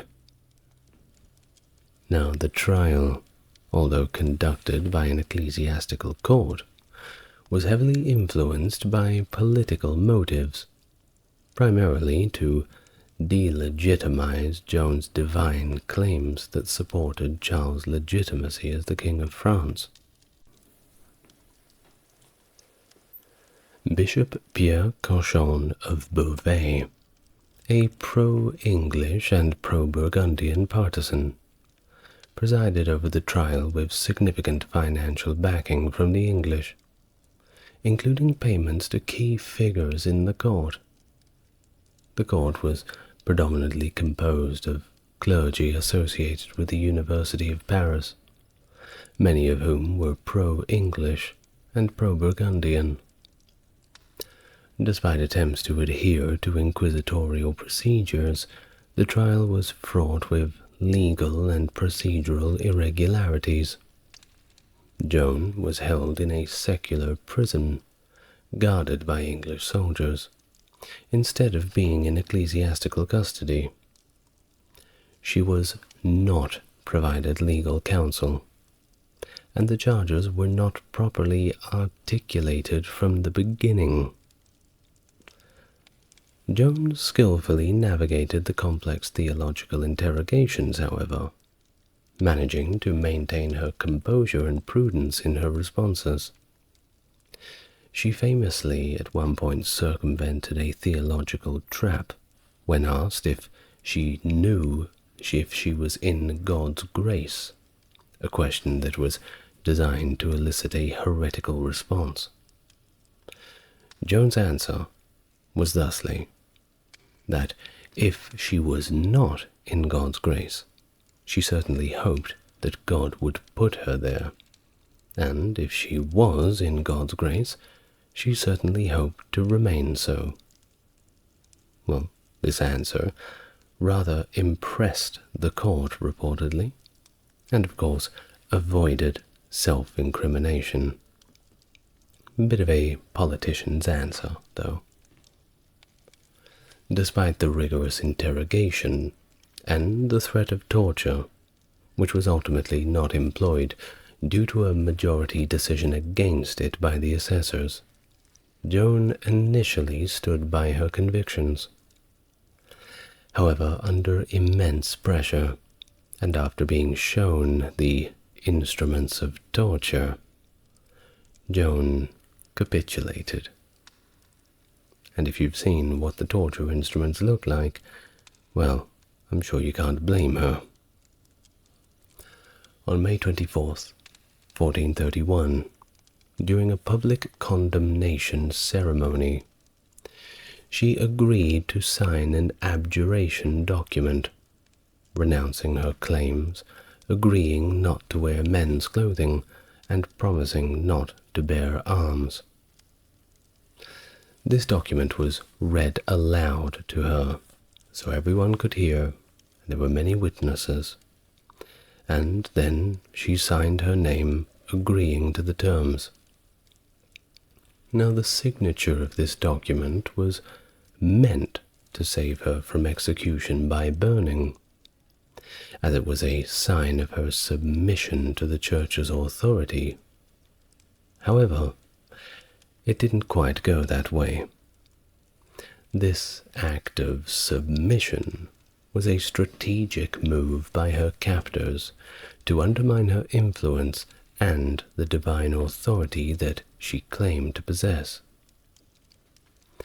Joan of Arc's final days were marked by a tragic return to the charges of heresy. Publicly renouncing her visions and wearing men's clothes had been part of her abjuration to avoid execution, but the conditions of her imprisonment led her to resume wearing men's attire, which she justified by the need for protection and modesty in the presence of male guards. This act was, however, deemed a relapse into heresy, since it violated the stipulations of her abjuration contract. Talk about setting her up for a fall, huh? Really not fair. Bishop Pierre Cochon, the trial's chief judge, made a visit to Joan's cell on May 28th to confront her about wearing men's clothes again. During this visit, Joan declared that she had resumed wearing male attire for the aforementioned reasons, the practical circumstances of her detention, and she reiterated that if she were moved to a proper ecclesiastical prison and allowed to attend Mass like everybody else who was on heresy charges, she would comply with the court's directives. More critically, she confessed that the voices, which she had previously renounced, had come back, and reproached her for denying them out of fear. Well, once again, this confession was considered proof of a relapse in several different areas. On May 29th, a panel of 42 assessors unanimously declared Joan a relapsed heretic, and she was condemned to be handed over to secular authorities for execution. Now, of course, inquisitions and ecclesiastical courts would never carry out torture or executions themselves. They would always hand them over to secular authorities. While this transfer typically meant she would be given to the local bailiff for execution, however, she was instead delivered directly to the English forces. Joan was then executed by burning at the stake in Rowan's old marketplace on the 30th of May, 1431. Before her execution, she was allowed to receive the sacraments, a gesture usually forbidden to those who were condemned as heretics, indicating the somewhat unusual and complex nature of her trial and execution. At the stake, she was granted a makeshift cross by an English soldier, which she kissed and held close, and a processional crucifix was held before her until her death. After her execution, to prevent any collection of relics, her ashes were thrown into the Seine River. Joan's trial and execution were profoundly influenced by these political contexts, notably the ongoing conflicts between the French and the English, and between these different factions within France itself. Her steadfastness and claims of divine guidance challenged the political and ecclesiastical authorities, leading to her martyrdom. Her death had a lasting impact, turning her into a symbol of French unity and resistance against occupation. She was later canonized as a saint, immortalizing her as a hero of France. Her execution did not achieve what the English had hoped for, the reversal of the tides of the 100 Years' War. Her martyrdom instead fortified the French resolve, paving the way for future French victories and eventually the conclusion of the war in their favor. The end of the war saw the English expelled from all French territories, except for Calais, highlighting the failure of their strategies, despite Joan's death. The implications of Joan's execution as a heretic were very politically damaging for Charles himself, who had been crowned with her help. This association with a convicted heretic cast a shadow over his legitimacy. The political liability led Charles to initiate a posthumous re-examination of Joan's trial once he regained control of Rouen. The initial investigation by Guillaume Boilet was brief, but pointed to the injustices and arbitrary nature of the original verdict against Joan. Although this investigation did not overturn the conviction, it did lay the groundwork for a full retrial. Not a free trial. There are no free trials. Well, this retrial, which began in 1455 under the auspices of the Church, and was actively supported by the papacy, and it was a comprehensive examination involving numerous witnesses and legal reviews. It concluded that the original trial was not only unjust, but manipulated by figures like Bishop Pierre Cauchon, who had personal stakes in its outcome.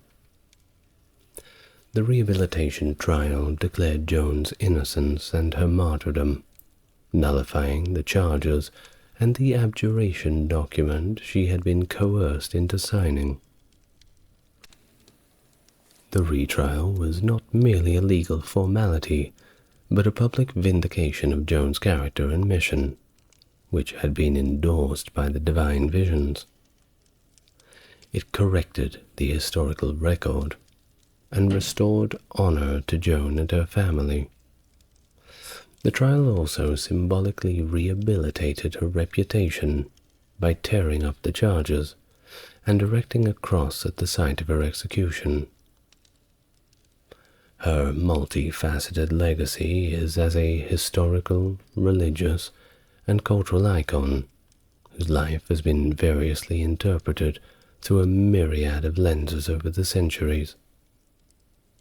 Religiously, Joan is venerated in the Roman Catholic Church as a saint. Her canonization process began in the late 19th century, propelled by the Bishop of Orleans, Félix du Pamplo, who saw Joan a figure of devout obedience and miraculous intervention. Her sanctification in 1920 by Pope Benedict XV and subsequent declaration as a patron saint of France cemented her status within the Church. Importantly, Joan was canonized as a virgin, highlighting her purity and devotion rather than her martyrdom, which traditionally denotes dying for one's faith in Christ.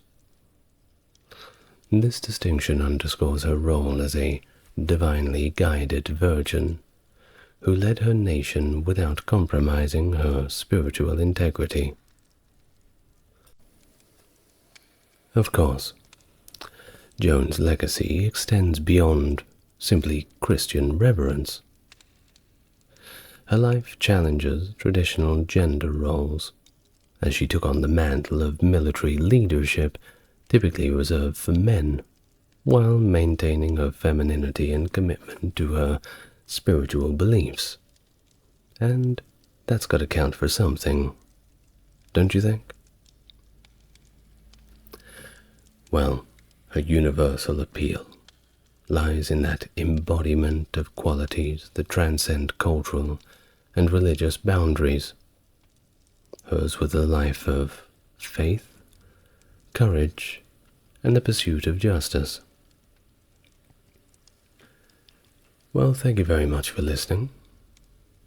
I hope that you've enjoyed me being the voice in your head tonight, or this morning, this afternoon, however you choose to enjoy these videos.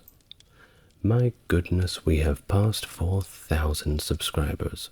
Little old me growing so quickly. Thank you very much. I'd like to thank my Mega Chad tier Patreon supporters, It's JC, Jeffrey, and Stark Factory. And Stark Factory, sorry if I pronounced some of the French wrong. I do my best with it. Well, until next time, wish you all the best, and good night.